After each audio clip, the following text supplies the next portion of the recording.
Yeah, this is Michelle North. Okay, I'm gonna And read. I can join, I can just watch um Yeah, this through is YouTube. Michelle North. Okay, I'm gonna read. I can join, I can just. Okay, okay, Kelsey.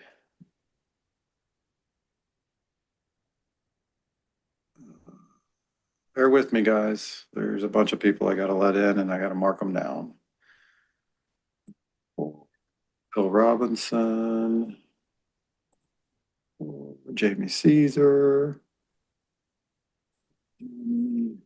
Ray is for the Judges Committee, Sarah. Okay, Ellen must have dropped, I guess.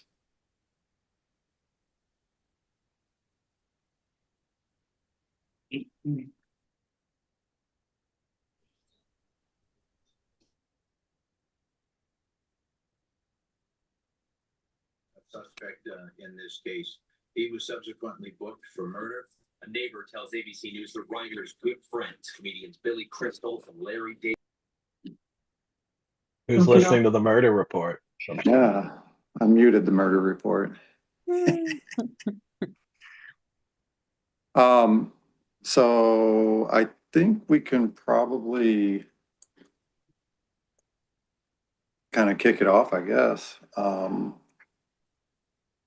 What do you think, Dennis? Yeah, if you're ready, I'm ready. Oh, I'm sure there's going to be some stragglers come in we'll have to deal with, but Yeah. No problem. All right, guys. Well, let's go ahead and officially call this meeting to order at 4:07 Pacific Standard Time, which I'm sure Nick can adjust to whatever time Oh, zone he's in. hold on. I got to do this thing. It's too late. I already said it. I'm kidding. All right, let's go ahead and call this meeting to order at 4:07 p.m. Pacific Standard Time. This is the December 15th, 2025 AWMA meeting of the General Board of Directors. So welcome everybody. Thank you for attending. I know everybody has stuff to do, so it's great you're all here. As always, like we talked about with the first meeting, we'll be going through some topics that will probably end up being heated or points of contention for certain people. So please remember to keep all discourse civil, direct, and to the point. We will be very limited on the length we will allow tangents to take off on because there's some pretty big questions up here tonight. So we just want to make sure we keep everything tight and together and efficient. So we are not here for 4 to 5 hours. So with that, let's go to Nick for our official roll call. Okay, hi everybody. I'm just going to we'll go through the executive board first and then I'll go through the clubs. President Dennis. Here. I got to get myself situated. Give me a second. We're going to make it green. Mark, then move, Nick. Secretary, Nick, hello. Treasurer, Christina. Here. South Region Director, Becca. Here. West Region Director, Sarah. Here. North Region Director, Tammy. Here. Thank you, Executive Board. Amherst Working Dog Club, Esther. Here. Alexandra. Here. Is anybody on from Arizona? I don't see. Well, Sean. Dana's technically in Arizona, but I'm not a part of that club. Okay, if they join, then we can mark them off later. Big Sky, Ann. Here. Is Janice with us or no? No, she's not. Okay, no problem. Buffalo, Yoren, he emailed and told me he wasn't going to be able to make it. So, Cape Cod, and Angela or Mario. Controlled Chaos, Brad. Here. Kelsey. Here. DFW, Amanda. Here. Granite State. Kirsty, Chesty, I always say it wrong. Or Roberta. Okay. High altitude, Allison, Here. Christopher.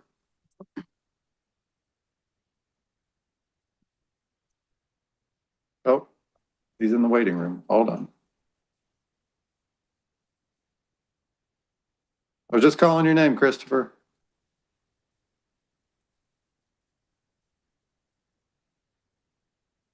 Christopher, you there?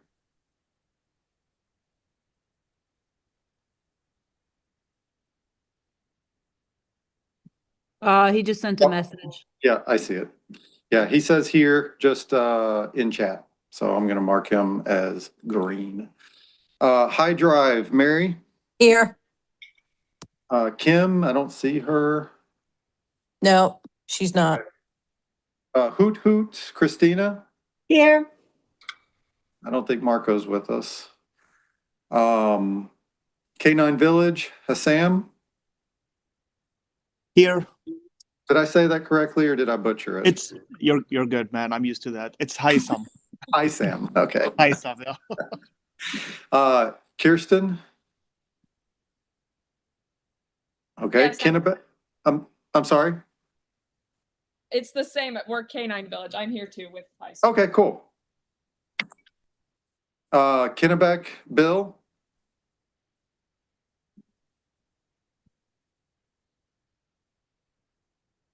I saw him earlier. Yeah, he was here. I'm Yeah. here.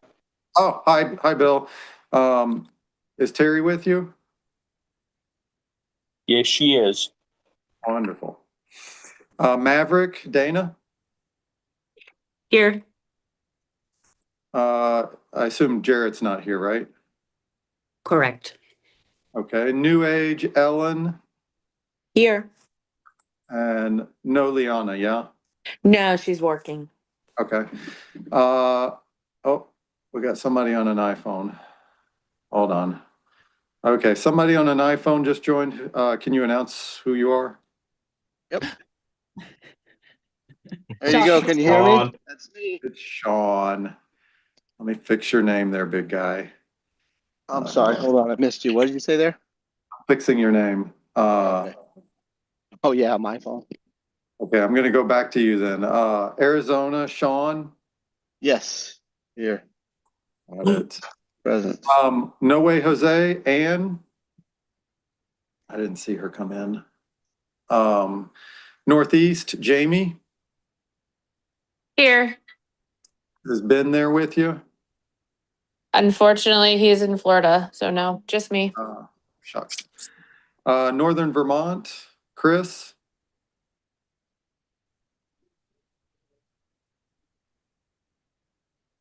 Or Jill.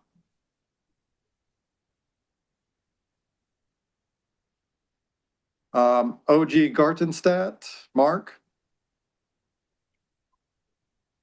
Yeah, I'm here. Amy. Yeah, I'm here too. Cool beans. OG Indy, Mike Deal. I didn't see Mike come in. What about Dave Gooden? No? Okay. OG Pablo, Diamond is on the phone with you, right, Christina? Present. Wonderful. Lauren Ellis. She's not with us. Pleasant Valley, Steve. Here. Cool. Podium, Hardy. Yeah, Is Sabine with you or is she joining? no, Okay, that's fine.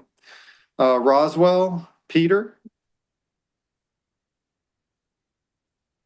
No. Seacoast, Andy? Here. Is Sean with us? yes, present. Oh, different Sean. Sorry, Sean Castro. Not sure if he's gonna be in tonight or not. Yeah, I didn't see him join, so. Spirit, Natalia, Here, Taylor, yes, she's here. Where's Taylor? Okay, does she need to announce herself when she come? yes. She just, okay, all right. We'll jump in. Okay, no problem. Thank you. Oh, we've got somebody iPhone joining.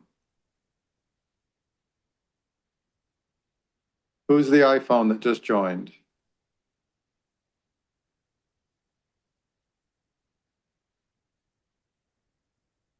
We just had an iPhone join. Please announce yourself. Mike Deal. Ah, my guy. Mike D. Okay. All right. Society, Susan, Here. Deborah. Lopez? No, she's not here. Okay. We're gonna take a half step back. Okay, hold on. OG Dave. Mike Deal? Oh, I don't think Dave's on it. I just saw, he just joined, I think. Oh, okay, good deal. You there, Dave? Nick, Taylor's on the call as well. Okay, cool. Taylor, where did Taylor go? Taylor. Okay. Dave Gooden, announce yourself. Say you're here.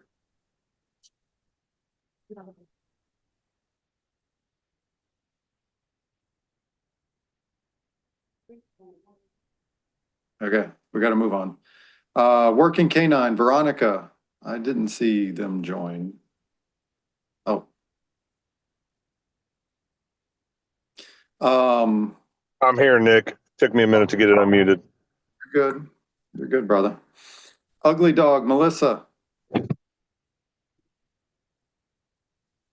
Yes. Ton, is that how I say it? Ton?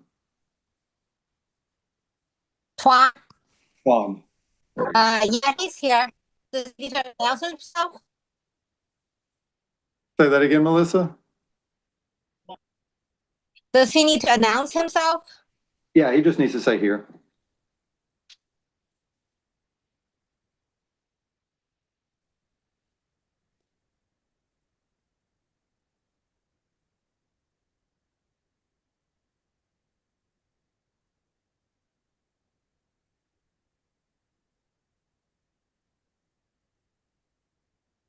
While we wait for a second, Ben joined. Is that Ben CJ?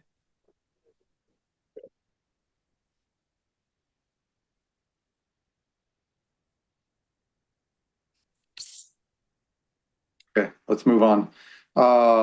Underground, Trisha? Yep, I'm here. Gotcha. Unified, Ava? Here. Victoria's not joining us, is she? I don't think so. I didn't see her. Wheat State, Randy? Here. Is Brad there with you? He will be here momentarily. He is taking care of a dog at the moment. All good. He can just announce whenever he gets here. YMC, Emily? Here. Okay. Did anybody not get a chance to say here?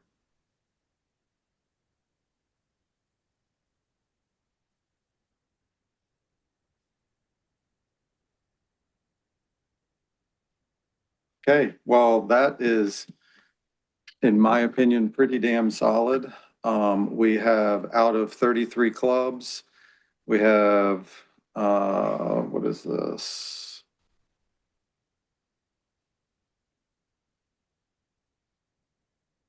We have 26 represented at the moment. So I think that's pretty good. Perfect. Let yeah, it be known for the record that a quorum is present and we can proceed with official business. Super exciting. Yeah. Okay, guys. Oh, sorry, Nick. Are you good? No, I'm good. I'm good. Excellent.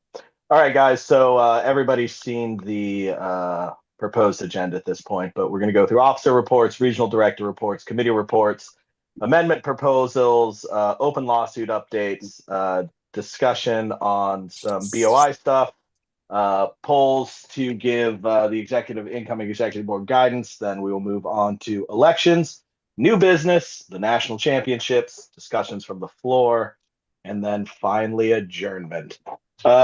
So hang on to your hats. So starting off for officer reports, we'll start with the president, which is me.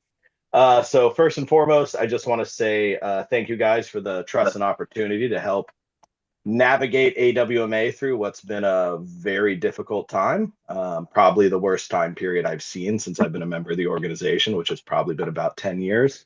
So I appreciate your guys' trust and support, and I especially want to give a shout out to my other two interim officers. Nick and Christina have quite literally worked endlessly to help rebuild this mess despite having kids, jobs, and other personal obligations. So I want to extend a personal thank you to them for helping with all of this.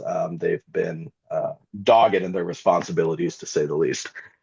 So a lot of what I would probably normally put in my officer report is actually going to be full agenda items a little later on. So I will try to keep it brief. I only have a few subjects to go over. The first of those being the AWDF and our role as delegates during this interim period.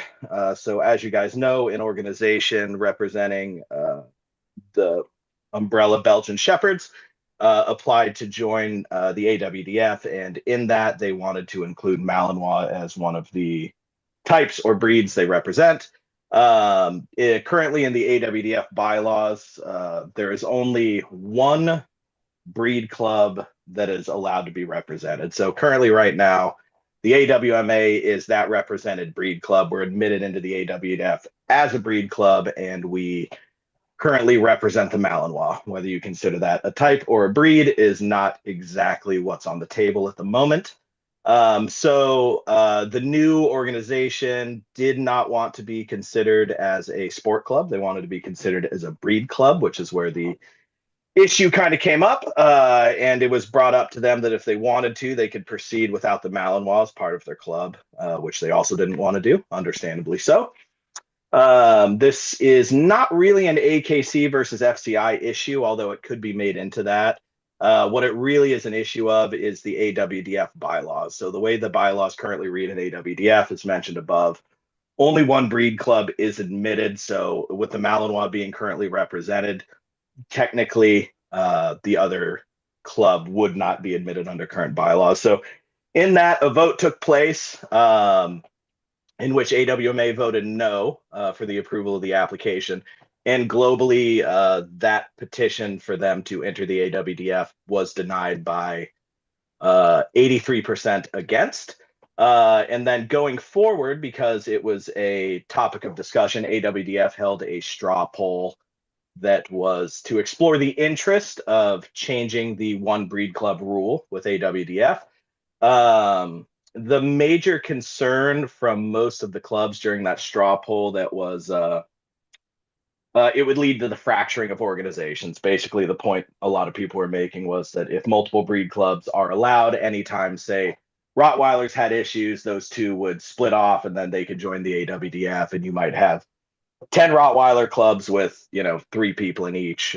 So the straw poll ended up pretty overwhelmingly against. I believe it was about 73% of the clubs that voted against breaking that one breed club rule. So something the AWMA probably wants to consider moving forward, because it's not exactly spelled out in our bylaws, is how the organization wants to select their AWDF delegates, if they want to create a process for that.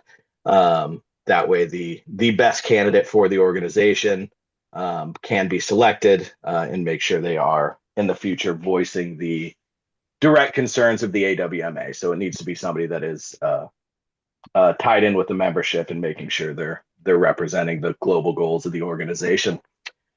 Which brings me to my main topic, which is the AWMA bylaws.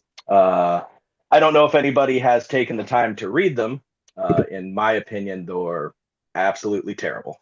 I think a good question the organization and especially the general board needs to ask themselves is in 10 years from now, what do they want the AWMA to look like? Do you want it to be a breed club?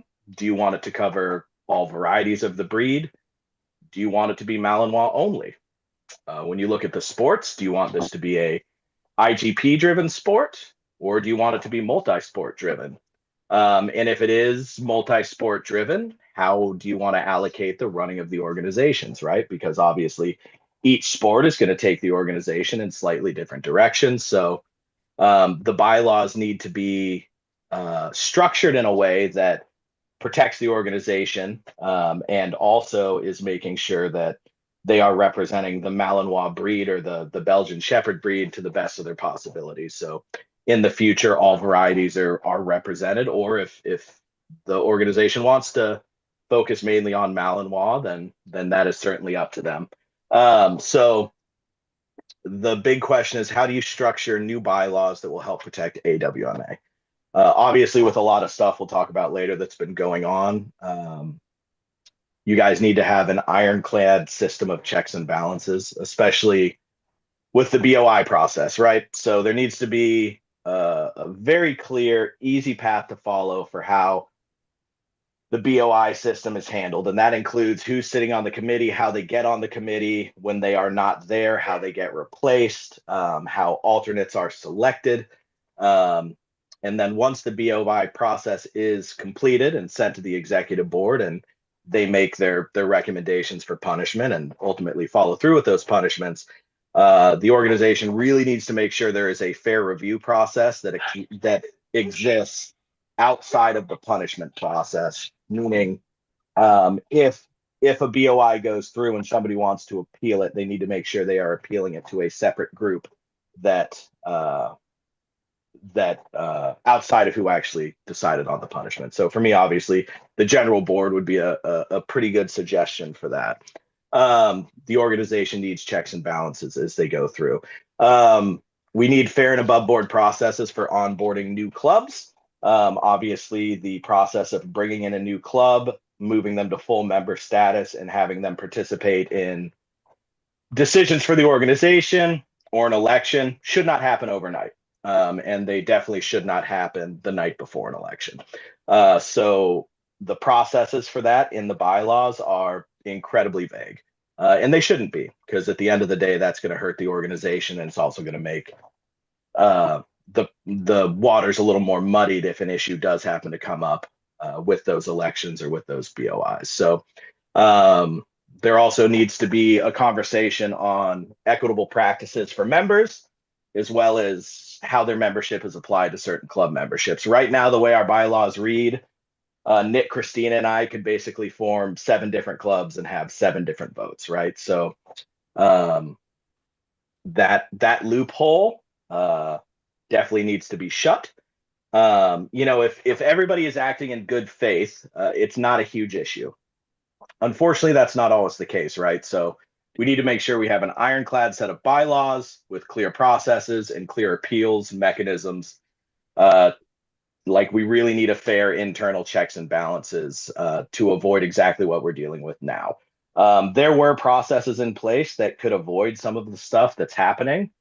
Unfortunately, they were either not followed or they were chosen not to be an opportunity somebody wanted to take, and people have chose to deal with those things outside of it. And with how things went down, it's important that we start fixing those issues so that we as an organization can deal with stuff internally and that it's fair and balanced. At the end of the day, this club belongs to the general board. It does not belong to the executive board. The executive board helps guide and helps make day-to-day decisions. But at the end of the day, you guys need a set of bylaws that protects the organization and is putting the power with membership. That's my big sales pitch. So I hope when my time here is done, the organization chooses to do a deep review of their bylaws and what they want to be 10 years from now. And that groundwork needs to start today. So In that, I really hope somehow, some way, the organization finds a way back to trusting one another. I've been involved with this for 3 months now, and the amount of rumors and discourse and underhanded dealings that are being accused of me personally, other officers, is absolutely insane and so off base. It's nuts. And it's not a personal issue. It's not that it bothers me at all, because I realize how crazy those people are, but it points to a deeper issue where there are not processes in place to make sure everything is clear and above board. So we really need to focus on creating those processes, making sure they're in our bylaws, and making sure our bylaws are absolutely being followed. So in my opinion, there's basically two things this organization needs to do, which is grow a healthy membership and put on successful events. Everything everybody is wasting their time on outside of those two main principles is for theater, and it leads to nothing but useless drama. So I hope with this new executive board going forward, you will spend a good deal of time and create a committee for addressing those concerns. And I think AWMA will continue to be a good organization and a good representative of the breed. If we don't do those things, I'm dubious about the future at best. So I think with the team and the people we have in this organization, it should be an easy no-brainer. Everybody I meet out in the real world is absolutely awesome. They're dedicated to their dogs. They're dedicated to the sport. So we just need to take a step back. Remember, we are all here for those two reasons, and help put the organization back together again. And then the last thing I just want to say is very good luck to everybody at Nationals coming up. I hope everybody out there crushes it and has a good time, and thank you for supporting the event. And with that, I will stop talking so much, and I will end my report there. If anybody has any questions about anything I just said, please feel free to ask right now, and then in a few seconds, I will move on.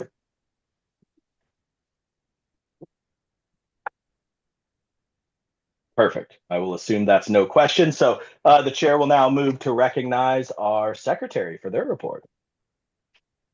Okay, hi, everybody. So my report is, I hate to say it, a little bit less. There's some definite, like, really rosy parts of it, but there's also some things that, unfortunately, in the interest of transparency, the general board needs to be aware of. So starting off, I just want to quickly talk about just a little bit about what we've been doing, the meetings and actions that we've had. So as an executive board, we have taken a little bit of an approach of mostly operating in an electronic format. We did hold one standard, if you will, executive board meeting on October 24th. And we held one informal town hall with the open to anybody that wanted to join on November 19th. That was I think pretty well attended and liked. But over the course of our tenure over the last 3 months, September 14th until today, we've facilitated 40 actions, with 28 of those being electronic and 12 of them being in that meeting that I mentioned.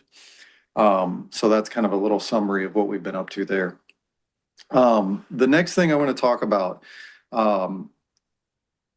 some details about AWMA electronic property recovery. So we had some struggles in the first, let's call it month to 6 weeks of our adventure here.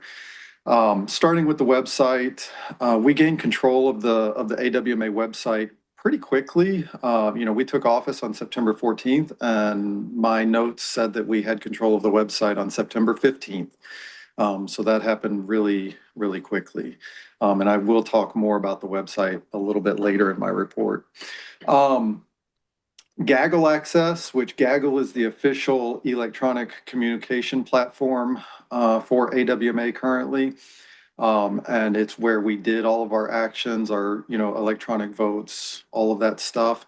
We gained access to that on October 3rd, 2025. So was that somewhere around 3 weeks after we took office? 2 weeks, 3 weeks, something like that. So yeah, so here we go.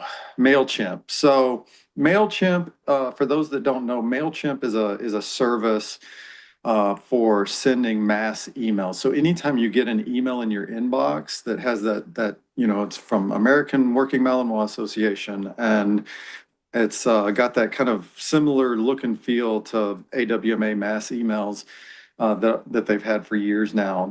That's from MailChimp. That's the service that we use. To facilitate that. So for MailChimp, I gained access to MailChimp on October 2nd, 2025. And as soon as I got access, I kind of started looking around and thought things looked a little bit odd.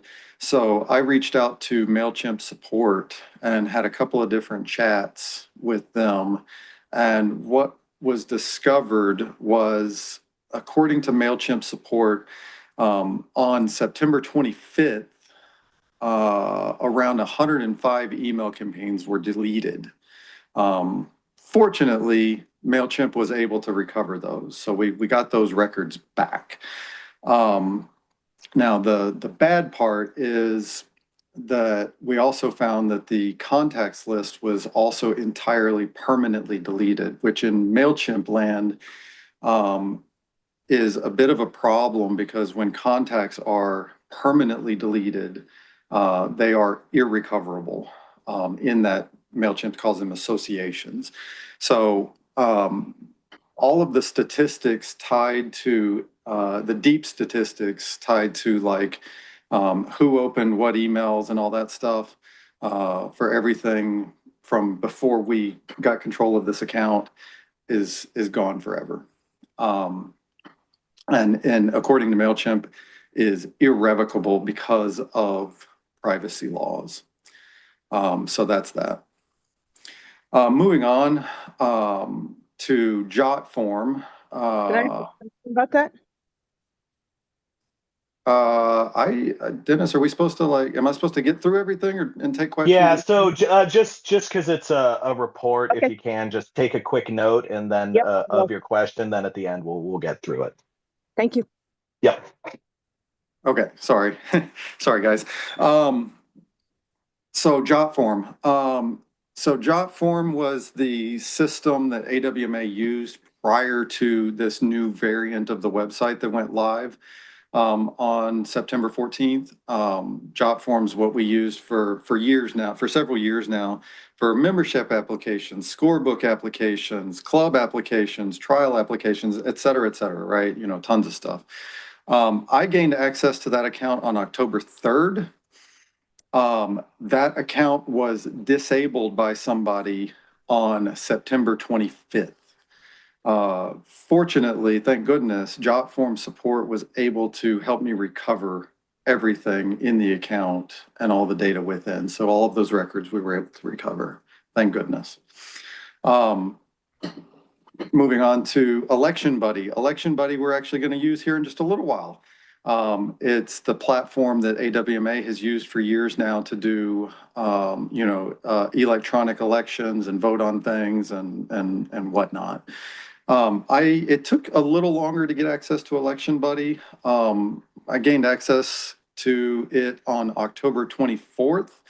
And after being in there for a little while, and kind of like scratching my head, I reached out to Election Buddy support to get some help, and found that 16 ballots with dates ranging from November 14th, 2024 to September 14th, 2025 had been deleted. And that includes the ballots from the September 14th special meeting. Unfortunately, Election Buddy wanted around $300 per ballot to recover them, identify which user deleted them, and tell me when the deletion occurred. We talked about it as an executive board and ultimately decided that if that was something that AWMA wanted to do, that was a decision that needed to be made by the general board and not just us three knuckleheads. So that's where that sits. With that said, Election Buddy did offer me a deal for about $2,000 to recover everything. Yay. But, Price. yeah. So there we go. So the next thing, Zoom. So Zoom gained access around the same time as Jotform and MailChimp on October 2nd. And after digging again, like things looked a little odd. And so worked with Zoom support and got some understanding of how to dig into the logs better. And found that there were 17 meeting recordings that were deleted on September 25th, 2025. 13 of those meetings were recordings of executive board meetings from earlier in 2025. The remaining 4 meetings were much older, and I wasn't able to recover because of the age. I wasn't able to recover the meeting titles, so I just have the dates, and I begged and pleaded for help from Zoom support to recover those recordings, and they said, sorry, once recordings are gone and they're out of the trash, they're gone forever. So that was pretty unfortunate. So then the Gmail addresses, and this is where I want to talk just a little bit about like recommended, thoughts for the future board to look into. The Gmail addresses of AWMA president at gmail.com, AWMA treasurer at gmail.com, and AWMA membership at gmail.com. We did get access and control over. I didn't note down exactly when that happened, but it was somewhere in that time, that October time frame, I believe. The other officer email addresses were not turned over, and part of the reason for that is because AWMA doesn't own those addresses. So those are actually, all of these addresses are actually like considered personal addresses. So there would be no way for us to like force, if an officer goes and creates a Gmail address called awmapresident01@gmail.com and uses that while they're in office, when they leave office, there's no way for AWMA to legally force that account to be turned over. In my opinion, that's a problem. I would strongly recommend that moving forward, oh, hold on. Sorry, I've got some people in the lobby. And my report was on top of that part of the window. I would highly recommend that moving forward, the executive board really look at the concept of having email addresses that are owned and operated by AWMA, not individuals. So instead of being at gmail.com, they would be at workingmalinois.org. I had some initial conversation with the current webmaster on that topic, and it's completely doable. It's completely conceivable. There's actually some of that is already kind of built into the new website. So it's something that could potentially be done. We didn't go any further because we felt like, there was plenty of other things that we needed to take care of. Okay, so let's move on to a little bit happier stuff. Membership stuff. So membership. First bullet, so we didn't have a membership chair. So between the three of us, we kind of like divided and conquered as necessary, in order to get things done. A lot of the membership and club duties ended up falling on my shoulders. I rebuilt a fully verified current membership list that's in it's in a Google Docs spreadsheet. It's easy to manage. It's easy to move forward with. And again, all of the current members are completely verified. We did not get prior membership records turned over to us, so we only have membership records from this membership year moving forward. In that spreadsheet, we have all the jot form records, so we actually have records of the memberships back to when AWMA started using jot form, which, if I remember off the top of my head, it was January 1st, 2023, I think. So we've got that far back at least, but not any further. So anyway, active memberships as of September 14th, 2025, when we took office, it was 296. Active memberships as of today, just before this meeting, 387. So 91 new memberships in the past 3 months. I feel like that was a pretty big accomplishment for us. And pretty exciting, thinking about growth of, getting back to a growth stage of the organization. The other big effort was, I rebuilt and made a fully verified club list. So right now we have 33 full member voting clubs. And as part of our exercise that Dennis, Christina, and I went through, through all this process, is we collected all of the documentation. We went through the bylaws. We saw, okay, here's the 1, 2, 3, 4, 5, 6, whatever things that are listed in the bylaws as required to be a full member voting club, to be elevated to that status. And we went back through every single club that was on the roster when we took office, and made sure that all of that documentation was in place. If it wasn't in place, we worked with the clubs to get it in place. And it's all archived now in a foldered, structured place, that's tied to the AWMA membership Gmail address right now. So that can move from us to the next executive board very easily. The other thing that we did, or that I did with that spreadsheet, is I made it so that the club list and the membership list are actually tied together. So it becomes very, very easy and quick to go look in the club database and see, yes, that club's got 3 members. They have active memberships. They're good to go, right? All of that stuff. And then, yes, they provided their bylaws. Yes, they got a letter of recommendation. Check, check, check, right? All of that stuff. It's all right there. Very easy and clear. And the other thing, I structured everything so that it's very, very easy and straightforward to take the stuff out of those lists and import it into MailChimp, so that when we send mass emails, they only go to current members. When we send mass emails that are intended to go to like the clubs and club delegates and that group, it only goes to the ones that are actively listed.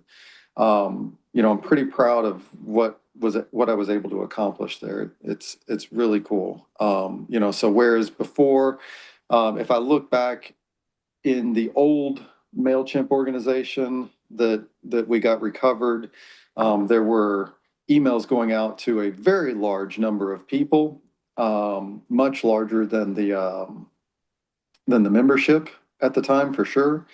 Whereas now you can look at it, and every single email address that a mass email goes to is an active member. It's a current member, like, for sure. So yeah, and the other thing that I wanted to mention is I built a document. I kind of mentioned it already. I built a full document repository tied to the AWMA membership email address. It's foldered, it's structured, you can actually find stuff in it. What we had before was just a bunch of stuff in Gaggle, which is not a very good file repository, because it just basically everything goes in one big bucket. So it's very difficult to find things.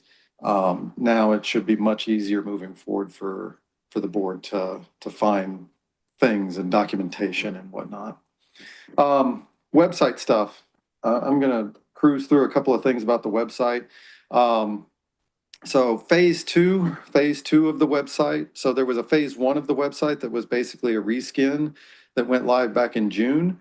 Phase two of the new website went live on the same day that we took office. Go figure. And that phase two was a pretty big overhaul that transitioned away from using Jotform and using built-in forms in the website and handling memberships in a different way and all that. Unfortunately, many issues were identified, and there were a huge range of problems with new memberships, scorebook applications, trial applications, et cetera, et cetera, et cetera. We worked closely with the web developer. It's a guy by the name of David Adkins. His company's called Westwall Technologies, to get things working. We got all that going. The website's functional. Everything's getting better, and moving forward really, really nicely. There's been huge progress, but there's still quite a bit of work that needs to happen. There is one cool little project that's in the works. So instead of doing physical membership cards, we made the decision to switch to electronic membership cards. And those will be automatically, when the project's, finished, which it's almost finished, those will be automatically generated in your account on the website. So you can just pull it up on your phone and it's right there. And it'll actually have a QR code that say, if you need to show your membership at a trial, you just show the QR code to the trial secretary, she can zap it, and it takes her or him to a web page that says, yes, this membership is valid. So no more having to juggle a physical membership card. So in closing remarks, I echo some of the stuff Dennis said. The entire process has been much more difficult than we expected. But I'm so thankful to have been teamed up with Dennis and Christina. Throughout the process, we didn't always agree, but we were able to work through everything together in an equitable fashion. Things never got like crazy. We didn't, we compromised where necessary. And I really hope that the incoming executive board is able to kind of build that same experience and same camaraderie that we were able to experience, just hopefully without all of the, pain that we had to work through over the past months. And I'll also, I didn't have it in my report until Dennis was talking about it, but I do want to echo the thing about the bylaws. They are messy. And I like Dennis's idea of potentially forming a committee to overhaul them. And like he said, if everybody's acting in good faith, then it's kind of a non-issue, but unfortunately, that's not always the case. So that was a really long report, and I'm really sorry for making it so long. Well, thank you, Nick. We appreciate it. And any questions for our esteemed secretary? I guess a quick question from Steve Womack. Excluding the Gmails, is it identified who logged in to delete those files? And should the new board take any action on that? So that's a good question. For Zoom, I can tell that it was somebody logged in with the AWMA membership at gmail.com account. For Election Buddy, like I said, we would have to pay Election Buddy to, recover that information. For Jotform, I don't remember, but I don't think I have that written down, but Jotform support was super helpful, and I would not doubt that they could help the incoming board to sort that out. And MailChimp, I did not specifically ask because I think there's only one login, so it's whoever had control of that login, I believe, but I could be wrong.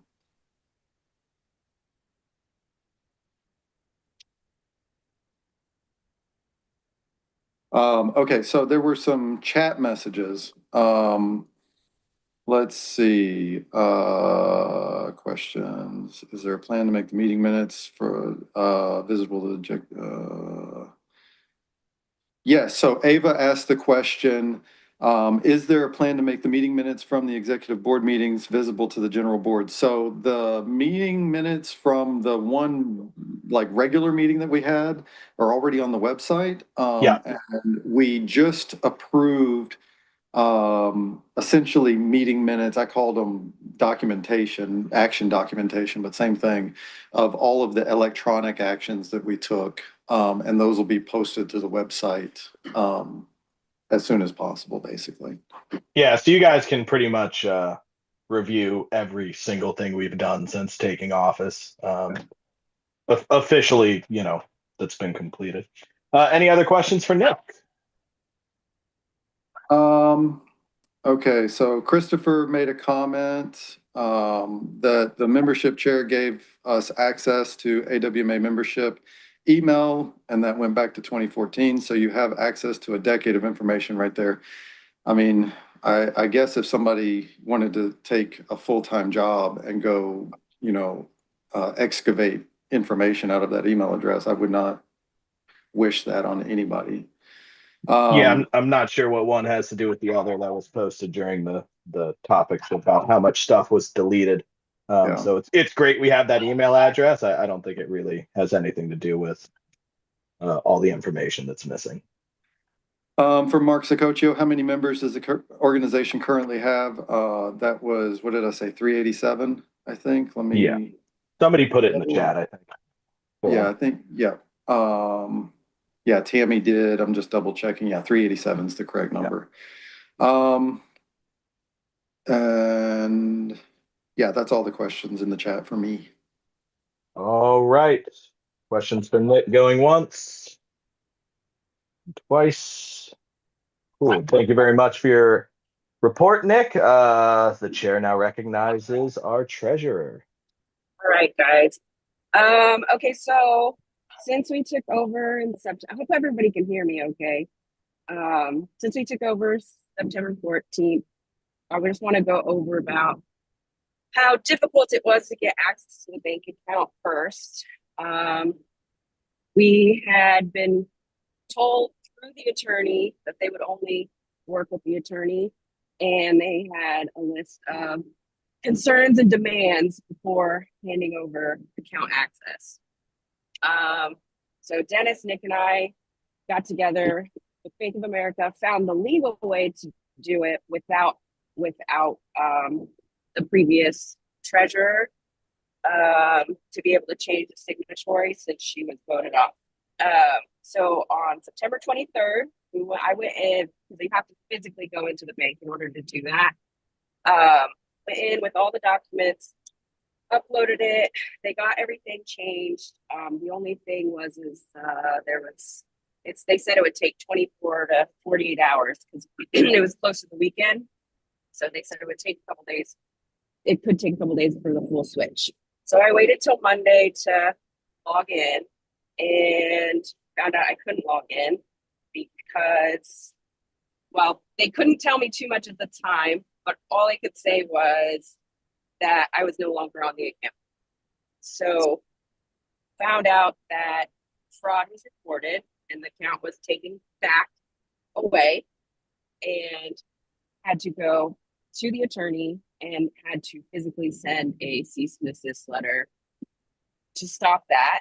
Then made another appointment, went back to the bank again, resubmitted all the documents, and was able to get it all clear and get it fully in our control. And that was it took me till October 8th. That's when we finally had it all said and done. With that also being said, we now have 2 bank accounts because when the fraud was reported, the account was deleted and the money was moved to a new account. So right now we have 2 accounts, and the new treasurer will have to, if you stick with Bank of America, you have to go to a physical appointment in order to close the first account completely, and that's yeah, and just get it like completely off the books. Anyways, so there was that. Then the other thing that we had a hard time with is when I was trying to work through QuickBooks and understand what was going on with PayPal transactions, is that PayPal was deleted. And unfortunately, no documents. The only documents that we did have is what I could find in Gaggle, and it was just statements and no transactions. So I couldn't match transactions within QuickBooks like you're supposed to. All I had was statements, unfortunately.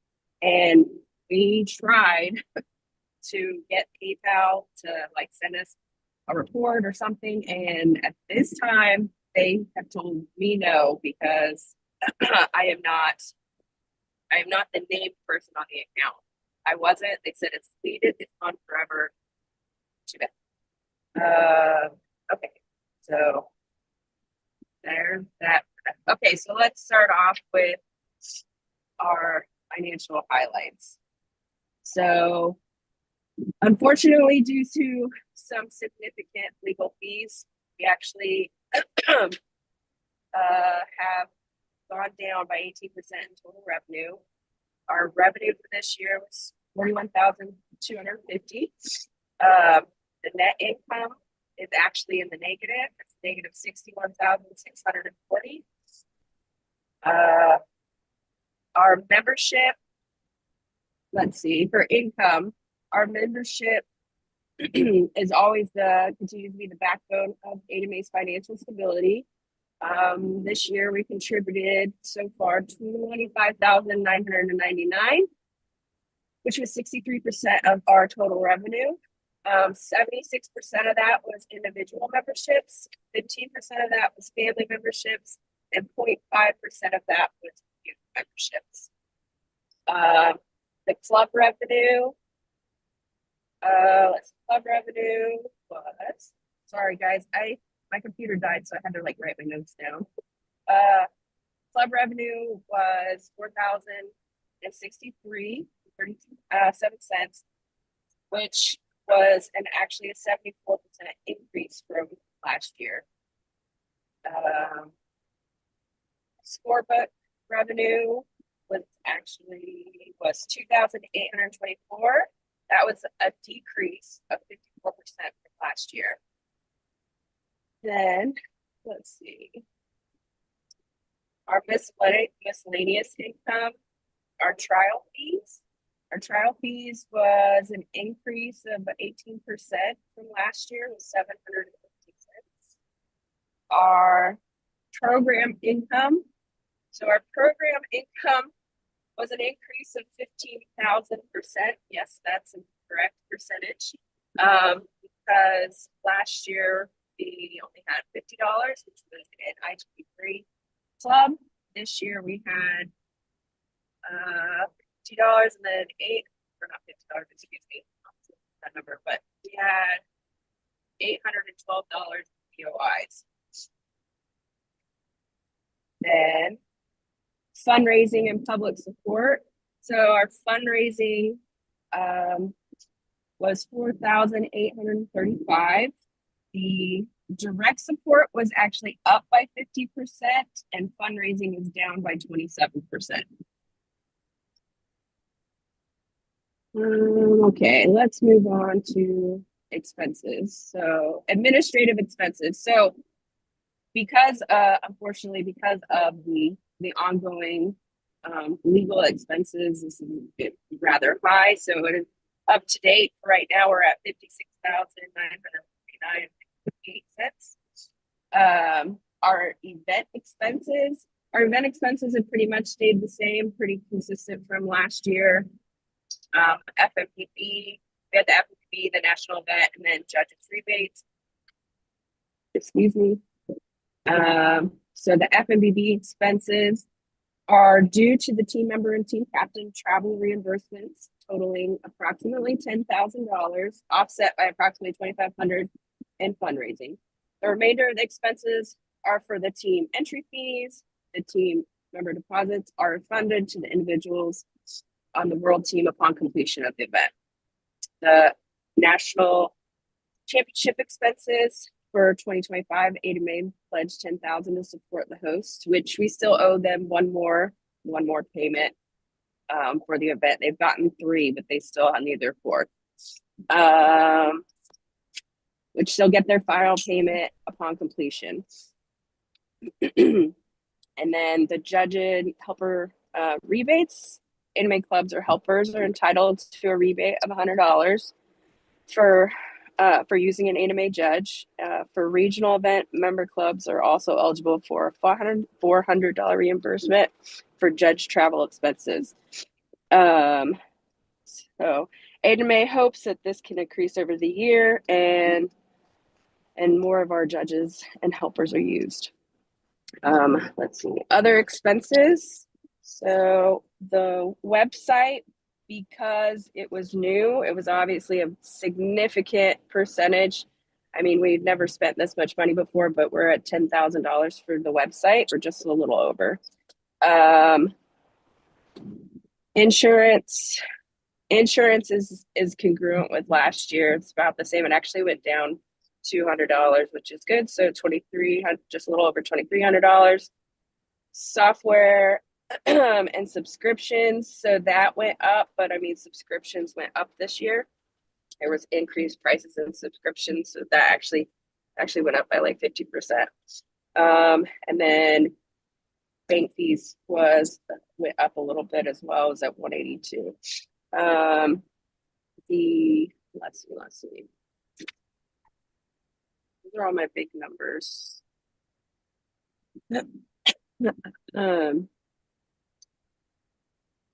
So the big thing that I would say is, like, in the beginning, I would hope that the new board, oh, I'm so sorry. Our total balance that we have as of right now is $96,176.09.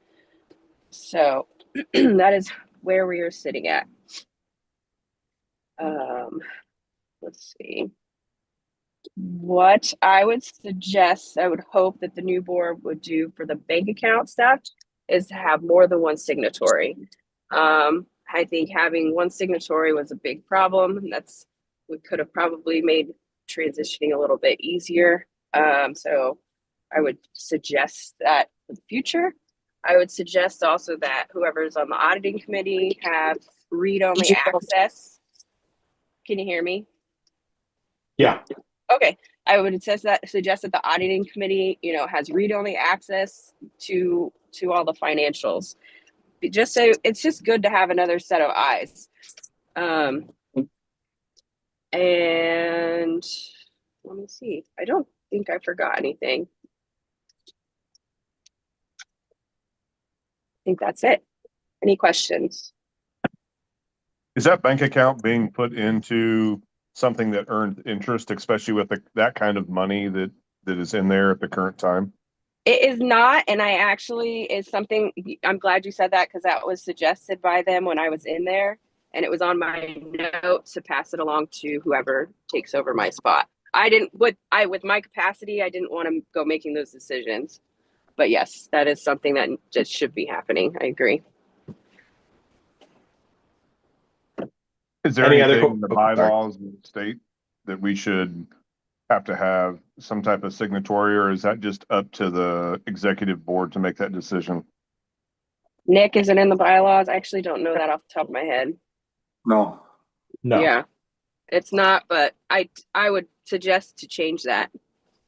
There shouldn't be just one person in control of the money. Any other questions? I would expand that and say that there's the same should go for the website. We've seen other organizations have issues with the person who runs the website leaving and controlling the website and not giving access. So I think anything that's critical should have 2 signs. That's good. That's a good suggestion. Any questions for the treasurer's report? Well, actually, I just have a suggestion too. Coming from the Doberman world, not many things they do right, but one thing they do is that they send a monthly financial statement. to the entire membership. So nobody questions anything ever. So every month, the treasurer sends a report to the entire membership before the meeting. And if anybody has any questions, they can log into the meeting and ask about it. And in the interest of transparency, I think it's a good thing. So I totally agree with you guys. Just a little point of order here. Try to keep questions limited to the treasurer report. We will have time for new business at the end of the meeting or suggestions for the new inbound sorry about that. officers. No, you're totally fine. And I don't want to be I don't want to come across as rude. Just if we can focus on her report, any questions for clarifying on her report, and then towards the end of the meeting, we can get into all that stuff. Any other questions for our treasurer? All right, that concludes the officer reports. We're now going to move into our regional director reports. So let's go ahead and There- start with our. There's one more question in the chat. Oh, thank you very much. Oh, gosh. That's a damn good question. Christina, question from. Yeah, I question, see it. Question from Randy. Are there any safeguards regarding maximum dollar value of purchases before broader input or a vote is required? So a vote is supposed to be required over anything over $200, but that's by the executive board only. That is, I'm so glad that you actually said that question because I had this note somewhere else. Come on. But I would also suggest there's been no budget. There's no budget. There's been no budget anywhere that I could find. And you guys need to sit. The executive board should have a budget on what you're willing to spend money on because money was being spent a little frugally. So, or not frugally, frivolously. Wrong word. Non-frugally. Yeah. Wrong one. Yes, a little frivolously where, somebody that's a little bit more thrifty could have probably spent the money a little bit wiser. But I think a budget would help with that question. Any other questions? Looks like the chat's clear.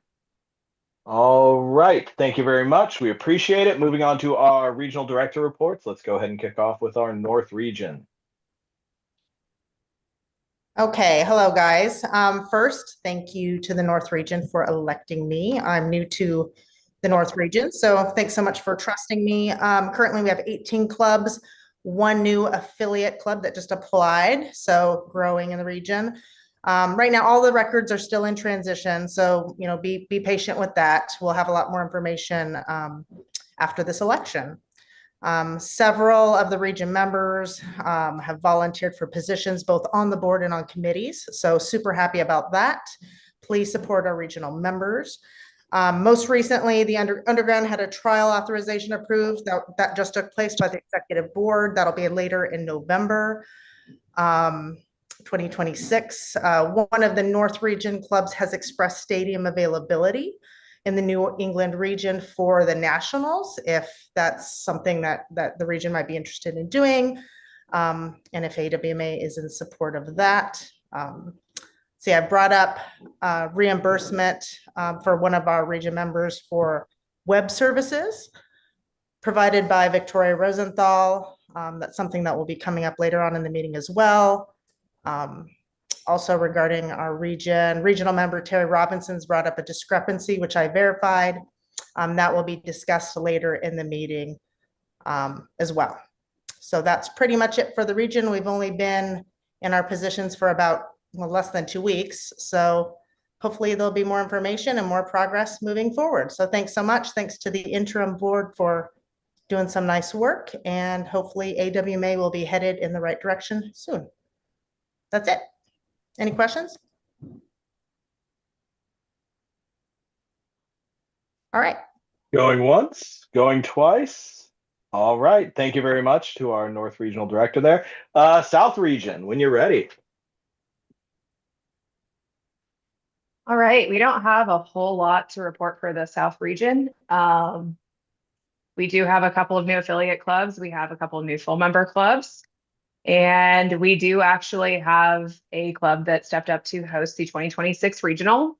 So thank you to Diamond and Christina for offering to host that. It will be sometime in May. We are still ironing out the details, but some more on that will be posted soon.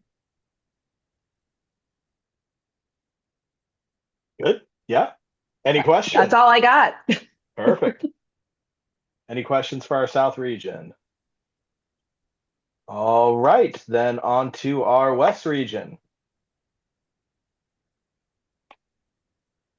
Yes. Hey guys, Sarah Prelli here, elected by way of nobody else running against me.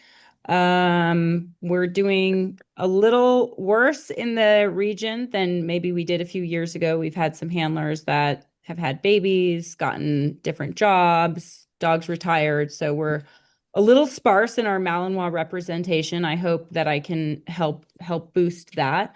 We do have one incoming club, which I'm really excited about, Jan Nielsen's club, hoping that we can approve her to full membership so she can become a valued voting member. She has lots of experience, and so yeah, excited about that. And that's about all I have to report. We've only been here a couple weeks, so hopefully we have more in the future. All right, thank you very much. Any questions for our Western region? Okay, perfect. That moves us right along to our committee reports. First up, auditing committee.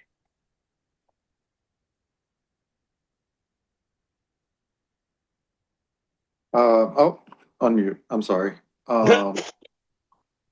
Is this would be Jessica Sanchez if she mentioned that she might not be able to stay on the whole call. So if she, I don't know.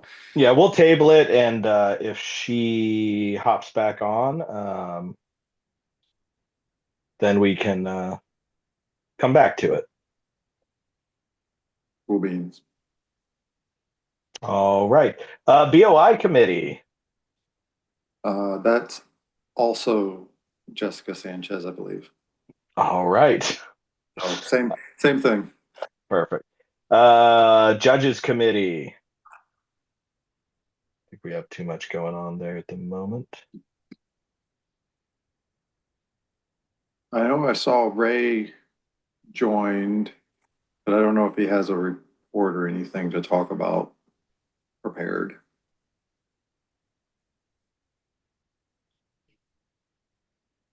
Once, twice. Okay. Thank you, Judges Committee.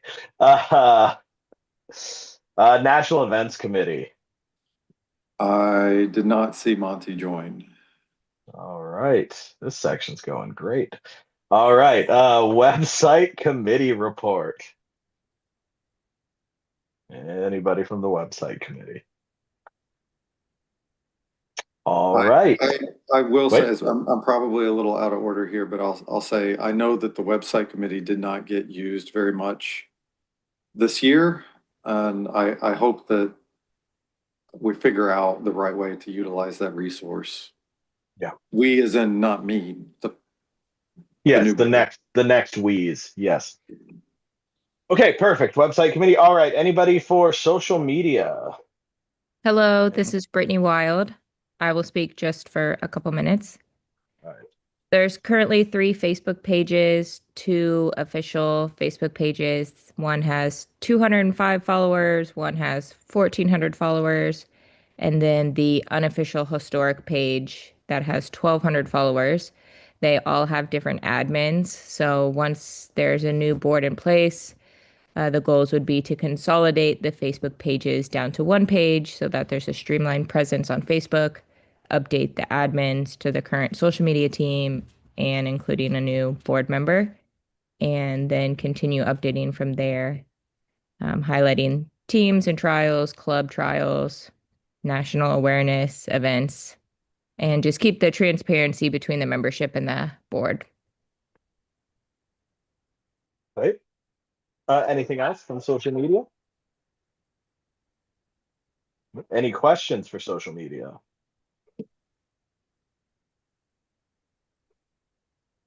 Okay, perfect. All right.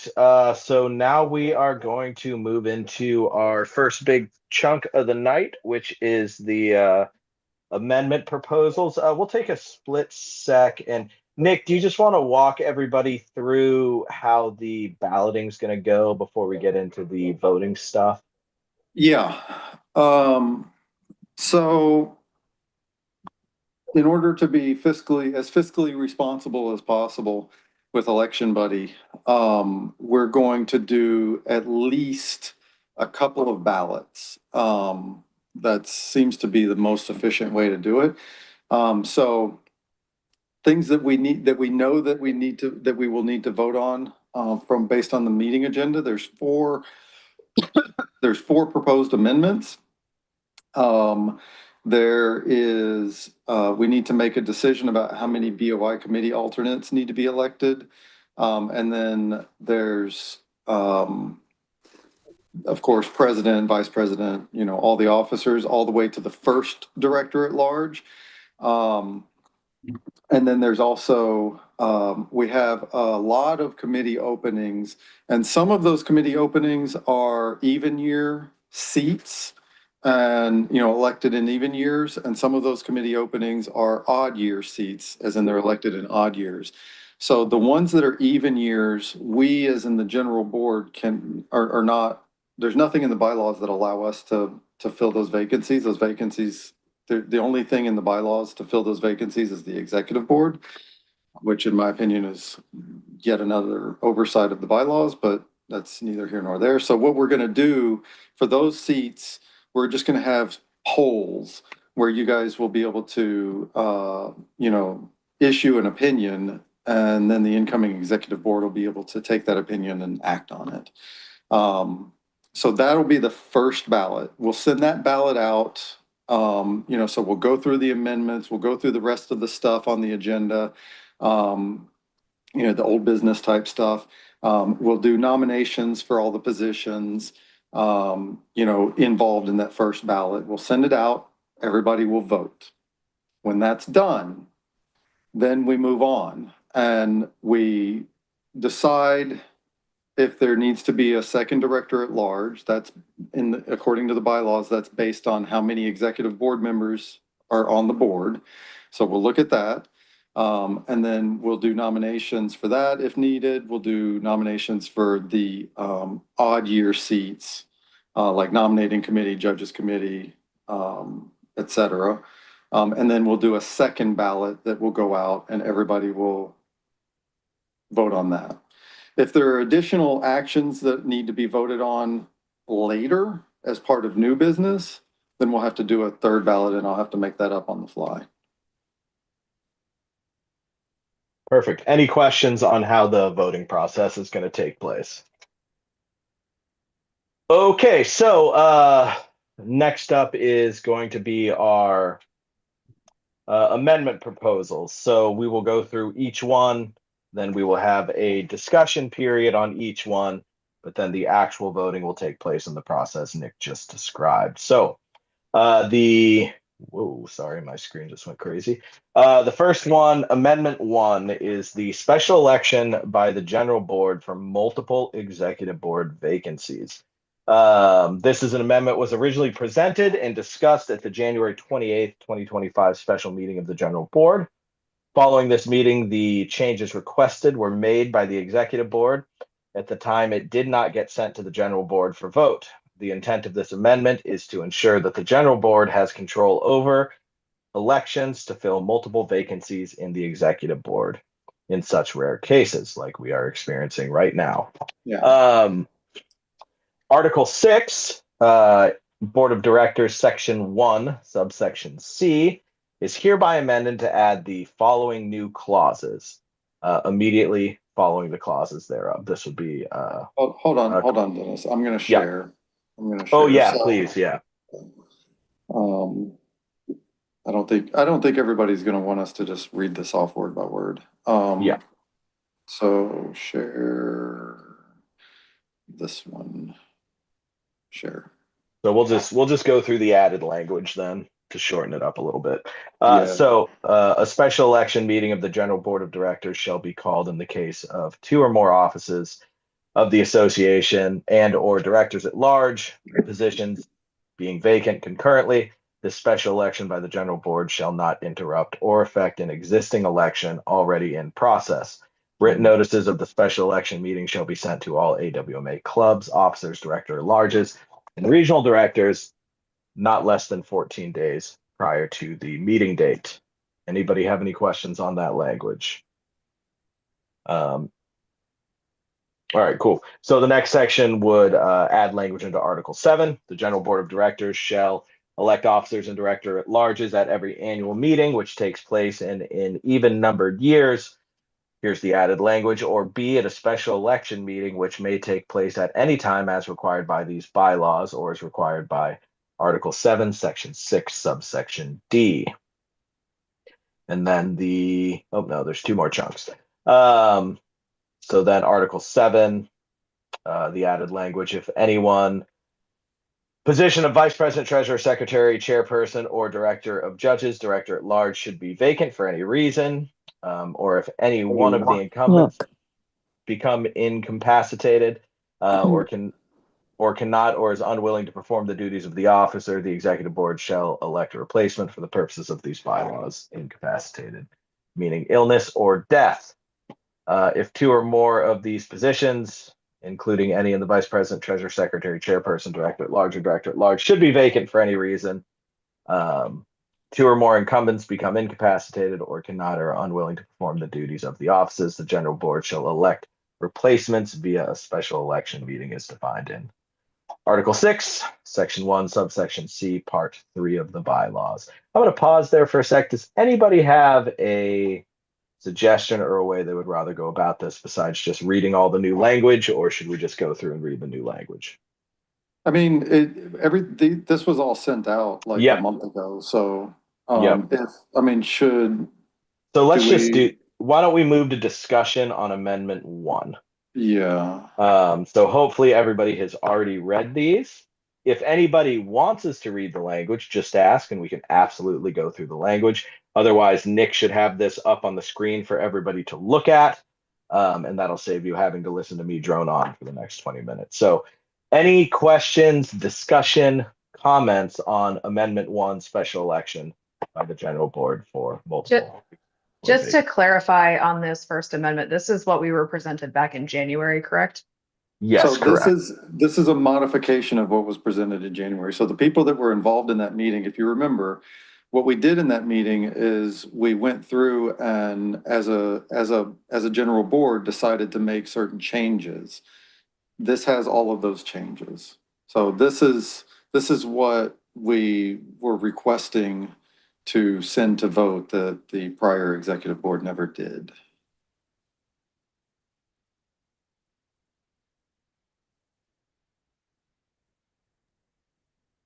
Okay, anybody have any questions on amendment number 1? Comments, concerns, clarifications? Good. All right, anything in the Scrolling chat? Doesn't look like it. Okay, amendment number 2 requires a general board meeting for any bylaw change. So just read the quick background. This amendment was originally presented and discussed at the January 28th special meeting of the general board. Following the meeting, requested changes were made, but the executive board at the time did not send it to the general board for vote. The intent of this amendment is to ensure the general board is afforded proper notice and a chance to review or discuss amendments prior to voting on them. Any questions on amendment number 2 requiring a general board meeting for bylaw changes? Thoughts, comments? Okay, perfect. I guess let's move on to amendment number 3. Improve the requirements for full member clubs. In order to ensure full member clubs are all afforded fair and equitable votes, our bylaws need to change to prevent some unusual situations. Ensure these changes would make it so that the minimum 3 members of full member clubs cannot all live at the same address and cannot include junior members. Additionally, multiple members living in the same address cannot be members of more than one full member club. So this is kind of getting into that situation we talked about at the beginning where, Nick, Christina, and I could go form a bunch of different clubs and sway votes if we so felt. So this is an effort to close some of that loopholes. Any questions, discussions, comments on amendment number 3? Perfect. All right. Amendment number 4. Oh, also I forgot to mention in amendment number 3, it does clarify what a junior membership is. Amendment number 4, the general board votes on full member clubs. In the past, only the executive board had voted on acceptance of full member clubs. As delegates from full member clubs compromise the general board, it would be appropriate for the general board to make these votes. Since full member clubs comprise the general board, it would be appropriate for the general board to make these votes so that the general board retains authority on what clubs dictate the direction of the organization. See what happens when you make me talk too much. Perfect. Any comments, thoughts, concerns, feelings on these amendments? Okay, perfect. So yeah, these will get sent out via the process Nick was talking about. They will get voted on, and if they pass, they will become a part of the current bylaws until they are hopefully expanded upon. Okay, so now we're going to move into the open lawsuit update. So give me a minute. I need to flip some screens around, guys. Oh, yeah. I need to get ready too, because I've got a job to do here. Yes, Nick's going to share as we move through all of this. Apologies. Way too many windows open. Yeah, I'm rocking a cool 20, I think, at this point.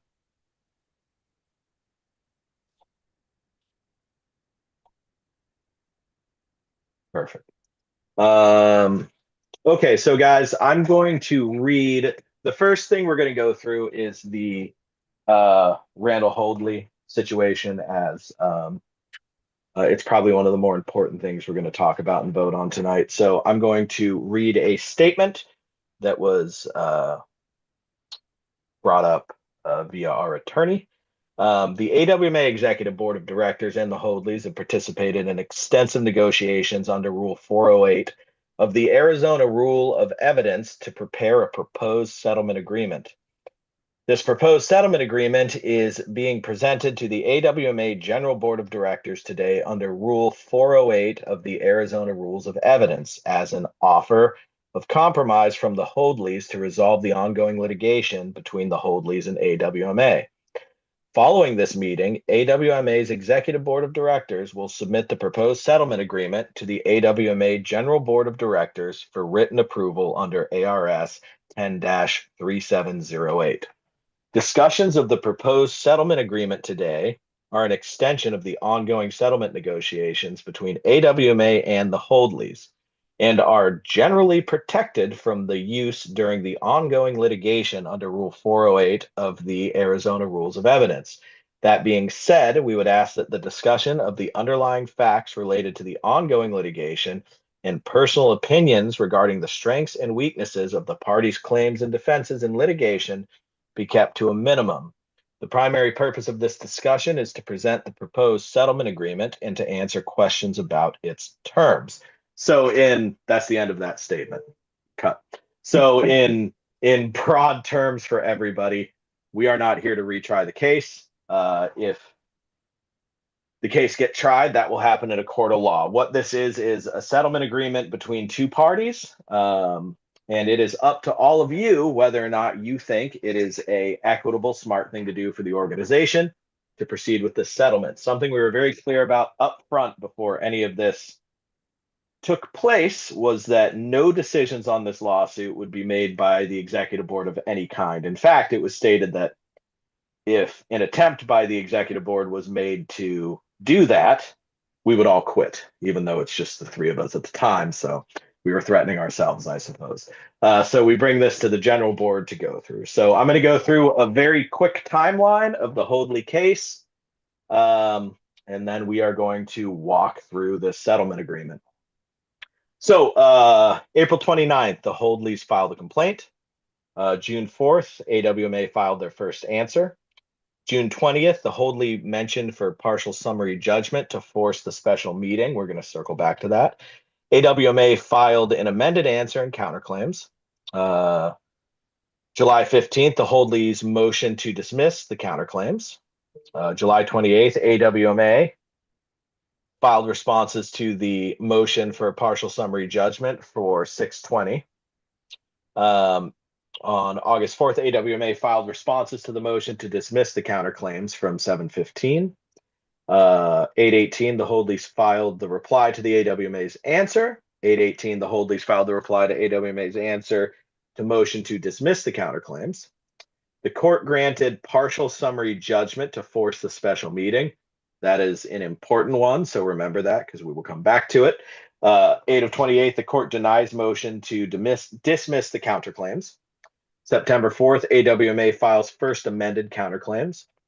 9/23, the Hoadleys file answer to AWMA's first amended counterclaims.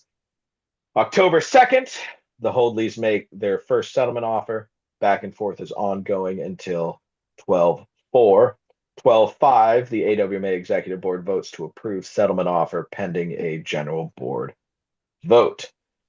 So the one thing I want to touch on, and if need be, Nick or Christina can expand on this, is under Arizona law, basically the September 14th meeting entitles the Hoadleys to the attorney fees associated for their help in that. So because the previous executive board was,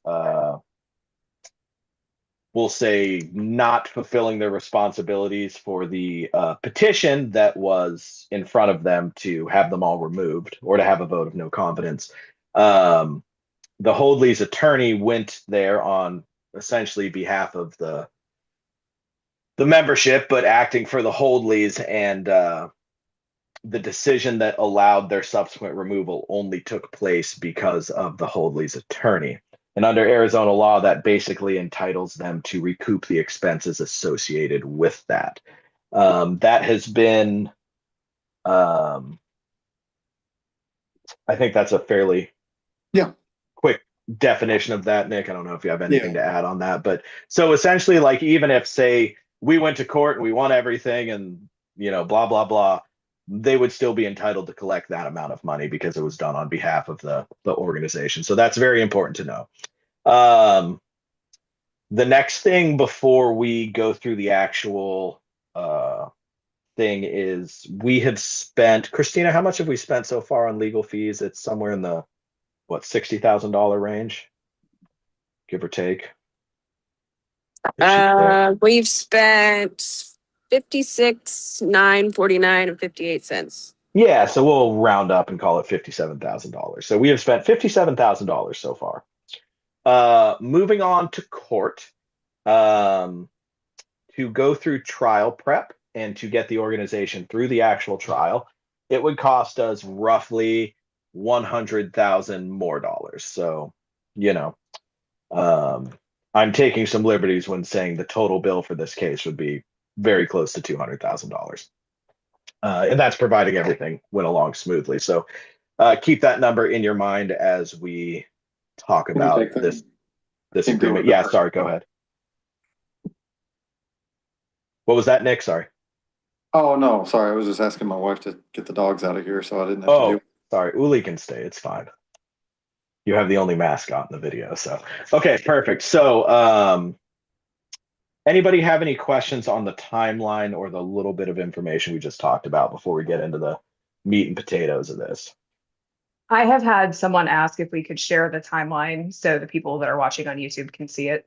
Yeah, give me a. Oh, yeah. Yeah, Nick can do that. Didn't have it. I wasn't planning on sharing that, so I didn't have it like ready to go. Does that number that she gave also include the legal fees we would have to be paying for their lawyer? Correct.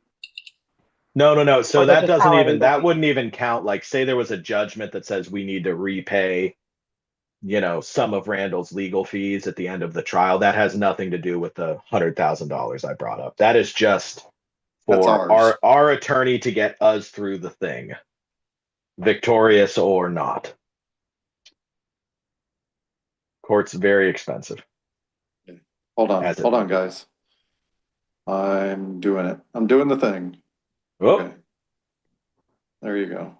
okay. So there's the timeline. So Give everybody. all the way from when they first filed the complaint. Yep.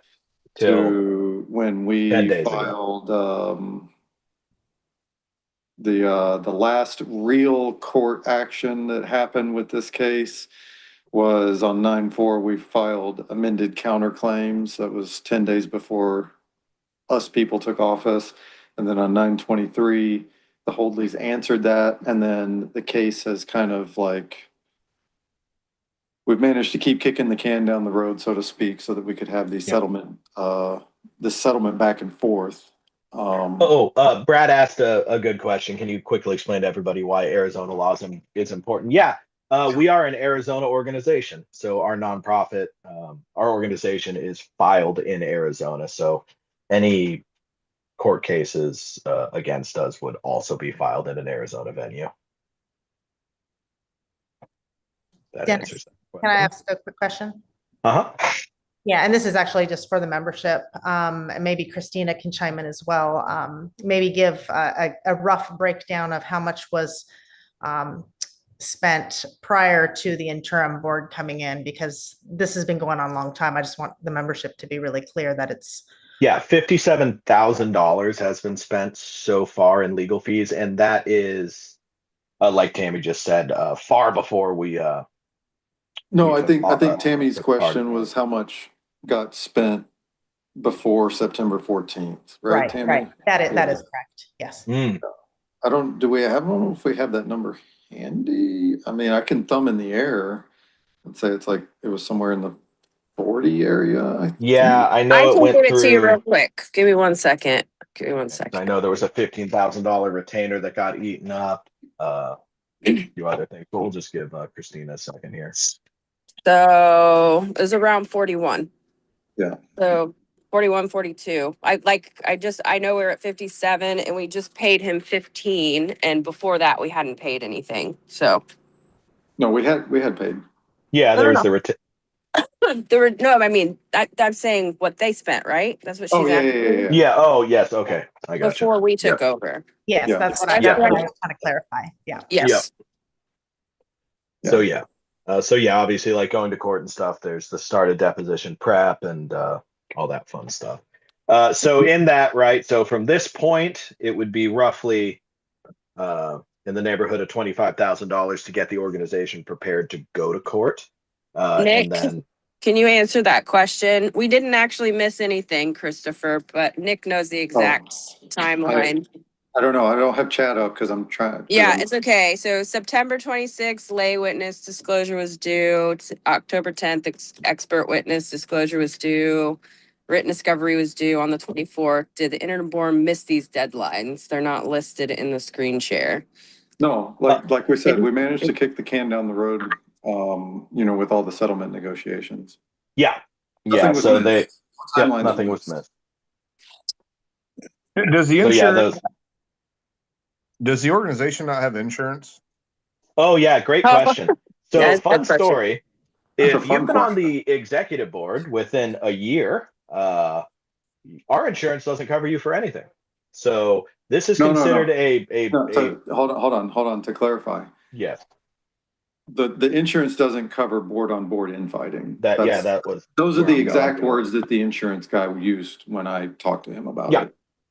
Yep. So there was a lot of that language being floated around of like, well, at least we're covered by previous executive board members.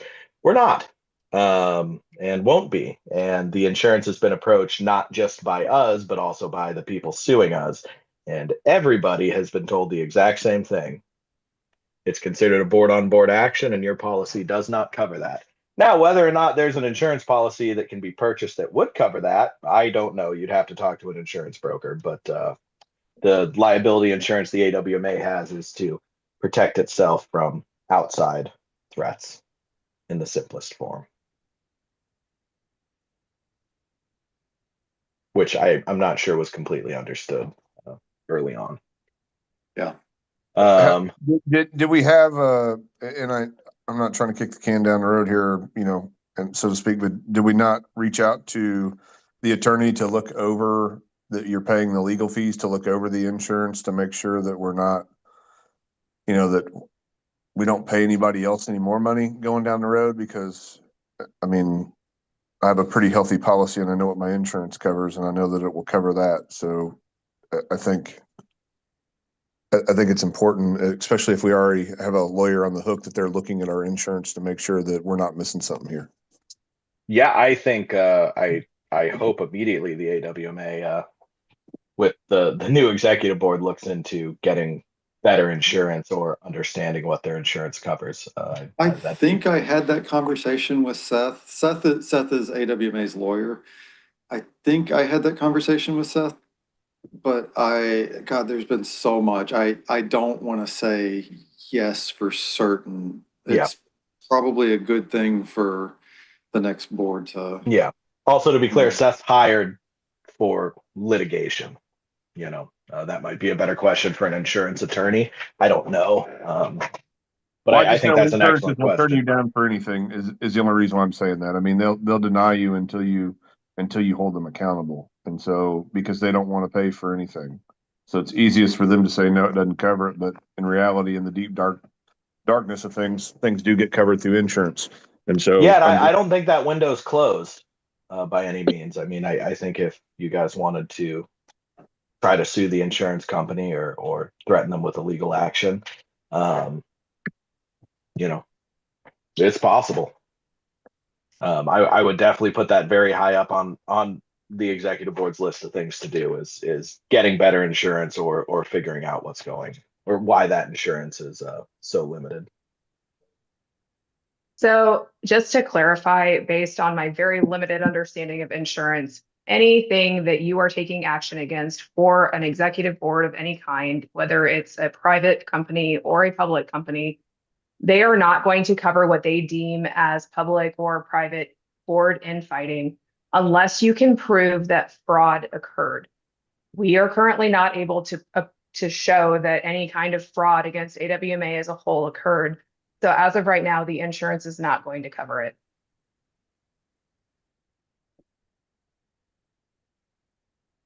All right. Any other questions on that portion of this? Mark has a question in the chat. Oh, sorry. Let me pull up the chat. Too many windows. Is the new incoming board as a whole or as individually financially liable for the legal fees associated with the open court cases? Oh, that's a good question. I mean, I'm not an attorney. I don't want to shock anybody. As far as I can tell, people can get sued for any reason, and so I can take the question. Yeah, Nick, great. Yeah, because I've had more conversations with the lawyer.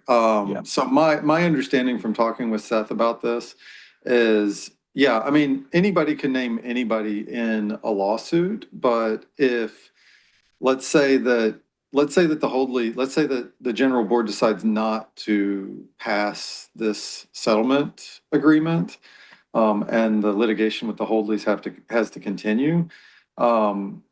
In order for the Holdleys to personally name individuals on the new board, they would have to show wrongdoing by those individuals. Just those individuals, by nature of taking office in AWMA after the fact, doesn't make them personally liable, right? Hopefully that answers the question. That's my understanding. I'm not a lawyer. Yeah. And also, it wouldn't hurt to review the bylaws for an indemnity clause for their officers. If and when you guys decide to do that, yes. Oh, I was going to say, can I make a quick question? I don't know if this will, or a comment. I don't know if this will answer what Mark was asking as well, but Essentially what it kind of comes down to is, and this is directed again to Mark, if it goes further and we run out of money, our club would dissolve. That's essentially how potentially would dissolve. So hopefully that answers your question. Yeah, there are also some bankruptcy options, I believe, but that also costs money. So it's not a great situation. Yeah. Any other questions before we get into the actual settlement? So the insurance that you currently have right now does not protect board members then? And is the case that the Hoadleys filed, is it against AWMA or is it against Correct. the members of AWMA? It's against AWMA as an organization. Now, the insurance would protect an outside entity suing the executive board for something, but because Randall was considered a member of the executive board, and I believe the insurance agent said something about a year. Within a year of serving on the executive board, it's considered an internal action. Yep.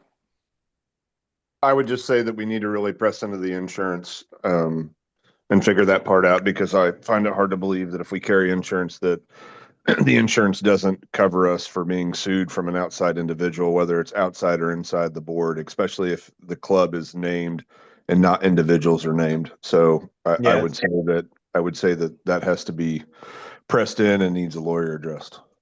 Yeah, I totally agree. Yeah, but unfortunately their policy is very clear about it. So I think if that's something the executive board wants to do, right on, do it. I think it'd be great. I think we should move on. Yep. Christopher has a question. Your question's going to be answered in a bit, Christopher. So just hang tight.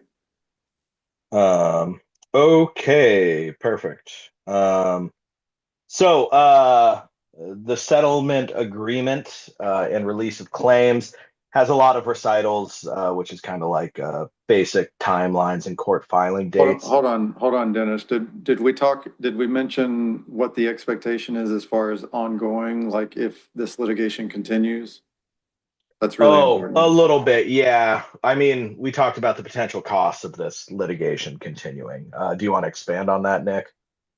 No, I mean, I just couldn't remember if you said anything that, it's like potentially another $100,000 out of pocket. Yes, we did cover that. Yeah. Okay. Yeah. So 25,000 for prep and basically 75,000 to get through the trial. And that's rough estimates, could go a lot higher.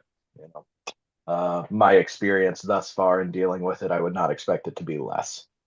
So there are some, like I said, some recitals and stuff on this document. Nick's going to bring it up for everybody, but we are actually going to start on the terms and conditions because that is really the meat and potatoes of this. Yeah, I mean, the recitals is just like Mr. Hoadley's a person and his wife is a person and they were in AWMA and AWMA did things to them and, all the stuff that everybody already knows about. So we're just going to kind of skip to the meat and potatoes because it's almost 9 o'clock already. Hold on, share. Here we go. So we'll start on page 2 with the header of terms and conditions.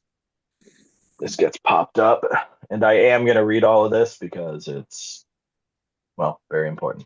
Okay, section 1, incorporation of recitals. Recital A through H stated above are true, accurate, and incorporated into the main part of the settlement agreement and is fully set forth in these terms and conditions. So consideration, the parties acknowledge and agree to this settlement agreement is supported by a mutual exchange of value. So we'll do section 3 and then we'll talk about it and then we'll do section 4. So Mr. Hoadley's judge's license, as of the effective date, Mr. Hoadley's AWMA judge's license shall be deemed reinstated and the former executive board's actions revoking Mr. Hoadley's judge's license are deemed void and ineffective. AWMA shall waive any requirements or obligations that may be construed as having applied to Mr. Hoadley as an AWMA judge in 2025, including but not limited to any requirements or obligation that Mr. Hoadley's judge a specific number of trials or events in 2025.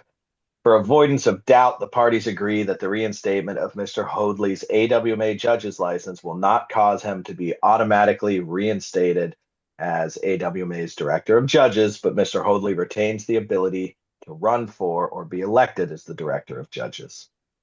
Okay, any questions on Section 3 for clarification?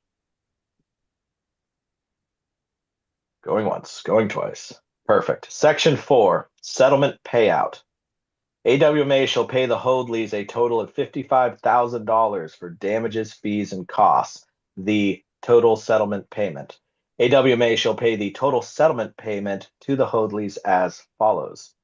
Within 5 days of the effective date, AWMA shall pay the Hoadleys $40,000, the initial settlement payment, via either check made out to Randall Hoadley and mailed to the Randall and Amanda Hoadley at their address, or by wire, with the wire instructions to be provided separately upon AWMA's request.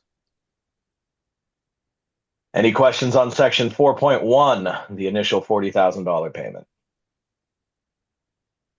Perfect. Section 4.2, commencing in 2026, the AWMA shall pay the Hoadleys $2,500 no later than July 1st of each year until AWMA has paid the Hoadleys the balance of the total settlement payment. For the avoidance of debt, AWMA shall pay the first annual settlement payment no later than July 1st, 2026. The annual settlement payment will not in any way give the Hoadleys extra influence or authority in the governments of AWMA. In case of dissolution of AWMA, the Hoadleys agree to forego any remaining unpaid portion of the annual settlement agreement. Any questions on Section 4, we'll call it the money section?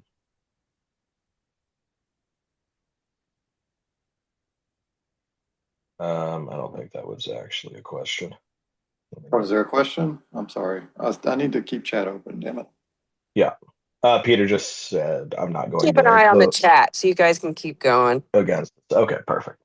Okay, if there's not any questions, Section 5, membership and entry fees. AWMA hereby grants to the Hoadleys honorary membership in AWMA through 2034, meaning AWMA will waive and the Hoadleys will not have to pay an annual AWMA membership fee through 2034 between the effective date through 2034 to the extent that the Hoadleys wish to enter any AWMA national or AWMA club trial or events.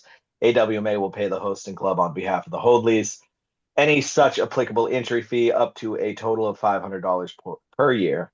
For each of the facilitating such payment, the Hoadleys may pay an entry fee and then submit such entry fee to AWMA for reimbursement. Any questions on Section 5? Section 6, joint statement. Within 5 days of the effective date, AWMA shall issue to all AWMA members the joint public statement attached hereto as Exhibit 1. We will get to that later. So, Section 7, court filings. Within 3 business days of the Hoadleys' receipts of the initial settlement payment and publication of the joint statement, the parties shall file a joint stipulation for dismissal with prejudice in a proposed form of order in the lawsuit to dismiss all claims and counterclaims in the lawsuit with prejudice, with each side to bear its own fees and costs. Any questions on Section 7? Dismissal with prejudice. Please don't read the whole next section, Jesus. Mutual release. Yeah, mutual release is basically just saying neither of us are going to hold each other liable for anything we're forgiving. So basically, and being dismissed with prejudice means it cannot be brought back up. Any questions on Section 8? Okay. Fees and costs. Party acknowledge and agree that they shall bear and not apply to the court for recovery of their respective attorney fees and costs incurred in connection with this dispute and lawsuit, and except as provided in Section 11, will not seek to recover their costs and attorney fees from any other party to this settlement agreement. Governing law, state of Arizona, great. Enforcement, be entitled to recover. I'm just looking for stuff we're responsible for doing. Yeah, this is all like, I think we're pretty much through it. This is all just like legalese. Yeah. Origin and witness thereof. Okay, so let's go down to Exhibit 1. I think the Exhibit 1 is the next like kind of interesting. Okay, this is the joint statement from AWMA and Amanda Hoadley. American Working Malinois Association Incorporated, AWMA, Amanda Hoadley and Randall Hoadley jointly announced the resolution of all matters previously in dispute between AWMA and the Hoadleys. AWMA and the Hoadleys believe that the prior executive board of AWMA acted outside their authority granted under the organization's bylaws when it revoked Mr. Hoadley's judge's license and removed him from his position as director of judges and an executive board member, which adversely impacted the Hoadleys' standing and reputation within the organization and broader community. After the prior executive board failed to convene the special meeting of the general board of directors, the Hoadleys' initial legal action and secured a court order requiring the prior executive board to convene the special meeting. At that meeting, the general board voted to remove the prior executive board and reaffirm the principles of transparency, fairness, and due process that are fundamental to the AWMA's mission. AWMA and the Hoadleys have since reached a mutual resolution of any remaining disagreement. Mr. Hoadley's judge's license has been reinstated, and both parties have agreed to move forward in a spirit of cooperation and respect dedicated to the continued success and integrity of AWMA. AWMA and the Hoadleys extend their appreciation to the membership for its patience and continued commitment to the organization's values throughout the process. Okay. Peter in the chat said, I am going to vote against the settlement agreement as I'm not satisfied that AWMA is responsible for the actions of the last board in any come on, honey. simple way. Yeah, I mean, I guess that's not really a question. So there it is in the chat. Okay, any discussion on this? Thoughts, clarifications? Dennis, is it your opinion that settling is the least financially taxing option? Oh yeah, it's not even close. Yeah. Whether we're right or wrong, and I'm not saying we are in either direction. It's not even, I mean, literally just to take this to court to talk about it would cost us more money than we currently have in our bank account. And that's a pretty big dice to roll. I wish this was settled months and months ago, personally. So yeah, in answer to that question. When do they have to know? When do you have to have an answer by? It goes to vote tomorrow. Yeah, it goes out on Election Buddy tomorrow. No. I mean, so like we have to vote even though we don't know more about the insurance and all of that? Or do we know about the insurance, I guess? The vote opens tomorrow. It'll be open for 2 weeks. And in the meantime, is there going to be more information inspected by the insurance company via the lawyer to find out more information? The insurance has answered that question 3 times to 3 different parties. We can send it out. We can send out the reply. Yeah. So you have it. What I they mean, told us. Like I said, you guys are always You can send a copy welcome of the to pursue policy that as well. further. Yeah, I mean, at the end of the day, Dave, if you want to see more action with the lawyer, that's something that's going to have to be discussed with the new board that's going to be in place here in, hopefully like 30 minutes. Dennis, Christine, and I are out. Yeah. It is also important to note that the powers granted to us as an interim board because of the Hoadley's court case are very limited and very structured. And basically the overwhelming arc of that is get this election done. And if there's anything we can't put off, you have to deal with it.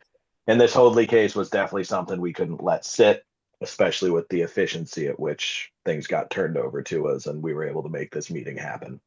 Yeah. So, Okay, so Christopher Smith asks, how can the clubs decide whether to settle or not if they do not know the case, what the case is about, and the facts of the case? It appears that paying for Hoadley membership through 2030 plus secured the Hoadleys as members for at least that length of time, just FYI.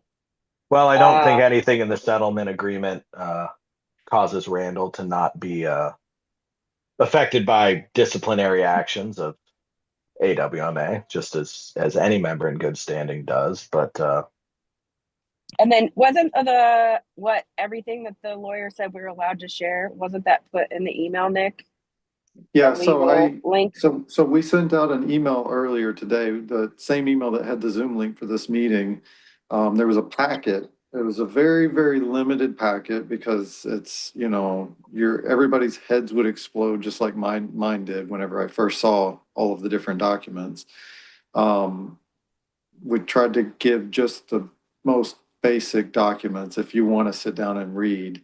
And if anybody wants to see more, these are all publicly available documents. So, we can share any of them. It's not a big deal.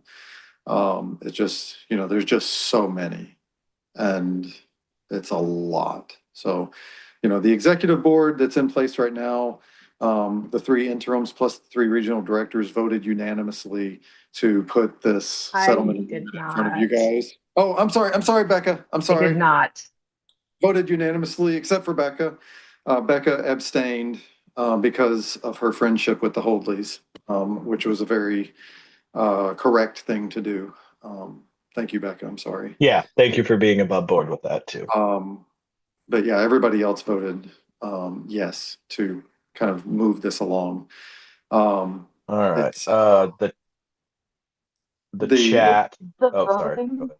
The question from Ava. Oh, Rebecca already answered. Ava asked, has the lawyer given any advice on this? The lawyer has been telling us ever since we first started talking to him that we needed to settle this case. Yeah.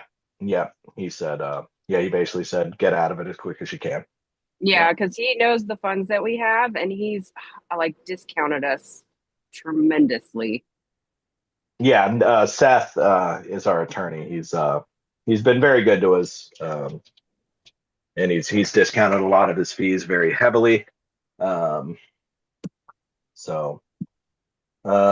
else? People have to vote without knowing the full case on each side. It appears you're pushing clubs to vote based on those rather than the facts of the case. Well, I that's have an a opinion. question. Yeah. Is the voting, or sorry, not the voting, is the, well, when you send out the votes, are we allowed to pick and choose the parts of the settlement that we agree with versus don't agreement? Or is it a yes and no all for everything? It's yes or no, basically. Yeah. So there's no counter offer to, just so for my understanding, the settlement is what we've all agreed upon, or we're not going to. You guys can 100% not accept this agreement and go back to the table. There's been tons of back and forth between the attorneys and the parties. And this is the most equitable agreement both parties could get to. Go ahead, Nick. Sorry. So let's be absolutely crystal clear, guys. And yes, this is a very financial decision. We were supposed to have depositions last week. Yeah. And if those depositions have to end up happening, what was the estimate, Dennis? Like $25,000? Yep. $20,000 to $25,000 just for depo prep. If AWMA as a general board, if AWMA decides, this is just facts, right? AWMA decides to reject this settlement agreement, then those depositions are going to end up having to happen. And that, what was it? The lawyer bill, like 61,000 so far, whatever it was. 50, I think we're at 57 right now. 57. That's going to jump up by $20,000 to $25,000 pretty much. Yeah. Almost immediately. Just to gather the information to go to court. How much does that leave us in the bank after we pay this? So we have 97,000 right now. Yeah. So hold on, I just did the math. So if for the initial payment, which is the 40, it will be down to 56,176. That doesn't include the additional payments after, but there are a much smaller increment. Yeah, and those are basically structured to be pulled from membership dues as they come in each year, it looks like. Yeah. So yeah, it's not a great situation, guys, but this is the situation that got dropped in our laps. And when I say our laps, I mean everybody, the general board, the executive board. And it's yeah, pretty much from day one, to echo what Nick had already said, is the attorney was like, it's not a great case for either side, and it's going to cost everybody a ton of money to basically come out with not much. My take is like, and we're not here to try the case, right? But my personal opinion for what weight it carries is this is a zero-sum game. If we end up going to court, they're gonna win some, we're gonna win some. And, you know, AWMA and the Holdleys are just gonna end up paying their lawyers a bunch of money. Like, at the end of the day. And AWMA doesn't have enough money to go that far anyway. So Jamie asked, so out of the box, isn't that what we have insurance for? Does AWMA have board of director insurance? Nothing is covered. So the AWMA has a liability policy for being sued. They do not have a liability policy for board on board actions, which is what this is considered. So the multiple attorneys from multiple sides, as well as the executive officers, have reached out to the insurance company, and all of us have been told the exact same thing, that it is not covered because these people served on the board within a year of the disciplinary action. How much money will we have in the bank if we were to settle this? Oh, that's a new reply. Sorry, that just popped back up. Yeah, so we would have roughly $50,000 because we would pay out 40, and then the rest would be paid over time. And you said something about the countersuing, and you get back to that. Is that after this discussion then? I'm sorry, the what? Earlier in the chat, someone was asking about the countersuing. If we settle, does Yeah, that so go there's with? What happens we've filed counterclaims against the Holdleys, which essentially means if we go to court, those are the arguments we're placing against them. So they have claims against us, and then we filed claims against them in response. So if this gets accepted, all of that would be dismissed with prejudice. If it doesn't get accepted, then we would spend the $100,000 figure to go to court, basically, to prove our counterclaims or disprove theirs. And there is no guarantee at the end. Like, if you win a lawsuit, it's not automatic that you get your attorney fees back. There is usually that is decided in a separate conference, for whatever that's worth, because I wasn't quite sure how that worked when we all got into this. Okay. We should probably keep moving if we can. I know this is hugely important, but we still got a lot of stuff. Any other questions on this settlement agreement? So if anybody's wanting more information, just go check out the legal documents because it's all in there. And if you need anything else, somebody can, if you want more, somebody can send you more. Yeah.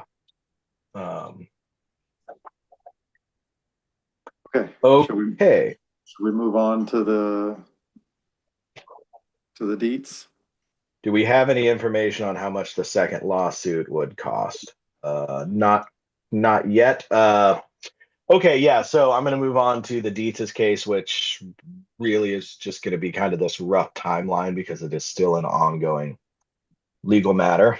On 9/26, the Dietz has filed a complaint. The Dietz has filed an emergency motion to vacate their BOI findings on 9/30. On 10/21, the Dietz has filed their first amended complaint, On 10/29, AWMA files response to emergency motion from 9/30. On 10/30, the Dietz has filed a reply to AWMA's response from 10/29. On 10/31, the Dietz has filed a second amended complaint. On 11/17, the AWMA requests the TRO. On 11/19, the court calls case conference and parties to agree to the TRO. On 11/20, the evidentiary hearing for the emergency motion is canceled as a result of the TRO, which we'll circle back to in a minute. After that, just recently, I apologize, we don't have the exact dates for this, but then the Dietz filed a motion for clarification, which our attorney Seth responded to.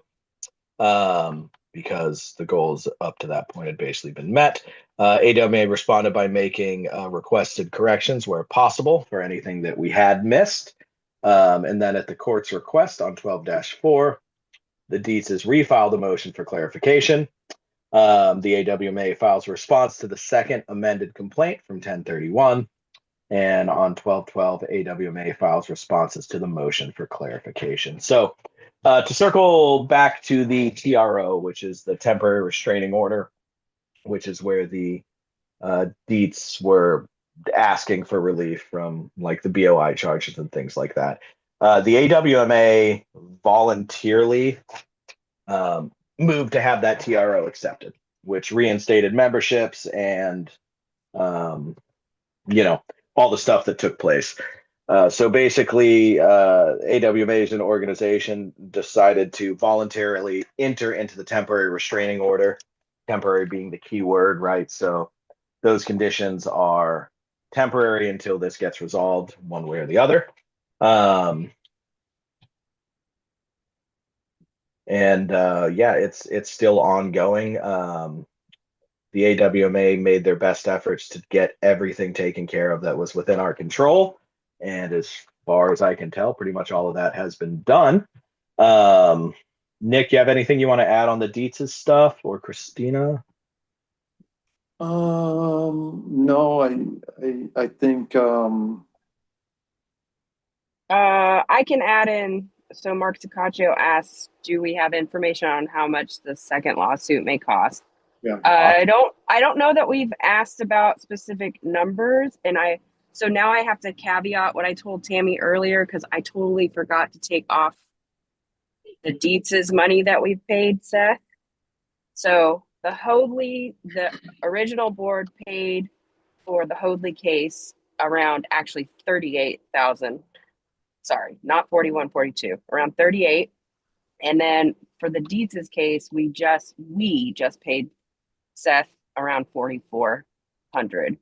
So that's where the numbers are. I just wanted to make sure that was clarified since I forgot about that. So to answer Mark's question, we've only paid around 44 so far, but now we're getting into what discovery, right? Is what we just sent. Yeah, and remember, like, I don't remember the date of that last payment, but there's got to be a fair number of billable hours between then and now because of filing the response to the second amended complaint and filing the response to the motion for clarification, and all that stuff has happened since the last time we paid the lawyer. Yeah, and to add a few details to the TRO, all the things requested in the TRO were things we wanted to do anyway. And that's why we volunteered to accept it as an organization. And by volunteering to accept that, it removed the need for an evidentiary hearing. And that evidentiary hearing, I believe, would have cost, is it $15,000 to do that evidentiary hearing? Something like that. Yeah, it was somewhere in that ballpark. So, just so people are aware of that. Okay. Any All right, questions? Mark, did the previous board spend any money on that case? Actually, no, the previous board did not, because the DEETS' case almost happened, within 3 days after we took off. After we took over. Well, we took over on 9. We took office on 9/14. They filed the complaint on 9/26. Yeah, after we got bombarded with a ton of emails. So, we tried to help as best we can internally, but it wasn't reciprocated. Yeah, there is a process for this to be dealt with through the general board as well, but it did not go that way. So any other questions on the DEETS' timeline and ongoing lawsuit? I think the only other thing to mention is the next steps in that case. Moving. It's kind of almost similar to the Hoadley case, moving to discovery and depositions. Yep. Okay, last call for questions. Okay, the next item on our agenda appears to be discussion on number of BOI committee alternatives to be elected. No. You don't have the latest. You're like on V1 of the draft or something. Oh, I thought I clicked on the one in the No. email. I apologize. Not the latest email. The next agenda Hold on. items, discussion on the standing or special status of the website and social media committees. And I can kind of walk through this if you want, since it was kind of my thing that I stumbled across. So, this was an agenda item that Andy actually asked us to add to the agenda. So was it earlier this week, I think? It's Monday, or last week, when I was trying to figure out exactly, as secretary, trying to figure out exactly which committee seats were open and available based on how many seats are in a committee, what year do they get elected in even years, odd years, whatever. I realized that the website and social media committees are not in the bylaws that are posted on the website, right? Which we know that the bylaws posted on the website are out of date. They need to be updated. There's been amendments since 2019. And so I started digging, trying to figure out what was going on. And what I found was there was a vote at last year's general board meeting to have an amendment to, and I don't remember the exact wording off the top of my head, but it's very vague. Basically to have an amendment to make those two committees standing committees with 2 to 3 members each. And that's all it says. I dug and dug and dug. I even watched the meeting recording from the meeting last year because it actually wasn't deleted. I dug through Gaggle, I dug through Election Buddy, looked everywhere, and was not able to find any actionable language that could be added to that could be function as an amendment. That could be used to add those committees to the bylaws without having to go back to the general board and propose language. So the executive board, we had a vote and it passed 5-1. Everybody voting yes, except for Tammy voted against it, to clarify that those committees were still special committees. And if they, need to become standing committees, then that can certainly happen, but, the amendment needs to be done properly so that the language can be added to the bylaws. Can I make a comment on that, Nick? Yeah, I'm done talking. Yeah, I think I can see why you would come to the conclusion that the language is very unclear, because it is very unclear. So I definitely agree with Nick on that. However, I think the gist of it is that this was at a general board meeting and it did pass, and it passed. I don't know if you guys read over the voting results, but it was very much in favor. People were very much in favor of creating standing committees versus special committees. And as ambiguous as the language may be, or poorly written, I guess you could say, that's something that needs to be cleared up in a bylaw amendment.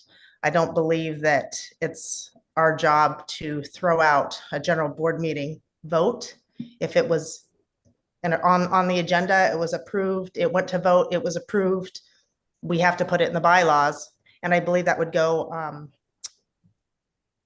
in that section under committees. I think it's I. It ends at like H, and then you just add it to I, as written in the meeting minutes. Because if the meeting minutes went on if that topic was approved, on the agenda, put on the agenda, it was voted and passed, and the meeting minutes were subsequently approved, then it's done. It's a done deal. That's the way I look at it. That's why I voted against this particular issue. Now, Yeah, having and- said that, if standing committees were put into place as the general board requested, right? Then those that are on the special committee now could certainly just apply to be members of the standing committee and voted in by the general board.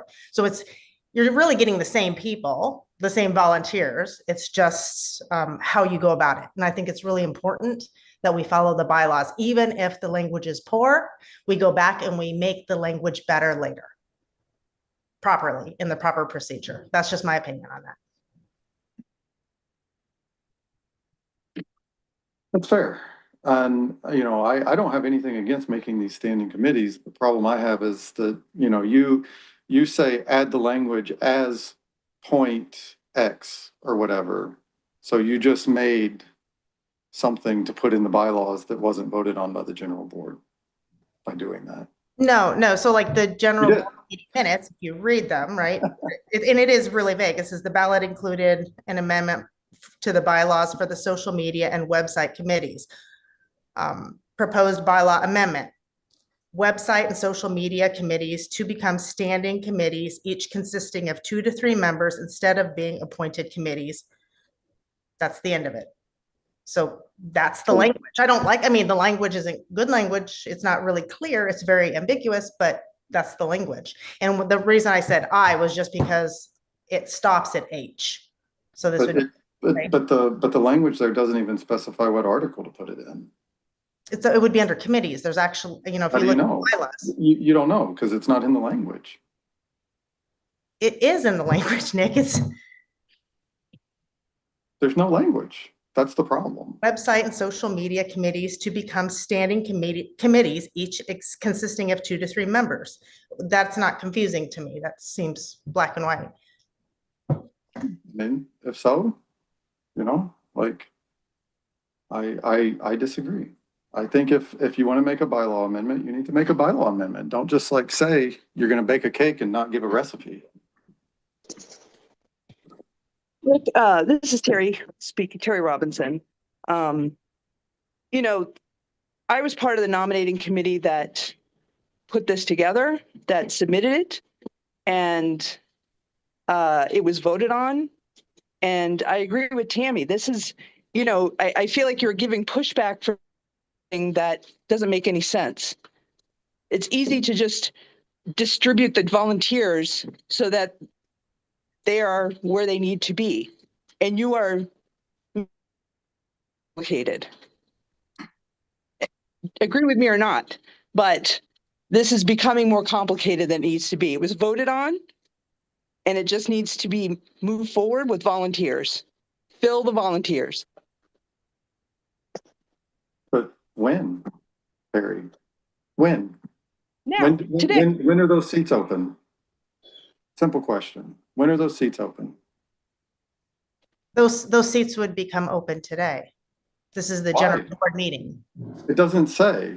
It does say about with standing committees. It doesn't say even year or odd year. It doesn't. Under standing committees, there is a process in which AWMA elects individuals, volunteers to the standing committees. That's what we're going to be doing today with the Board of Inquiry, for example. We have open positions on Board of Inquiry.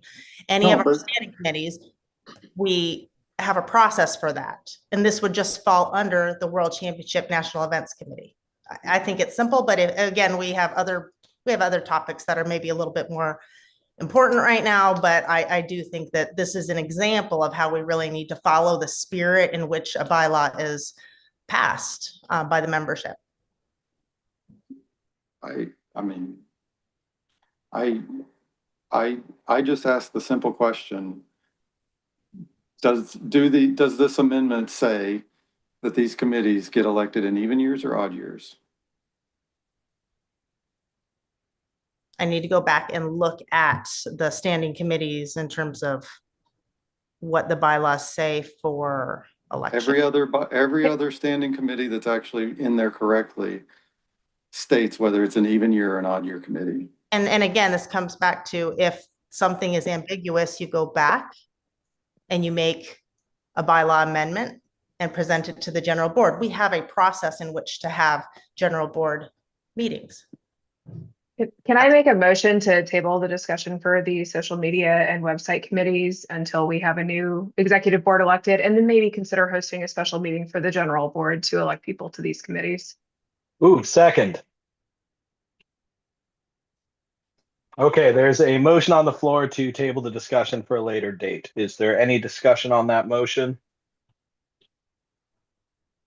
Once, twice. Perfect. Okay, everybody in favor of tabling this discussion, please say aye one at a time.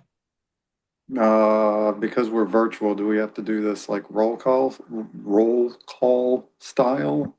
Yes. Yep. That's what I thought. Okay, hold on, let me make a new column. Bear with me, guys. I'm going as fast as I can.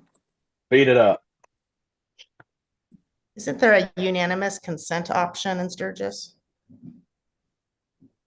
Oh, we could do it by acclamation, yeah. That might be quicker. Yeah.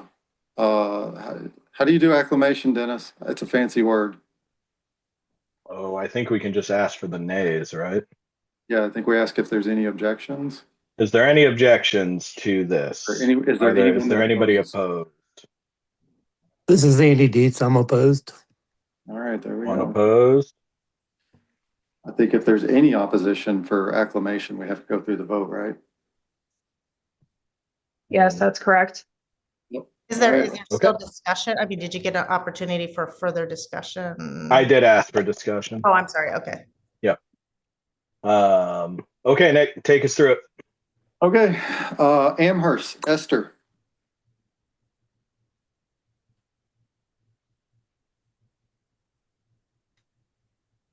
Or she said she might disappear. Amherst, Alexandra.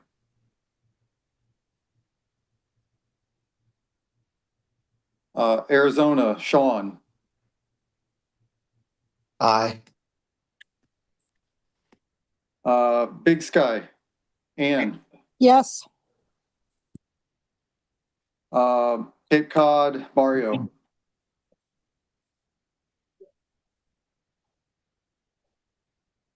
Controlled Chaos, Brad. Yes. DFW, Amanda. Yes. High Altitude, Allison.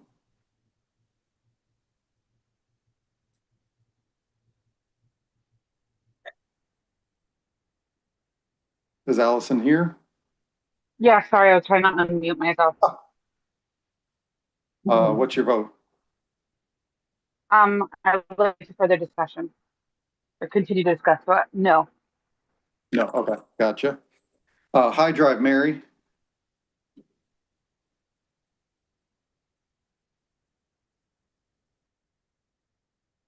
Hoot Hoot, Christina. Yes.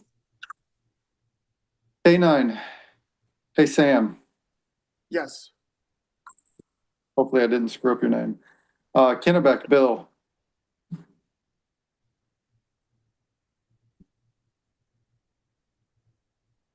Is Bill still with us? No. Yeah, I'm still here. Okay, gotcha. Vote for no.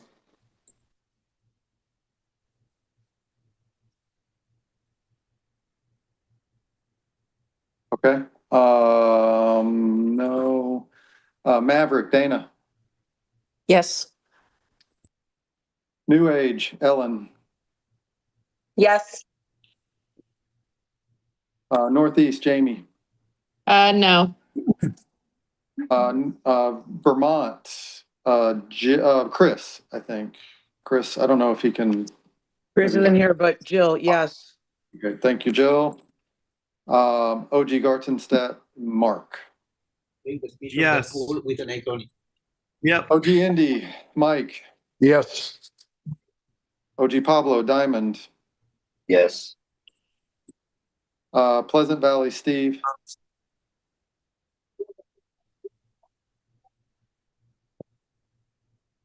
Hey, Cape Cod, Mario, yes. Thank you, Mario. Did I just miss you?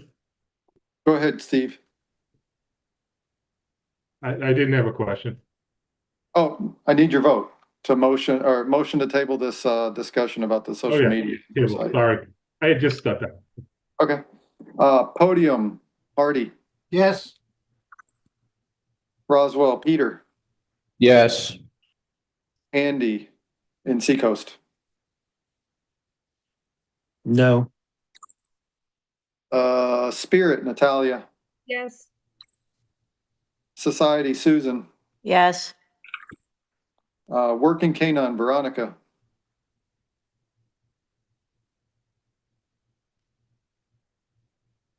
Ugly Dog, Melissa.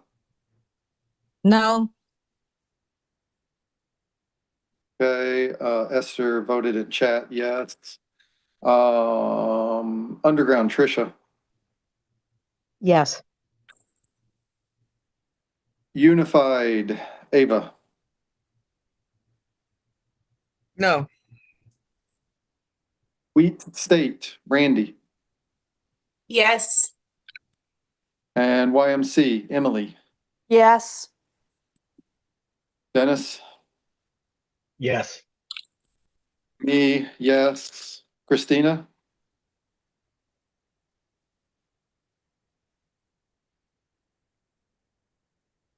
Christina. Diamond? Becca. Yes. Sarah.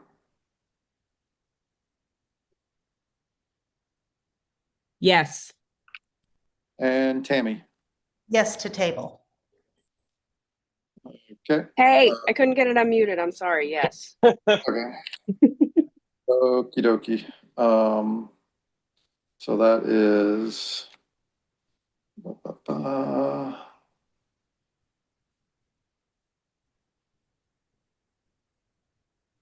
That is 28 yes against 1, 2, 3, 4, 5, 6 no's.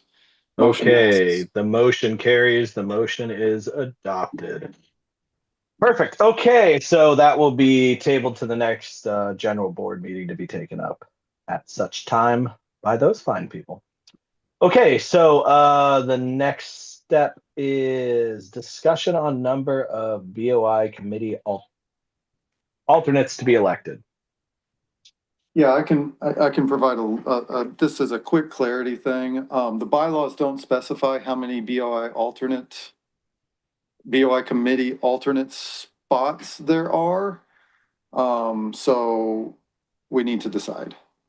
That's simple. That would require well, I guess it wouldn't Yeah, I haven't. require a bylaw change out.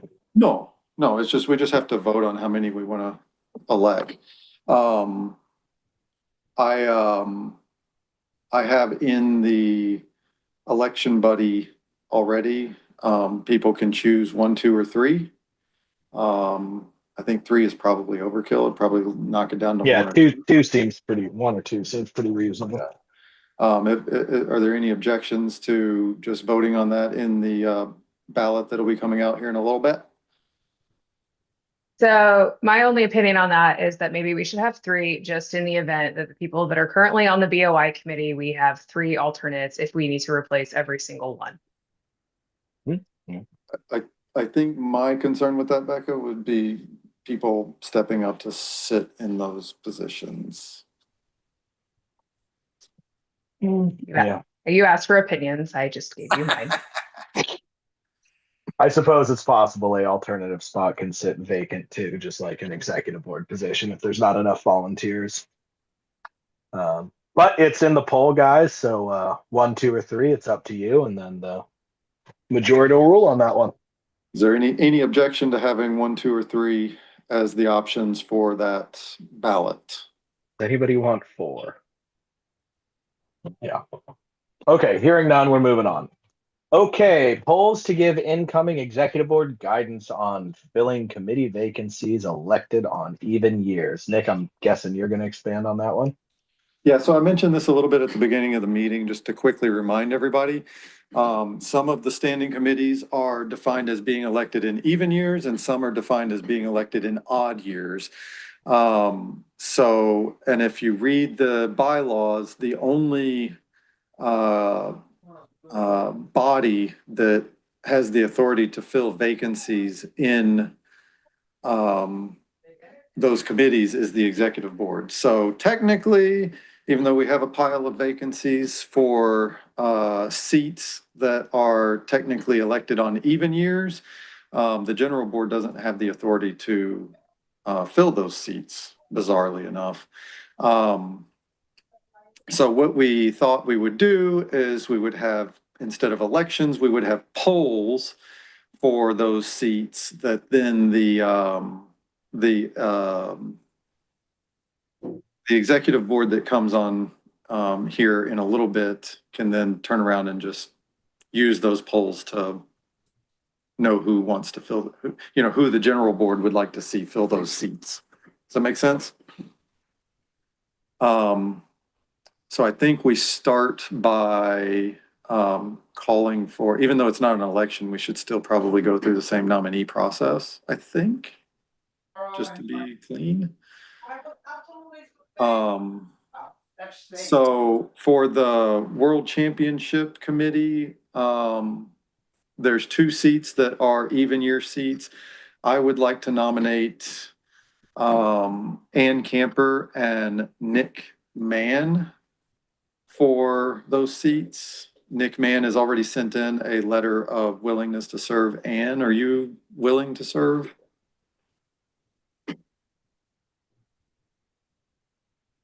Did we lose Ann? I hope not.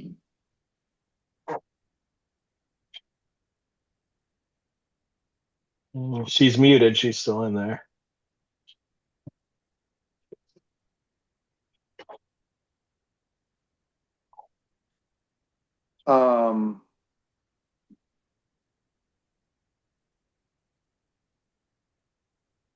Any other nominations for that committee from anybody? Yes, finally, I got the mute. Ah, she's back.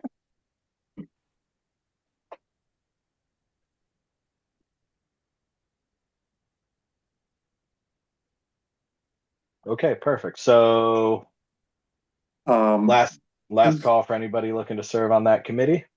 We have to have seconds for nominees.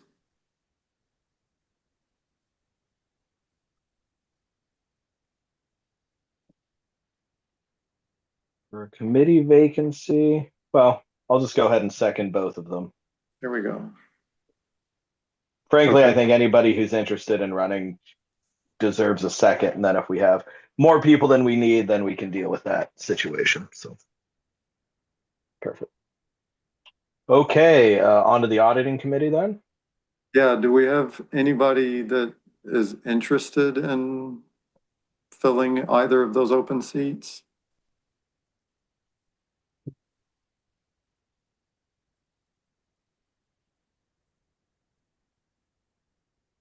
Okay, I guess we will table the auditing committee for now. And obviously make an effort to fill that again in the future if nobody at this meeting is interested. Okay, the BOI committee needs 1 full member, it looks like. Or there's 1 seat available, I should say. Yeah, I will nominate Ava Emmel. I'll second. Okay, perfect. Ava, you willing to serve? Yes. Cool beans.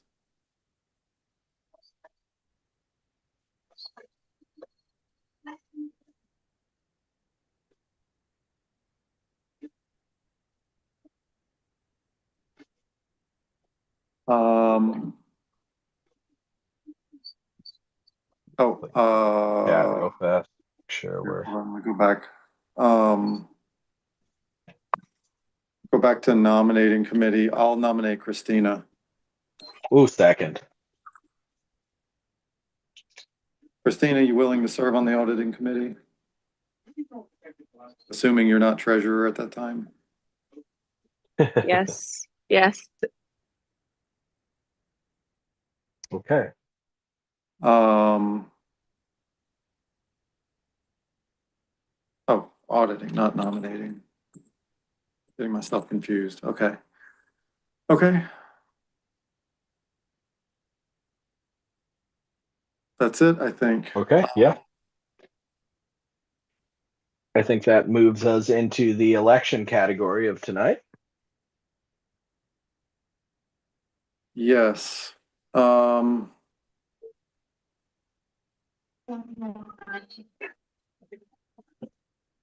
Okay. So nominees for president. Yeah.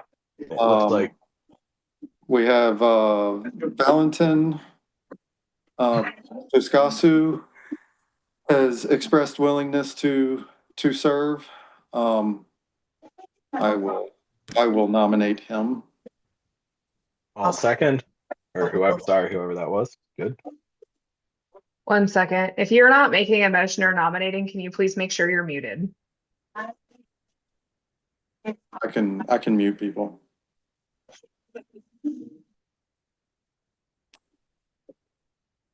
Okay, so Val has been moved and seconded, and then the other candidate is Glenn Stevenson. I'll move to. Oh wait, I give me a second. He might have pulled his willingness. I need to try to clarify directly.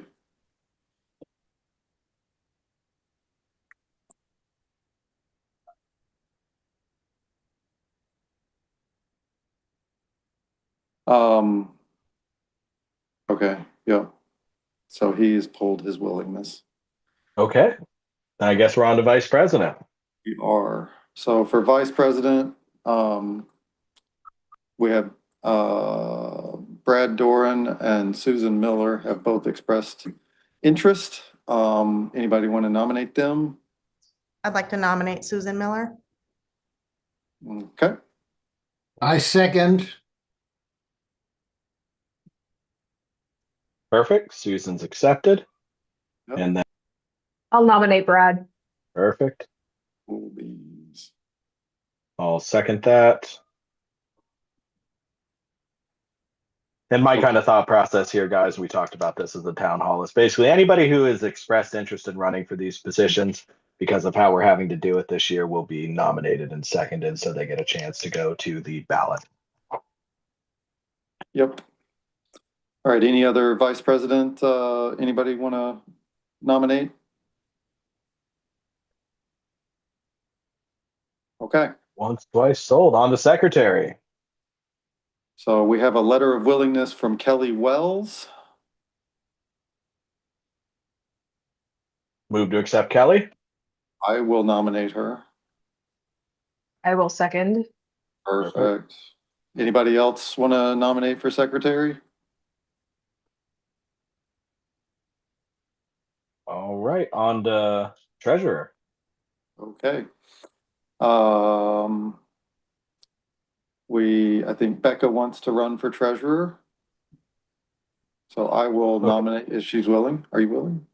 Wants to is probably a strong phrasing, but yes, I will. I'll second then. Perfect.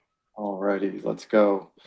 Membership chair, we have a letter of willingness from Acacia. Anybody want to nominate her? I will nominate her. I will second. Perfect. Okay, guys, for director at large, number 1, because again, just a little quick revisit, the way the director at large position works is once the initial elections are done, if there's an even number sitting on the executive board, then you go and elect a second director at large. So we do it's kind of a one at a time thing. So for the first director at large position, we have a letter of willingness from Scott Hoyt. I will nominate Scott. I'll second. Perfect. And then Mark Sicoccio has expressed interest. Mark, you willing?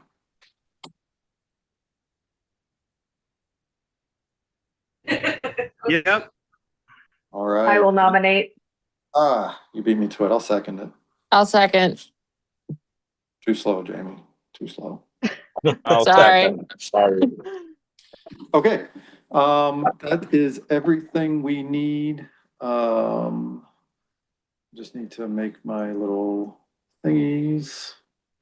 And you guys give me just a minute to go and do the election buddy doohickey. And I will send it out and we will open that vote here in just a little itty bitty bit. And we decided the vote's going to be open for 10 minutes. Is that correct? 10 minutes or until everybody's voted. So Perfect. the sooner everybody votes, the sooner we can move on. Okay, continue. Okay, and the amendments are part of this vote that we talked about earlier. President is, come on. Okay, president is that, vice president is that, And secretary. just to reiterate, the lawsuit stuff, guys, is not a part of this ballot. If anybody missed that from the beginning. Right. Okay, auditing committee is going to be.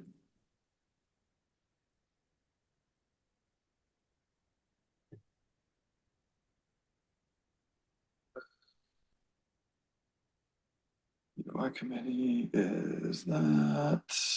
Viewer notice. Order list. Okay, here's the hard part.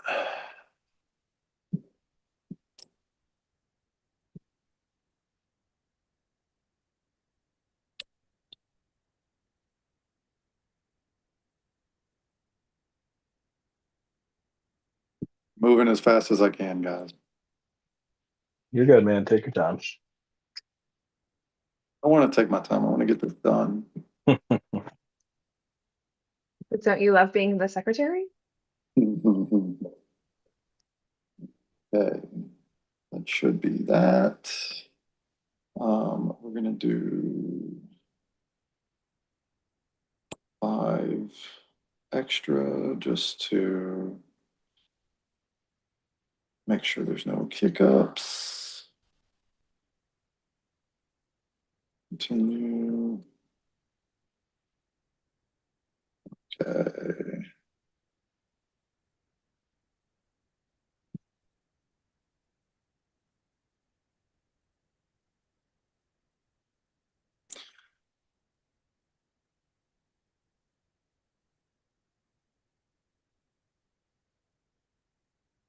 Ah, crap.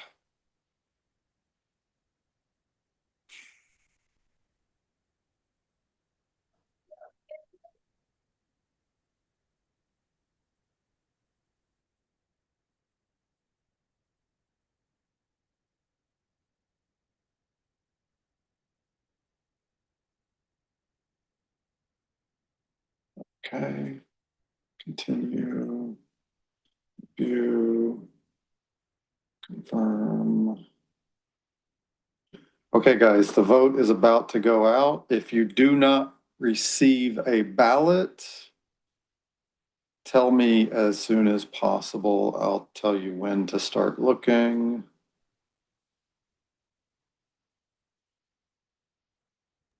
Go.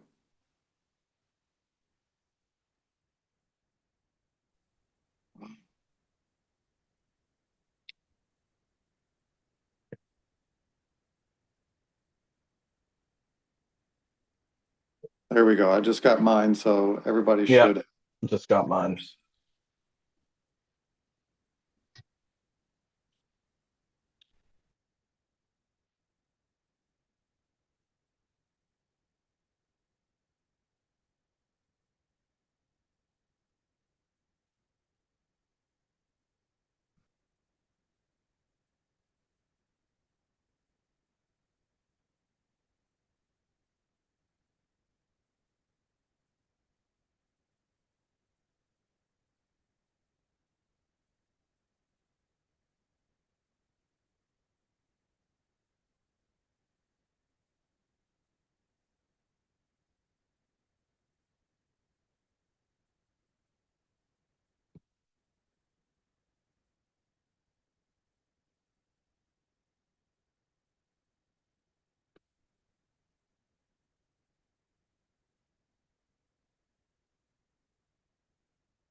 Uh,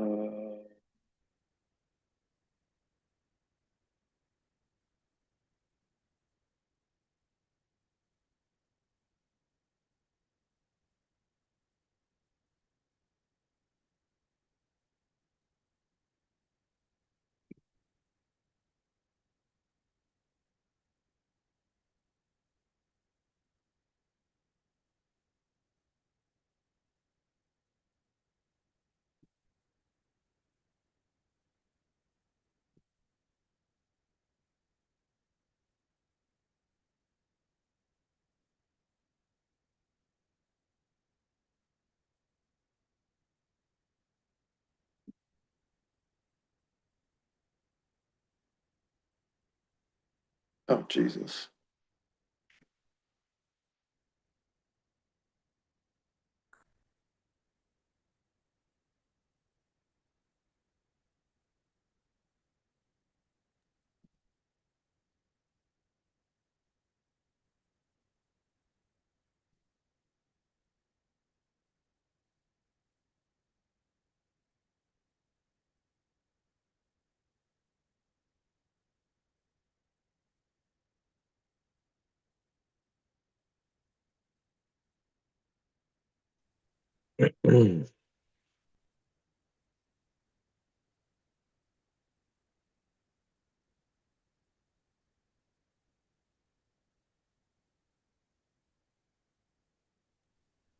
Dennis, Andy had a question asking why there were no write-in options. Did you want to clarify that? I think there was the opportunity to nominate from the floor, and I think that's what that means, but can you clarify? Yeah. We had floor nominations, and quite literally anybody could have nominated anybody during that process. Thank you. I didn't see that chat question. And I'm over here scrambling, trying to make sure people got their ballots.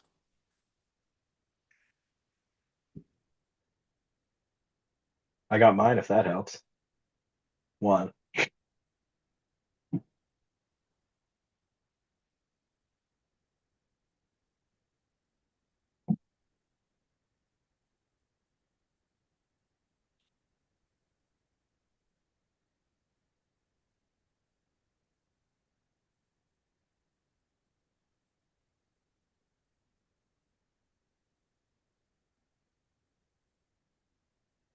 Mhm.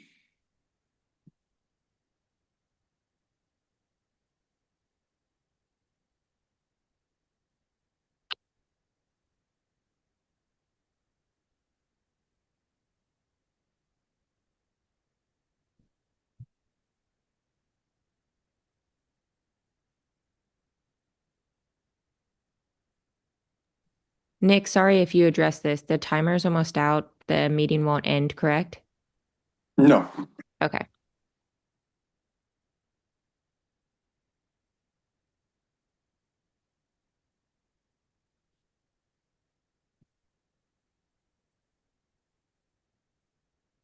Okay. We're getting their votes done.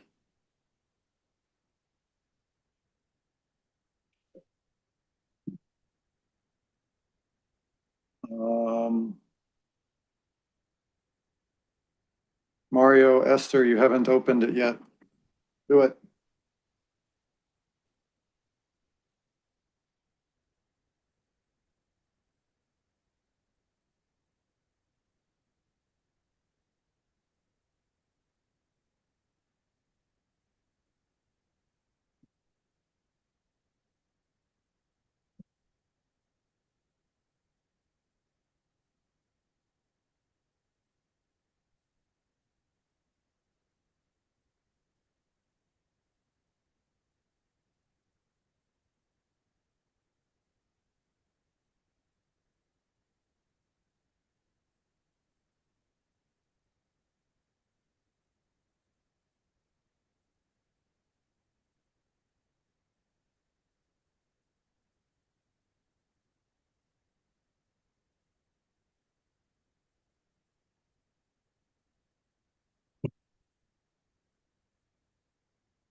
How we looking, Nick? We're getting there. All right.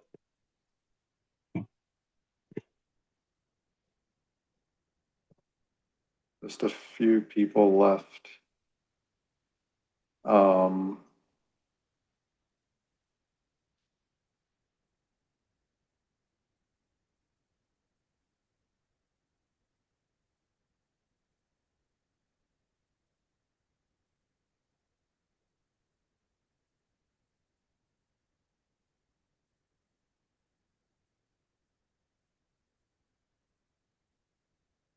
Those people are either gonna vote or they're not, because they got 1 minute left.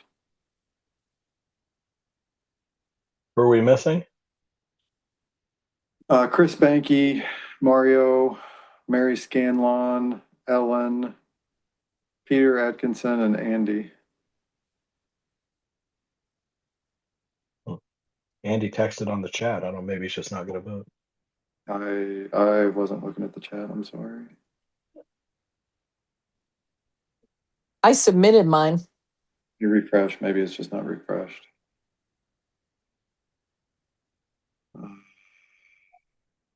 Yeah, your show's voted. I think mine's submitted, is it? Peter doesn't say submitted yet. It's vanished. I don't know where it is.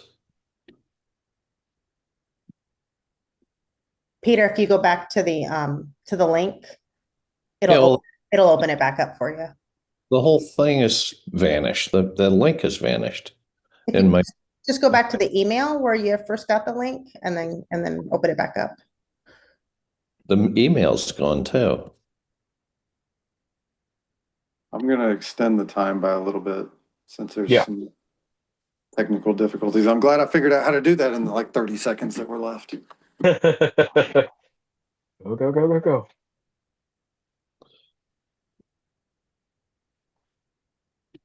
Nick, this is Ellen. You got it, right? Yeah. I got you, Okay, Ellen. okay. I got you. Just checking. Yeah. Let's look. So we just got Andy, Peter Atkinson, Mario, and Chris left. I thought it showed Mario had it opened a minute ago.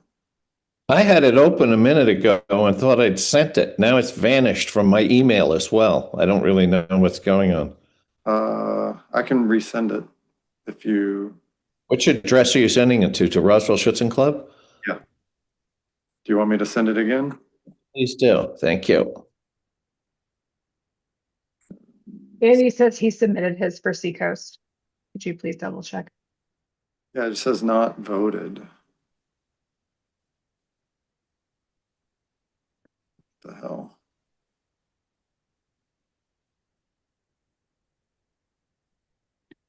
It might just take a minute to refresh. Yeah, I'm gonna spoil Peter's and get his resent.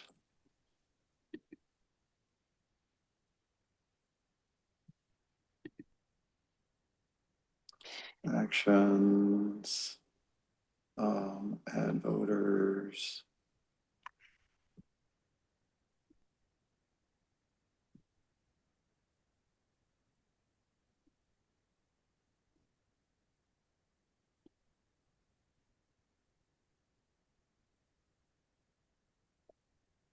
Did you send it? It's giving me grief. I don't know what's going on.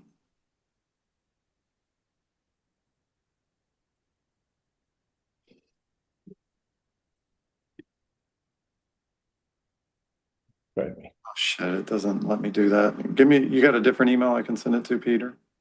Which one are you trying to send it to? I was Roswell, but I need a different email address. You can send it to PLAtanker@gmail too.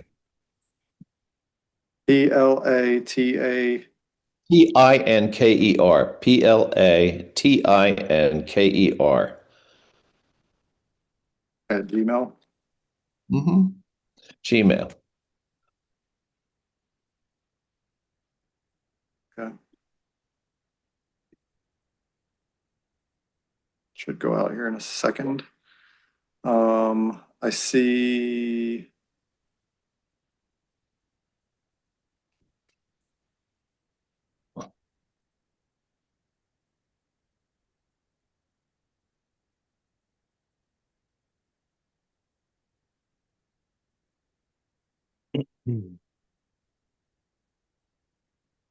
You should have it, Peter.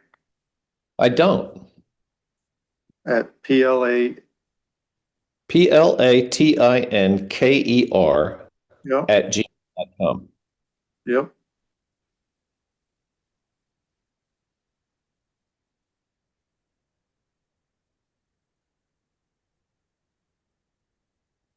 Check spam too. Oh yeah, good thought.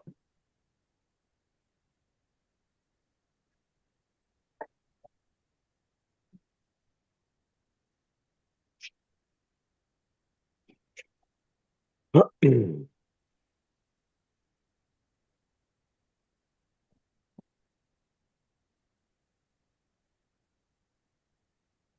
is a congenital problem we have, is getting me emails. I still don't have it.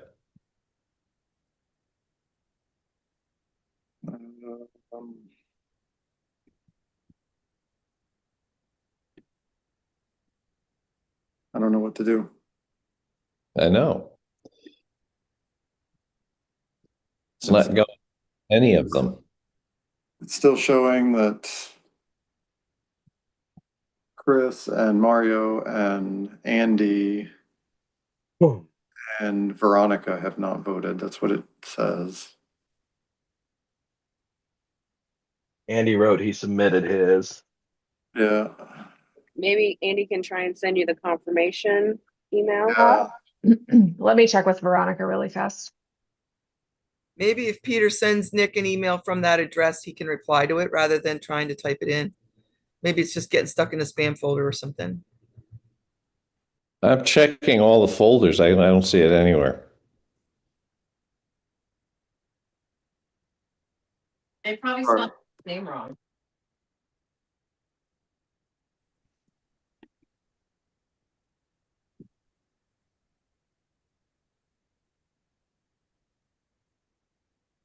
Peter, I think Ava had a good suggestion. Maybe you can email Nick and then Nick can reply with the link. Okay. Actually, I can't do that because it's like a unique link for everybody. Could he just do a verbal vote over this instead of doing a private vote? Huh. Yeah. I think we can do, Instead of doing it verbal, could we have, because all of us, I think, had mostly anonymous polls, could we have Peter send his nomination or his vote to Nick? I would think that would be better because actually it somewhere in the bylaws it does state when it's about individuals it has to be anonymous. It's supposed to be, all these elections are supposed to be secret, but I can do, if for the people that we're having trouble with, if you direct text me, I can do it as a paper ballot, I think. Okay. So if you either email me or direct text me in the Zoom,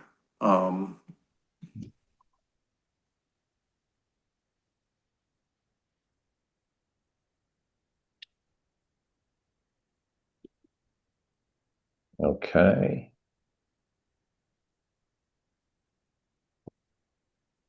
So I have sent you my email address. I've texted you. Do you have it? I mean, I emailed you. Nick. yeah, I'm looking.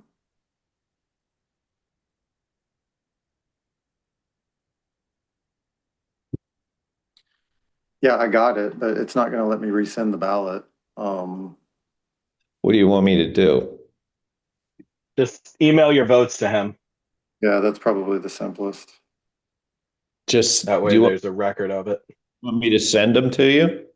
Yep. Yeah, just email. I can do.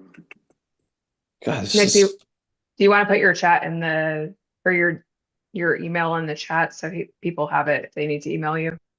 Yeah.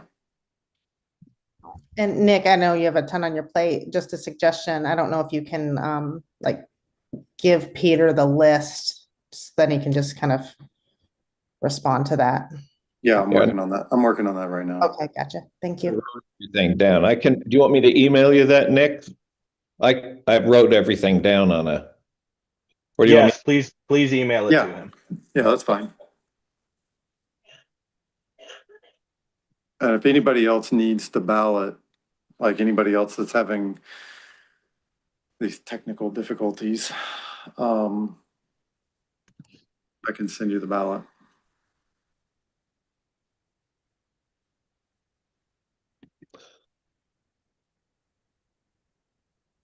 No.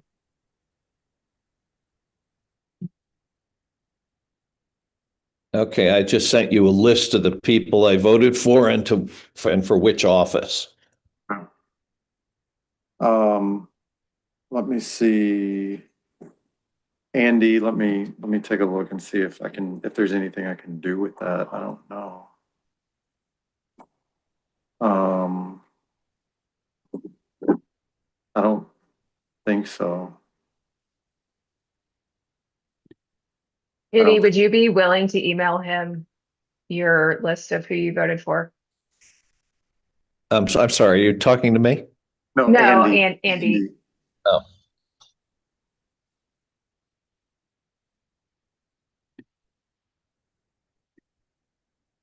Did that email arrive, Nick? Got it.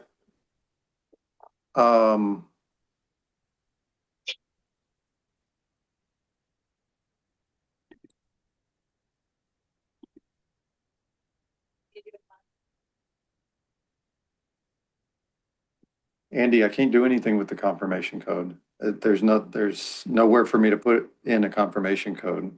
Like, I don't know what to do.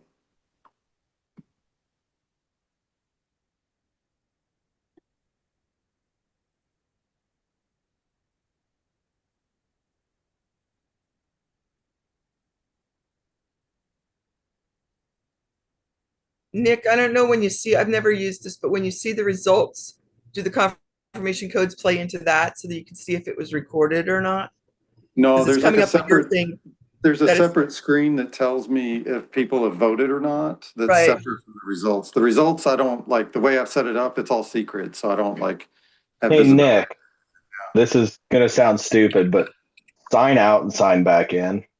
It could be a caching problem. I mean, cross it off the list.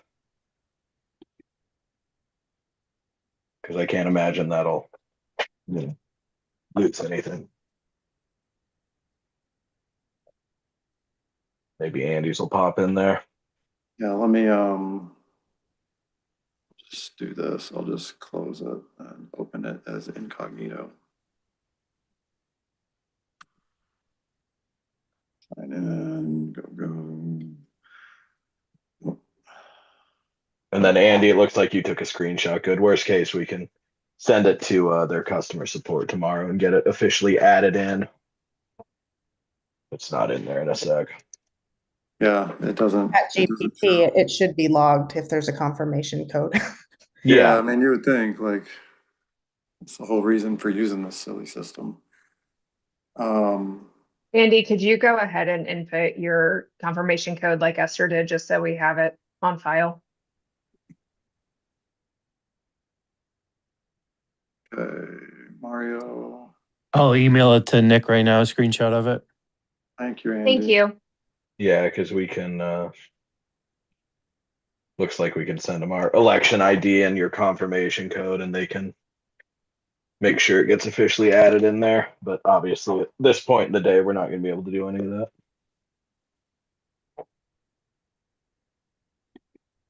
Okay. So this is this one.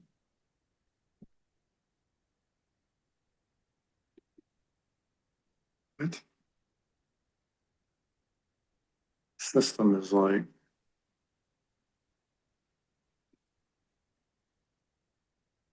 Wouldn't it be great if they scheduled server maintenance for right now?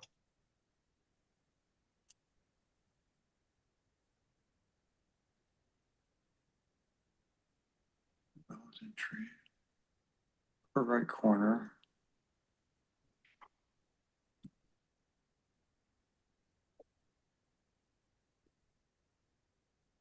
I don't know.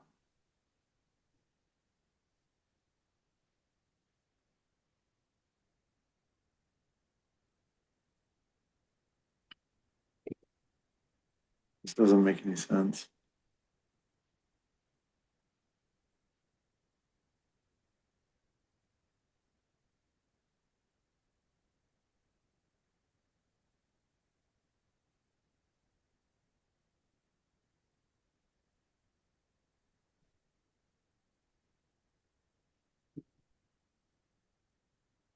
So I think almost everybody's voted, or it shows almost everybody's voted. Yeah, I think you're safe to wrap it up, and then we have Andy's stuff so we can make sure it gets. We'll send it to customer support in the morning and make sure it gets officially added. added and addressed. And Okay. yeah. Give me 1 second to see if I can get Peters in here. Where did it go?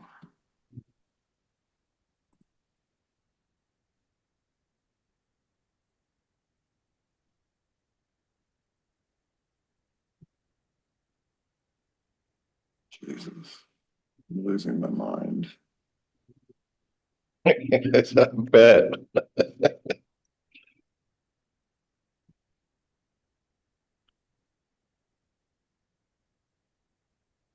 Okay, there we go.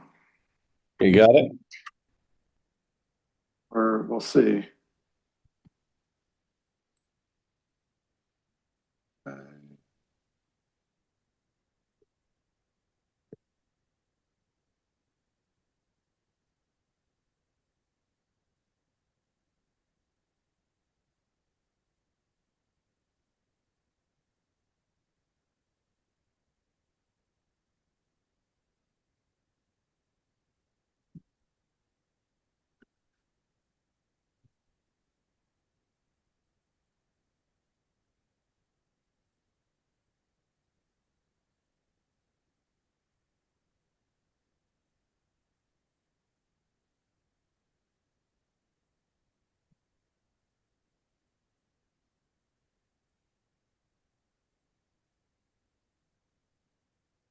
Okay, guys, I'm gonna close the vote so that we can move on.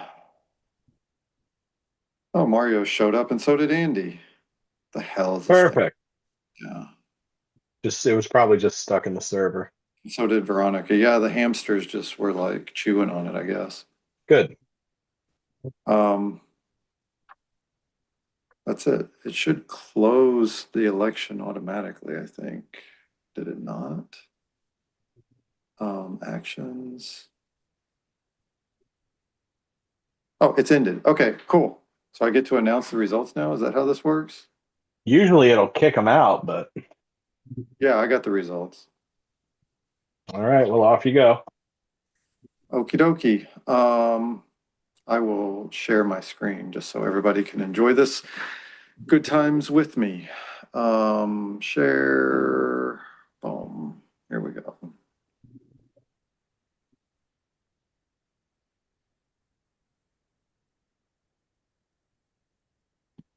Okay, guys.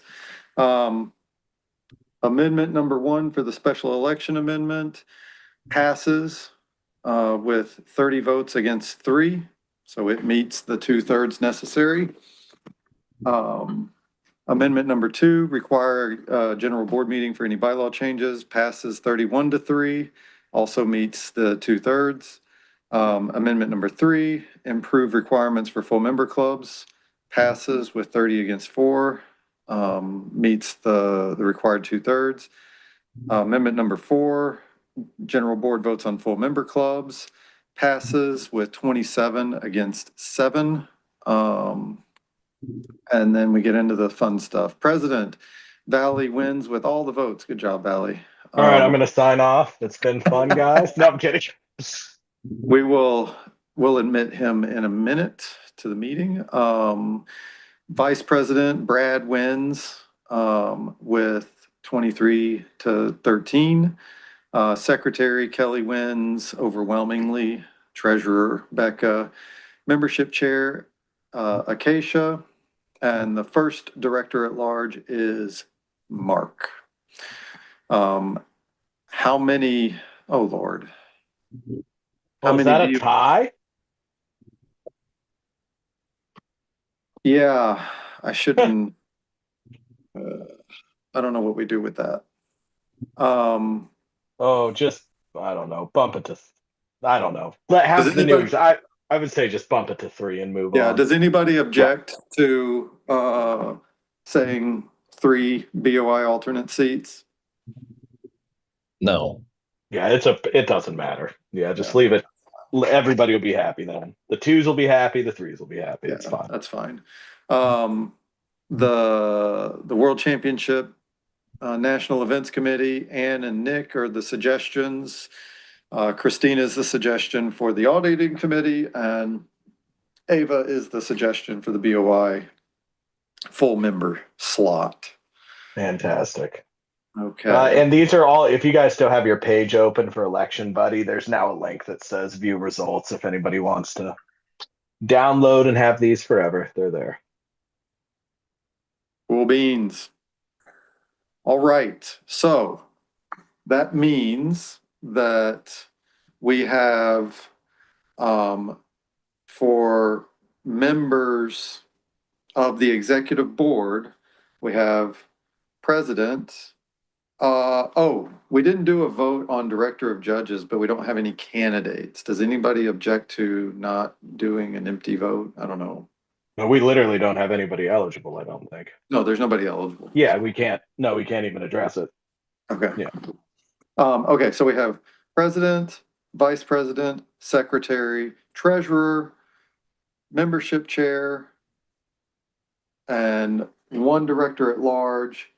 Becca moves from the South Region Director position to the Treasurer position, and then we have 2 more regional directors. So we have 8.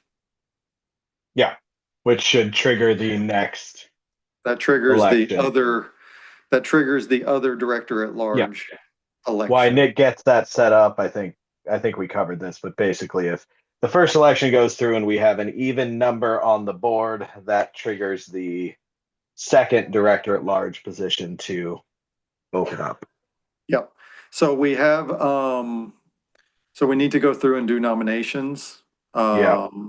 So nominations for, let me pull my thing back up.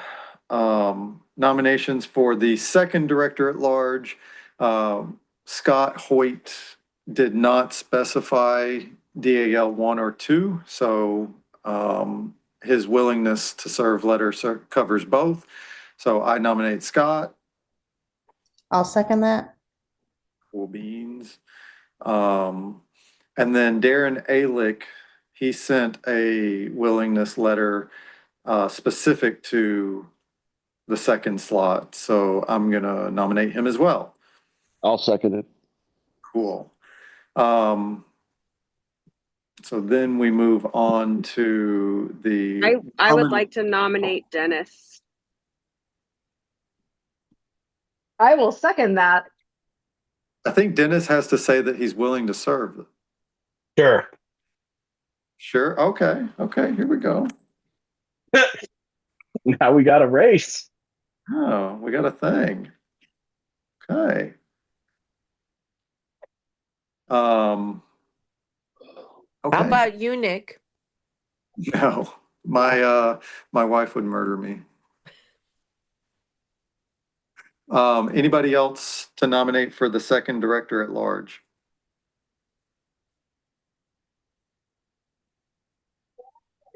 Okay, cool beans. The nominating committee, do we have anybody that wants to be involved with the nominating committee?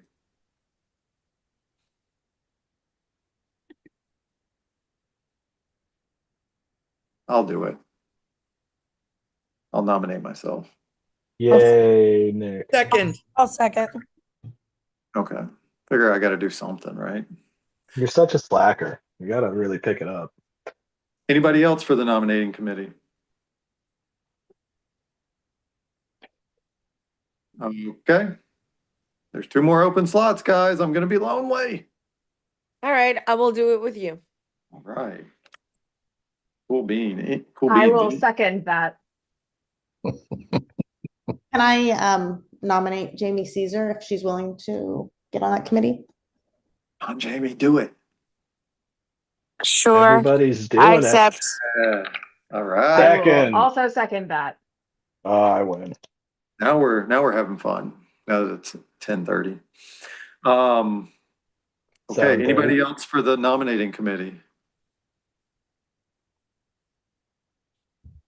Going once, going twice, gone. Okay.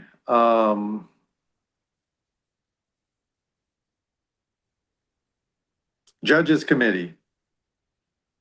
We need nominees for the Judges Committee. Ray Weisner sent a letter of willingness to serve. He's currently on the committee. I promised him, he sent this pretty late, but I promised him that I would read his little bio. He just had a little simple little one-liner. Love it.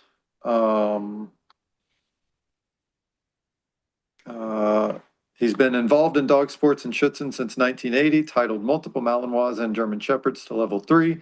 He's owned Belgian sheepdogs since 1976. He's retired USA Judge number 12. Wow. Wow, that's cool. Yeah, still training and titling dogs and would like to see this program make headway. I love it. I would like to nominate him. Yeah, I will second that. He judged my first Schutzen too. Anybody else? We got one more open slot on the Judges Committee.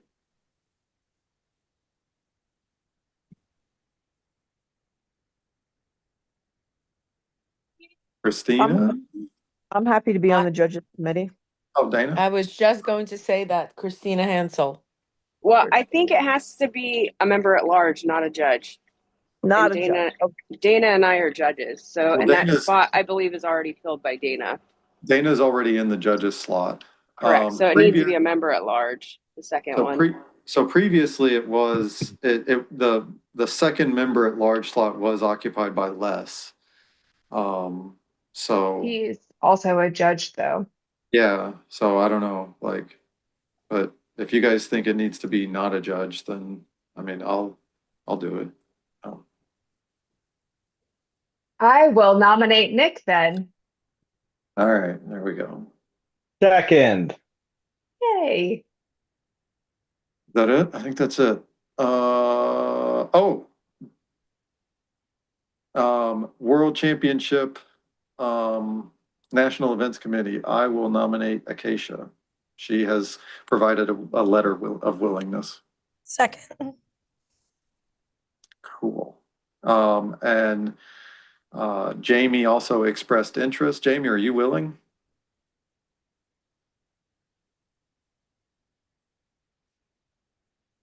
Sorry. Yes. So I'll nominate you. Second. Okay, good deal. Anybody else for the WCNE committee?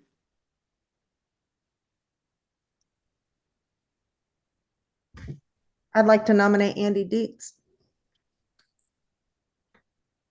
Second.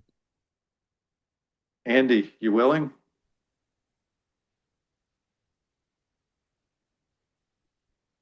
Andy?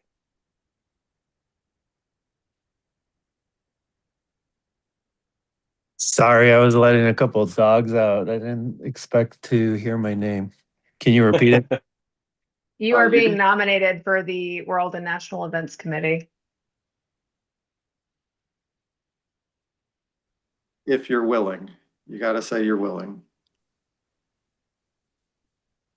Who nominated me for that? Shit, I don't know. Tammy. I'm sorry, Andy. I think I will have to pass. All righty. Fair enough. How I'm about nominating Trisha? How about Trisha Harper? Whoa. 2 people at once. I nominate Brittany Wild for the World Committee. So we have Trisha Harper and Brittany. Is Second to both. I second Brittany Wild for sure. I will accept. This is Okay. Brittany Wild. Trisha, do you accept? How many do we need? we need 2. We got 3 so far. Oh, good. Then I abdicate for Brittany. I third her nomination. Okay. Does that work? Yep. Yeah. Yep. Anybody else?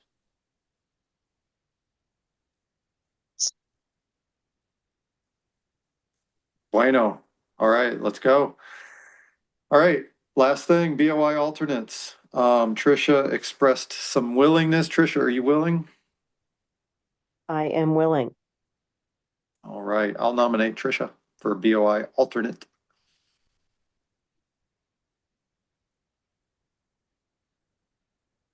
Can I get a second? I'll second it. Woo woo. Any other people, brave people willing to step in as BOI alternates? I will do it with Trisha. Ellen? Yep. I will Awesome. second Ellen's nomination. Perfect. We got one more open slot for BOI alternate if anybody wants to step into the limelight. That's the third alternate. You can throw me in there if you want. Because I think the odds, if anybody If you get wants to. if you get the director at large position, though, you can't serve as the BOI alternate. Oh, perfect. Does anybody else? Well, then, if anybody wants to step up, do it. I would love to nominate my clubmate, Liana, but I don't know if she's on the call and she's going to accept it, but she would be incredible at it. She's on the call, yeah. Liana, can you unmute and say if you're willing? Yes, I'm willing. Perfect. I will second that.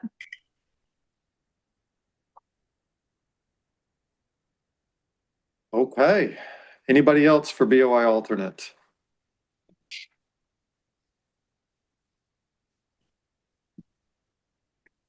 All right, Baron. Okay, that's it. Let me Ballot number 2 coming at you. we go set this sucker up real quick. What's that, Baron? Hopefully it goes a little smoother. Okay. So and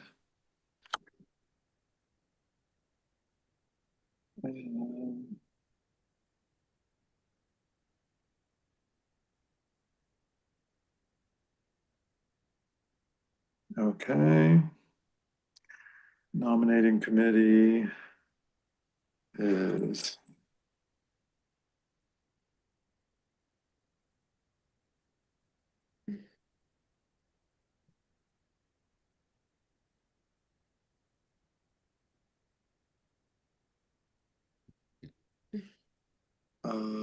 where is it? Ellen Gilmore, make sure I spelled her name right. And then Jamie.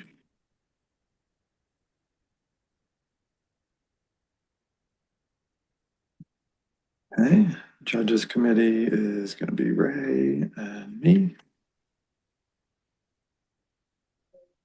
And these, we're going to have those 2, and we're going to have Brittany. Okay. And BY committee alternates, we got one more. 3 vacancies. Trisha.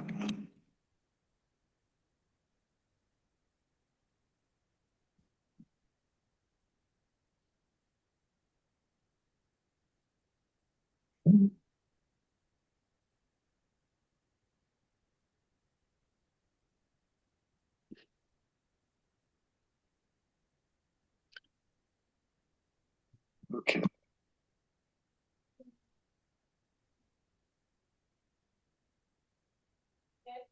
Is the drain down? No water outside of the tub.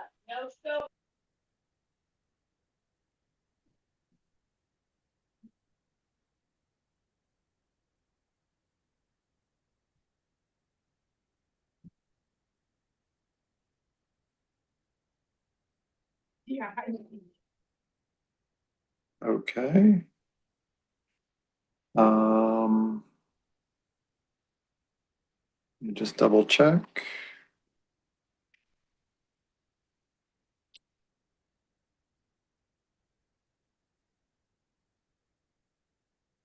And just so everybody's clear, all of the freshly minted officers are not seated yet. Everybody's still in their prior positions. Everybody gets seated as soon as we're done with these elections and we move on to new business. 36, yep, that's right. And Peter, I'm gonna send this ballot to the Roswell Schützen Club email address again. And let's see if it works this time. Okay. Continue. Just for the record, if I am not seated as treasurer yet, I have also not received the ballot as the South Regional Director. I haven't sent it yet. I'll tell everybody when I send it. I gotta go through all these freaking hoops with Election Buddy before I can send. Okay.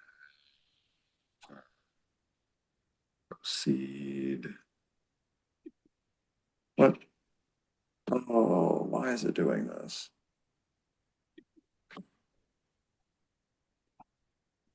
I don't know why, but it's making me pay.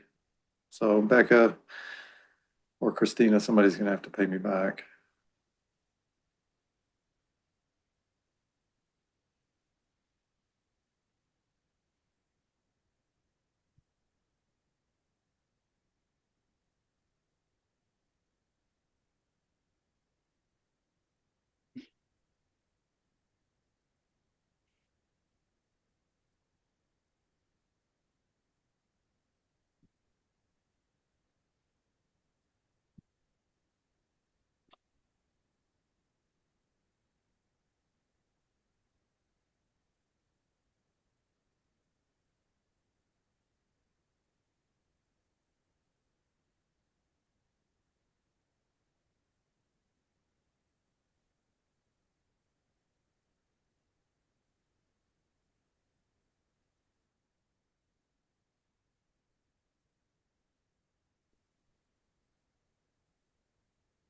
Ballot should be going out shortly.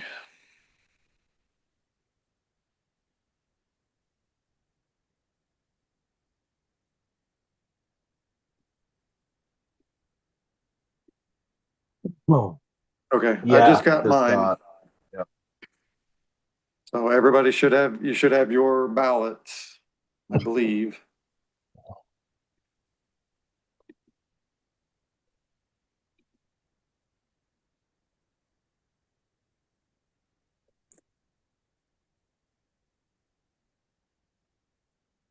Oh shit, I did something wrong. God damn it.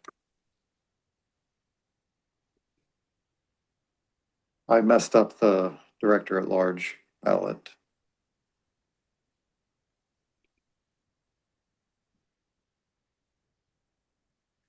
Guys, the director at large number 2 ballot is gonna be bunk. I'm gonna have to send a second ballot. I'm sorry, everybody. But So we just can, close out of this one or no? Close. yeah, I think I'm gonna have to send a whole new thing. Okay.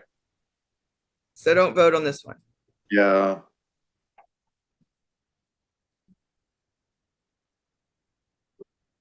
Sorry about that, everybody. No worries. Got in too big of a hurry.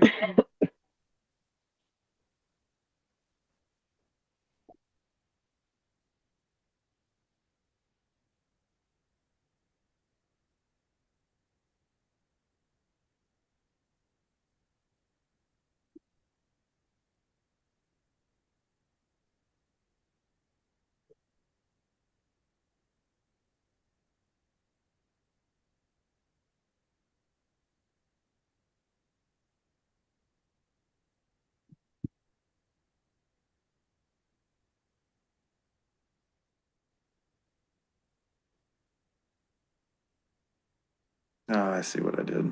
Okay.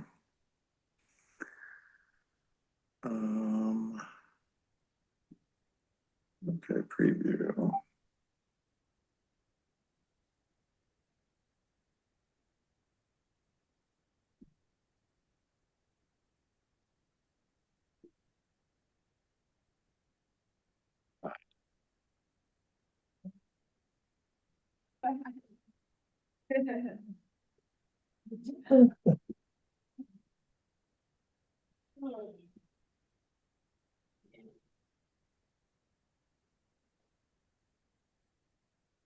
All right.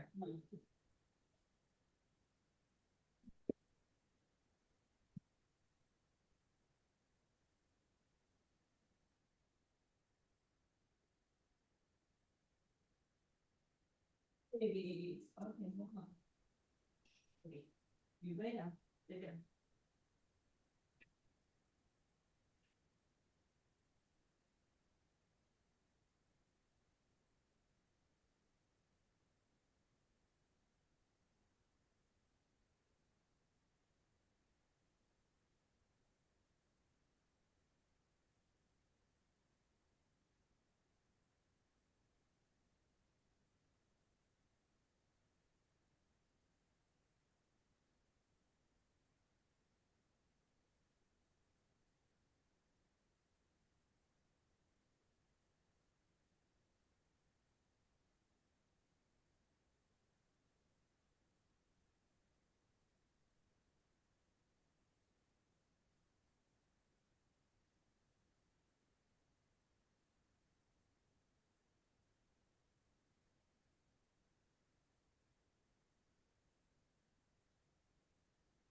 Just double checking it one more time before I send it. Should be 3 seats for the nominating, 2 for the judges, 2 for that, 3 for that. Okay.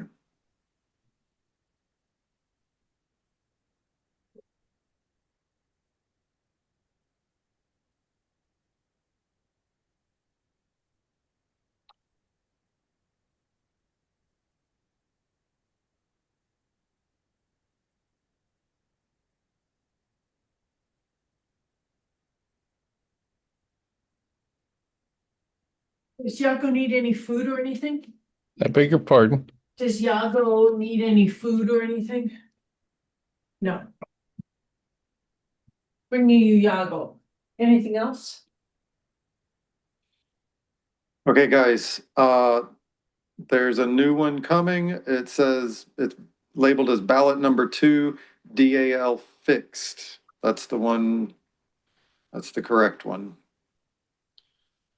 It should be coming here in just a minute. Yep, I just got mine.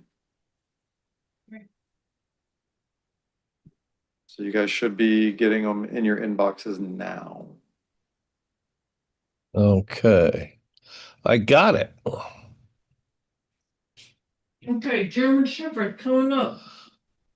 Conklin Hughes. Guys, please mute your microphones. I didn't get mine. Okay, give me 1 second, Mary.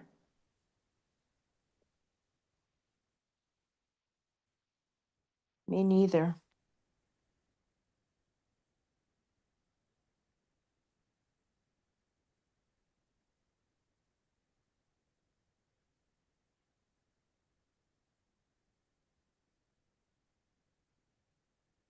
Okay. All right.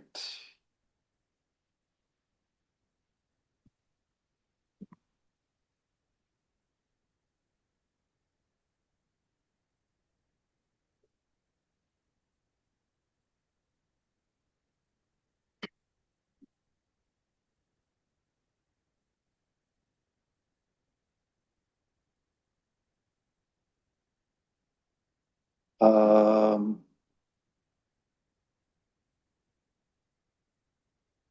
it's the same email addresses that we used before. Mary and Ellen, you check your like spam or junk folders.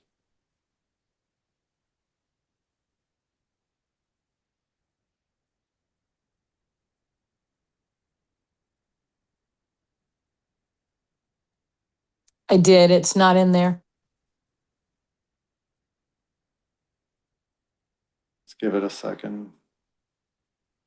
I think I might be able to tell it to resend. Can I send reminder email?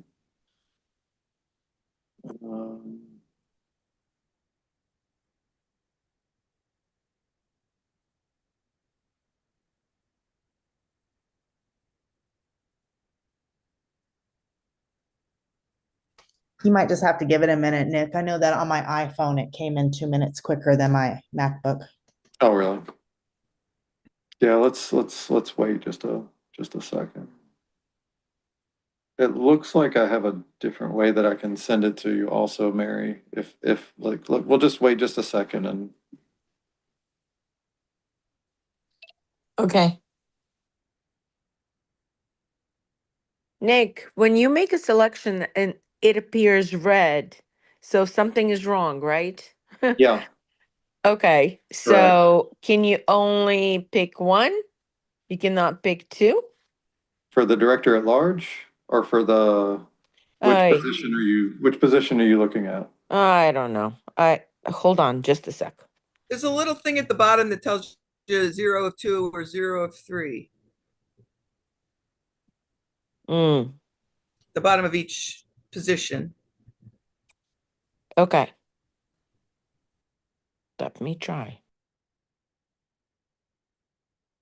Any luck yet, Mary?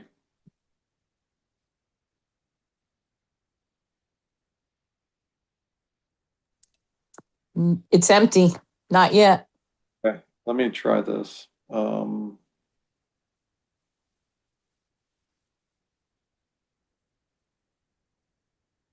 also gonna take a screenshot.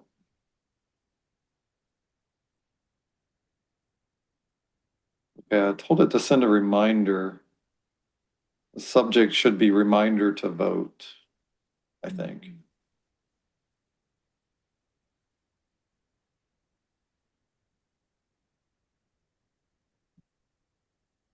I'm also gonna send you a screenshot of. I got it. You got it? Just Okay. came. Yeah. All three of them just came. I'm good. I got it. You should receive it. Okay, cool.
Okay. And I texted Valley and told him he needed to join the Zoom meeting.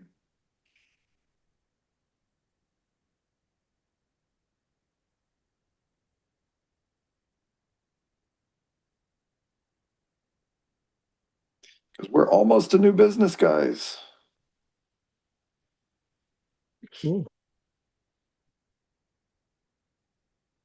9 minutes, we'll be at the 4-hour mark. Not bad. It's been a thing, guys.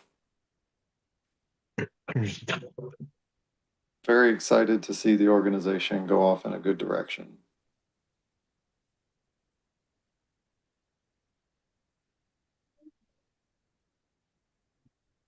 Massive thanks to you three. Appreciate that. Thank you. Actually, it actually means a lot.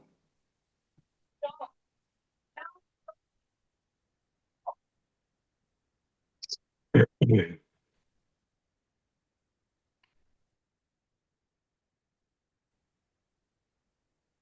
Nick, I'm gonna have to sign off on my computer. I'm gonna log back in on my cell phone.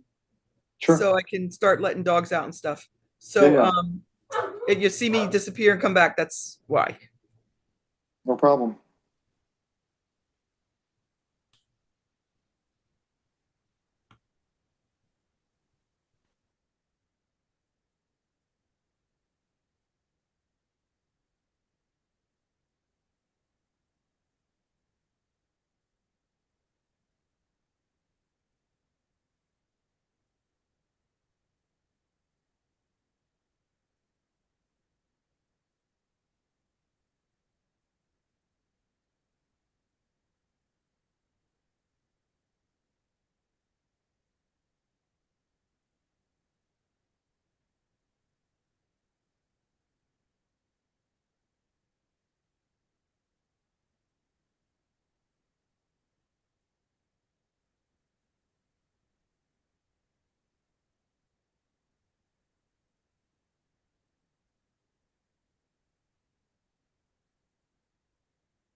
Oh, crap.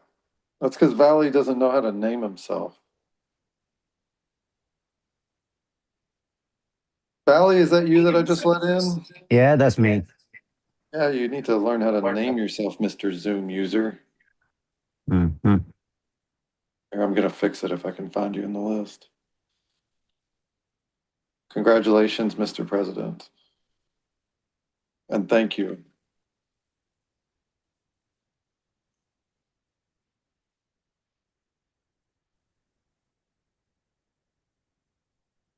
Oh, here we go.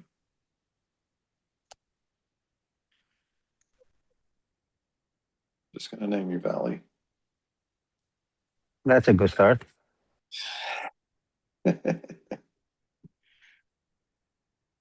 Okay, let's go back and look at the results, see where we're sitting. Becca, what's taking you so long? I voted. Did you? I thought. Maybe it's election buddy just being stupid again. I am, yeah, no, I voted. Let me try again. Sorry.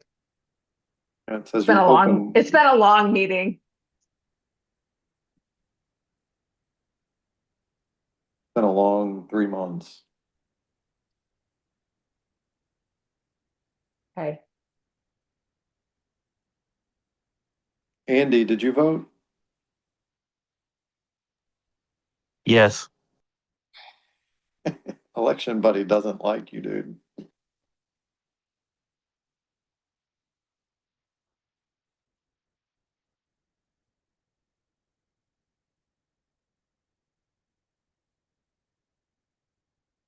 Oh, I just learned something.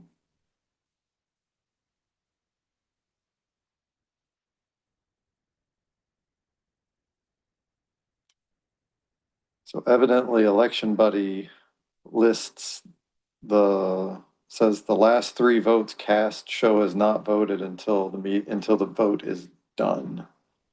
So I think that's what was causing all the problems on the last one with me That getting, makes perfect sense. What a great system. yeah, Oh, that's funny.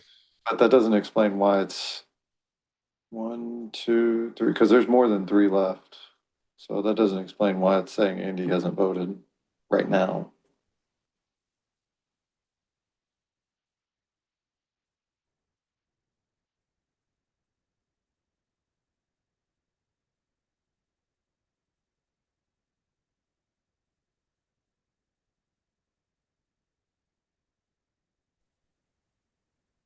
Becca, you said you voted? I did. Okay. It says it's submitted. I believe you. I don't know if Dana Espinal, are you still on the call? I still see her iPhone. Let me shoot her a message. Hold on. Also Chris Banky,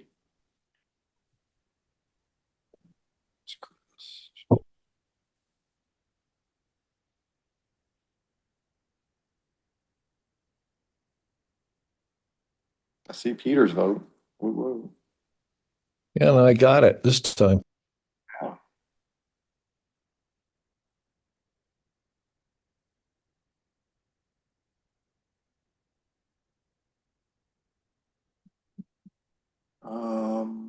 Where's Chris?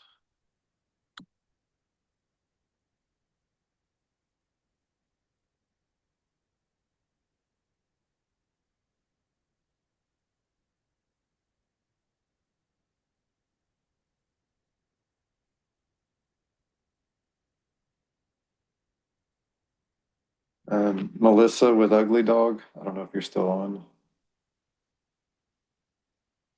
Yes. Did you submit your ballot? Yes. Okay.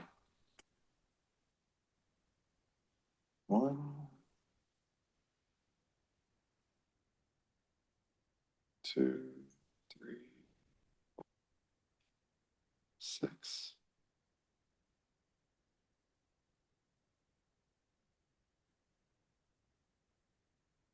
Oh, interesting. That's weird. Okay. This system is weird.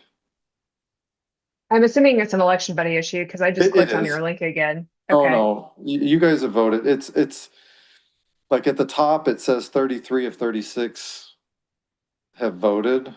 So it's definitely into that like last 3. But then like there's 6 of you that it's showing haven't voted. So there's a few stragglers that are preventing the election from closing. It's not registering abstained as not voting, right? Correct. Abstaining is voting.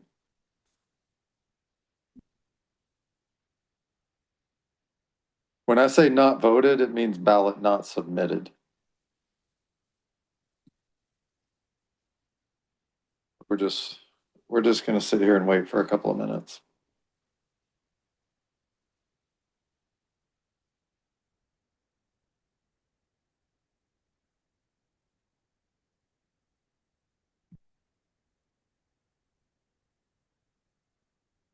Mario voted.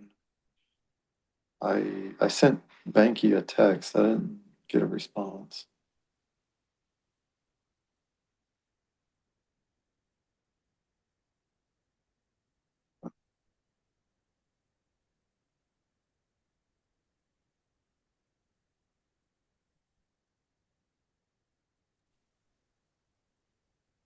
Did you have a timer on this one, Nick? Yeah, 11:03. I kicked it out a little bit more this time because of all the Yeah. difficulties with the first one.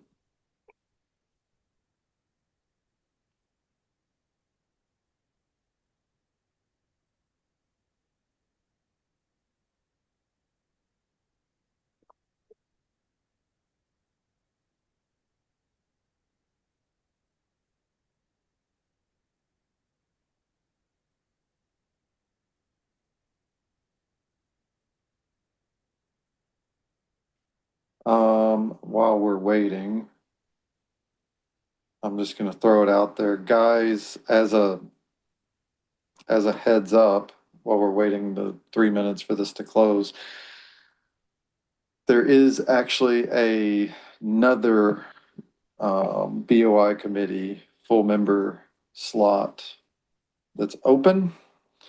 One of the members of the BOI committee currently has an expired membership.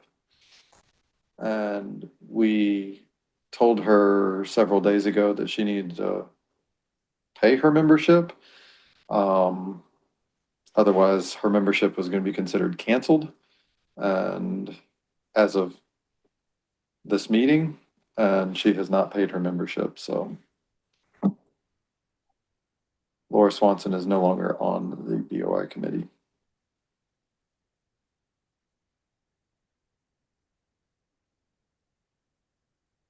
So if anybody knows a good candidate for that second full member slot, please let your new executive board know so that they can get them in there. And I also move to table this until the next meeting when we discuss the special committees. What, the BOI thing? Yeah. Guys, let's not to be the parliamentary pain, but let's not move on from the election. No, this is not. Yeah. It's, I just mean with the motions and tabling it, we've got to wait. We have to finish this act. there's nothing to table. Yeah. Yeah. Okay. That's a then- slot that needs to be filled by the executive Yeah. board. Then can I nominate Diamond Hansel as he was the original member of the BOI committee and recused himself? Yeah, I mean, there's nothing like, it's, that has to be brought up with the executive board, not the general board. Yeah. Okay. So that's on you new executive board people to do tomorrow. Yay.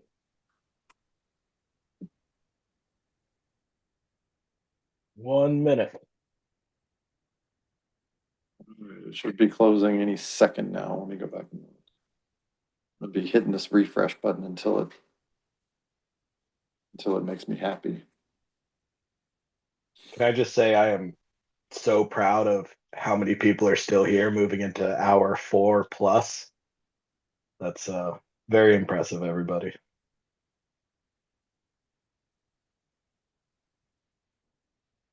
Truly. Come on, close. Yes, it needs to close. You're gonna hear me snoring in here in a second. Waiting on election buddy to decide that it's 11:03. I know. Literally like hitting the refresh every 3 seconds.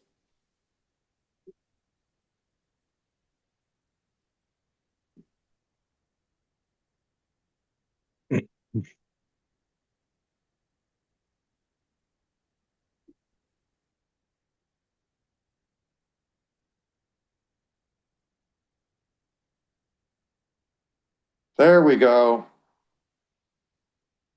Woohoo. All right. And let's see who didn't vote. Dana, Chris Banky, and Mike Deal. Shame. Shame. Okay, guys, let's go through these results. Let me share my screen.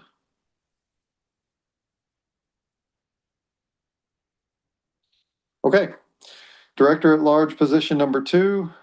Darren and Scott both got 7 votes. Dennis got 19. Dennis wins. Congratulations, Dennis. You get to continue with the fun.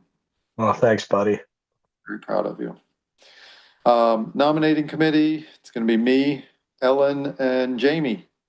All right, Woo. guys. Judges committee, it's going to be Ray and myself. The World Championship National Events Committee, Acacia and Brittany.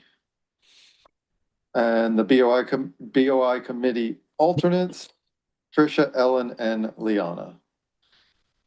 Great job, everybody. Thank you, everybody. And that's it for elections. Okay. And now, guys, I'm gonna.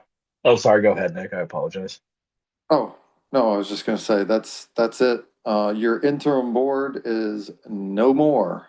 It's now there is a real executive board. Congratulations. Yay. Perfect. So now we move on to the new business, and us interim people just get to sit here and facilitate the meeting while the big boys, well, if there has to be any votes, we don't get votes anymore.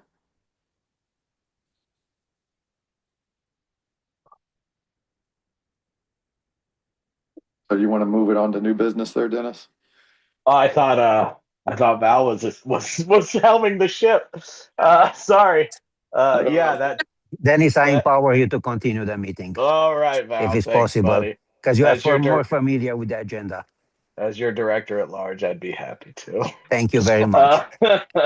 So, all right, guys, moving on to new business. The next topic is Looks like from Susan Miller, suggestions for the FMVB qualification point system. I don't know if there's discussion on that. It looks like there was a link for the point system.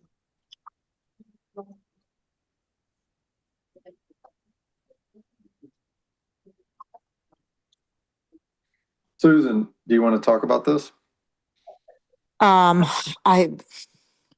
Yeah, I could talk about it. We used to have the point system up until about, I don't know exactly, 3 or 4 years ago.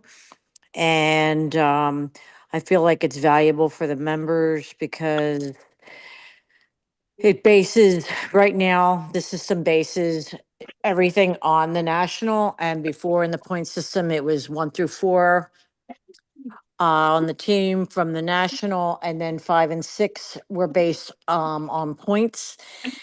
And those points, it was a scale. This was just a quick example that I wrote. It's just an example.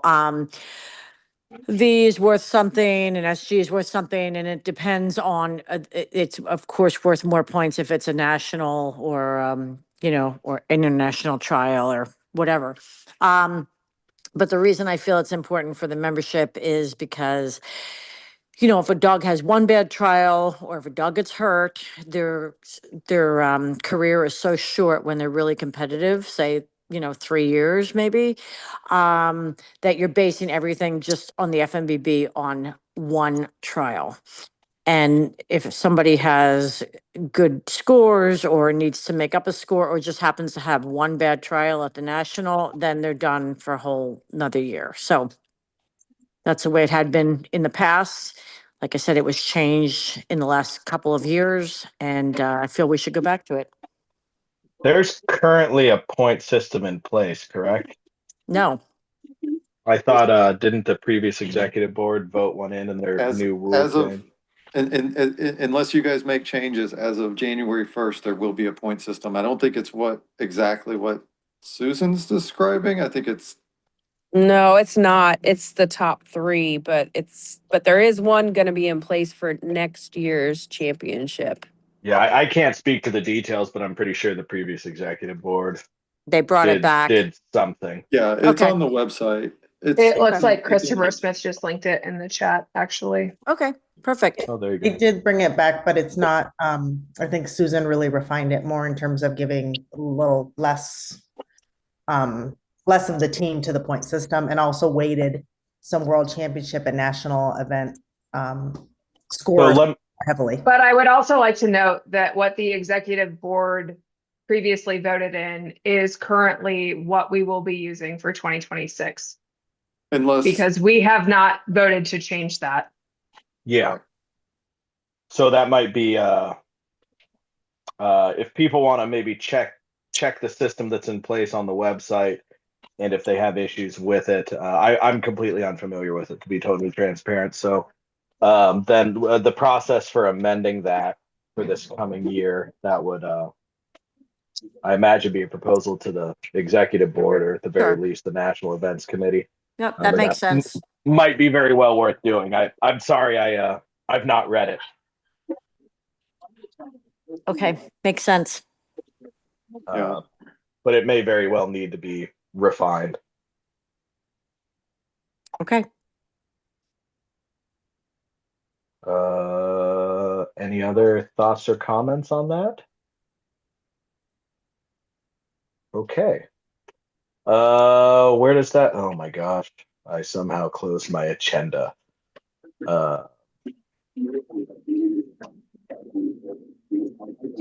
Next up, I believe we have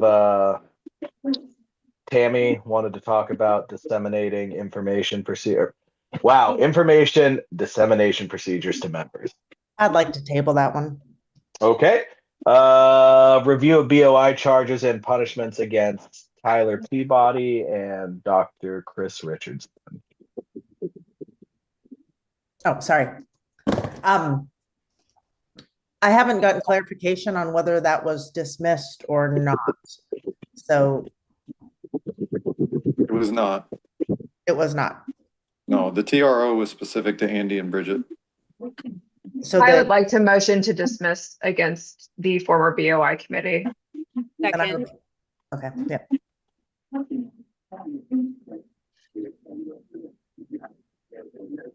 Can we call for a vote or discussion? Yeah, so there's a, yeah, sorry, I apologize. Yeah, so there's a motion on the floor. So we now open the floor up to discussion on the motion. Can we have a little background? I hate to make this meeting longer than it is, but I'm not familiar with either of those.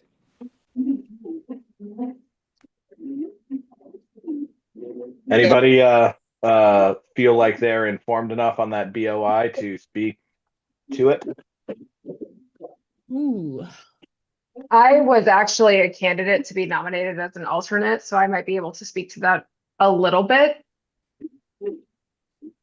I very distinctly remember not even being considered, even though I had been nominated by the BOI committee to hear some of the BOI reports. And this was obviously not against the BOI that the Hoadleys had submitted. I had told them that I would refuse to hear anything about that. That is not something that I'm comfortable with given my personal relationship with them.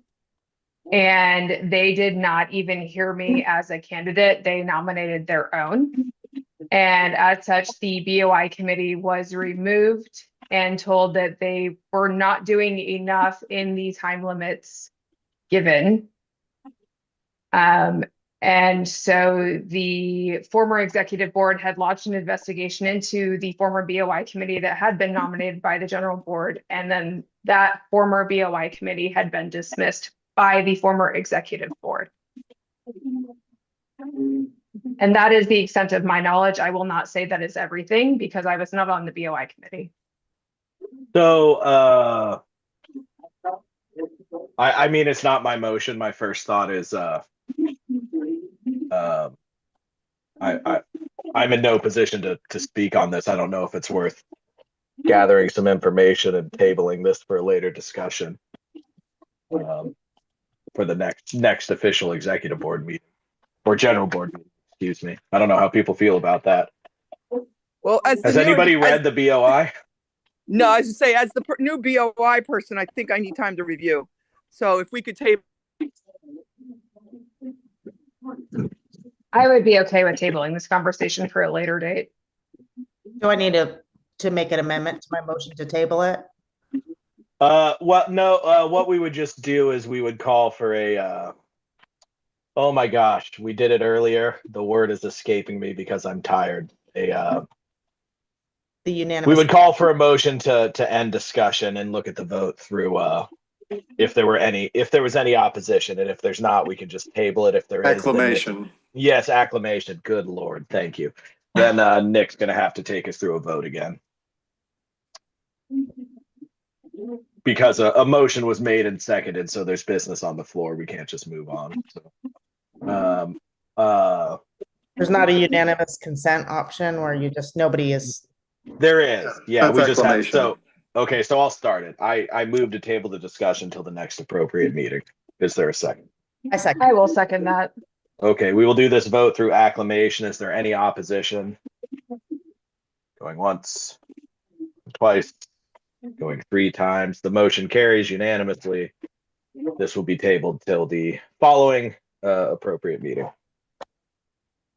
Okay, last new business category. Of course, we'll open it up for discussion from the floor in a minute, but suggestion to pay Victoria Rosenthal for prior web design services. Tammy, back to you, it looks like. Oh, goodness. Yeah, so Victoria was procured by the prior board for services, and this goes back, I can't remember the dates, but I had sent some documentation to Nick as well as an invoice. And she did work on a website to the tune of something like $1,900 and didn't get paid. That was back with the last board. Do you guys remember when there were complaints about the website not being red, white, and blue, and so on and so forth? And then the last board took over and didn't do anything with that website. So the website was started, never finished, but she was never paid for her services. Christopher Smith says in the chat, Victoria was contacted dozens of times by Eric as the old board attempted to pay her partial amounts for her not finishing her contracted services. Victoria never responded to Eric. She responded to me. Hey, Tammy. Yeah. Acacia here. When I was on the board, this is over a year ago, we did do a vote to pay her a certain amount. Is there any way that we can look and make sure that even that first amount wasn't paid, or was she paid partially? Because I know that we voted to pay her. Maybe Christina has access to that. Or... Well, Nick, I mean, are those records even? I don't know why I'm asking, but do those records Acacia, exist anymore? do you know if we paid her via the bank or via PayPal? Because if it's via PayPal, we have absolutely no way of looking into that right now. I don't know. I wouldn't think it was via PayPal. I mean, we just did an electronic executive board vote on it. I can try to go through my gaggle and find that, but I was never involved with payments, so I don't know how she would have been paid. Okay, let me look in the gaggle and see if there's anything in there from later, and we can go from there. Well, and yeah, if there was a vote to pay her a certain amount at the very least, that certain amount should be paid out, and then if more money needs to be paid out in addition to that, then that conversation definitely needs to be had.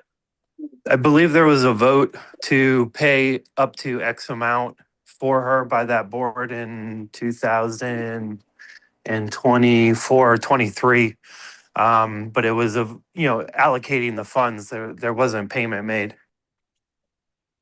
Gotcha.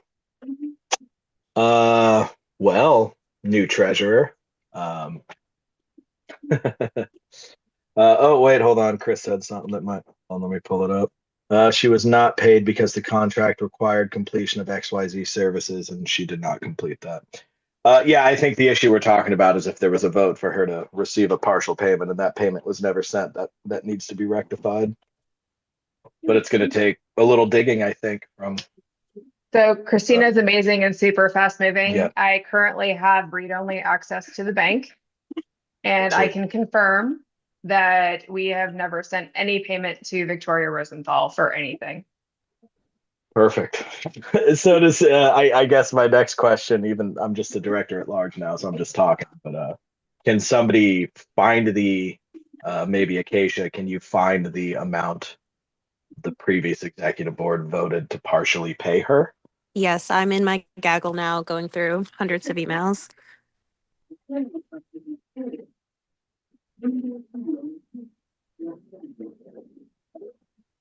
And again, if this is something that needs to be actively worked on and reported back to the executive board at a later time, I'd say that would make sense, because we're not voting on anything right now. We're trying to make sure she gets paid what the amount we are supposed to pay her or approved gets paid. And then I think the next conversation is she still owed more money?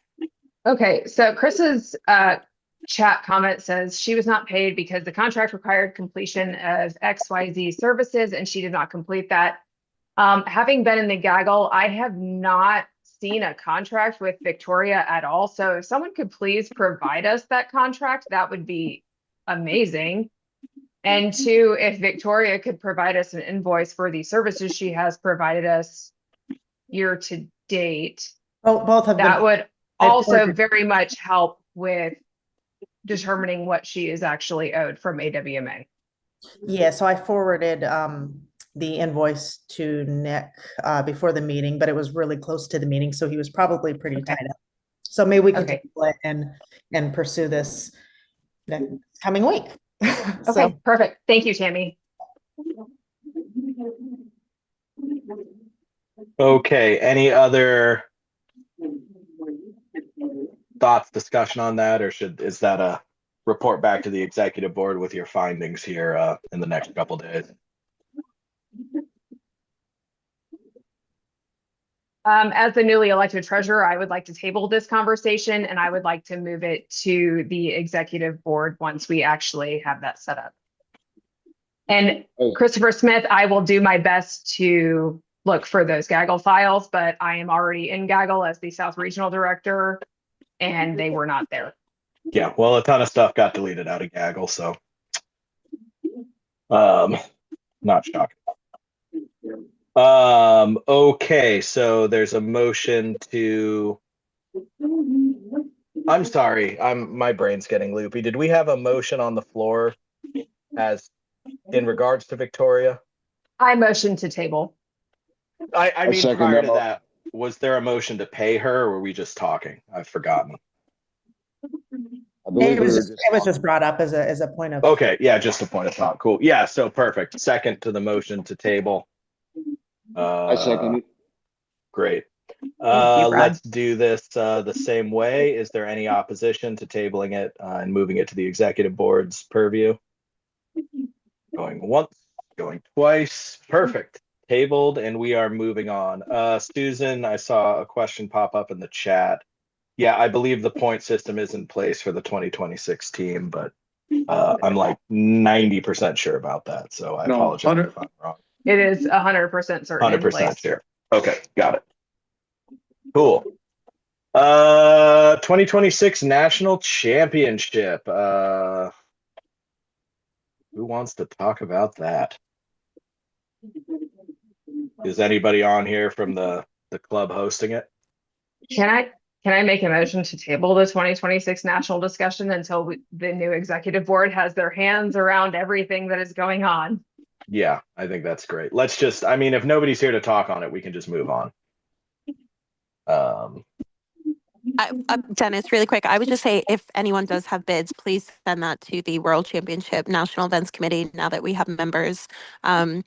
We do have, I think I have access to our existing email, but you can also just email or message me or Brittany or Ann or Valley. He's the president. He's in the committee. If anyone has any bids there. Awesome. Perfect. Yeah. So if any club's interested in bidding for 2026, you know where to send it. Fantastic. Any discussion from the floor, any topic anybody wants to bring up before we call this quit at 4.5 hours? Not bad. Oh my God. It's fun when you're with friends. Going once, going twice. Perfect. Well, Val, are you still on the call? Yes, I am, and I think you're doing an amazing job. Oh, thank you, my friend. Well, I'll pass it back to you to make the motion to adjourn as your first official act, and we'll call this a Motion to party. adjourn. Second. Okay, did. Can I third I it? beat you, Nick. All right. Great job, everybody. I'm proud of y'all. All in favor? Aye. Aye. Perfect. Says nay is going to get bombed with tomatoes. Anybody who says nay, post your email and home address. Perfect. All right, guys. Thank you for everything, and I imagine we'll all be talking very soon. Thanks. Thank you very much. All right, Thank guys. you. Have a good night. Everyone.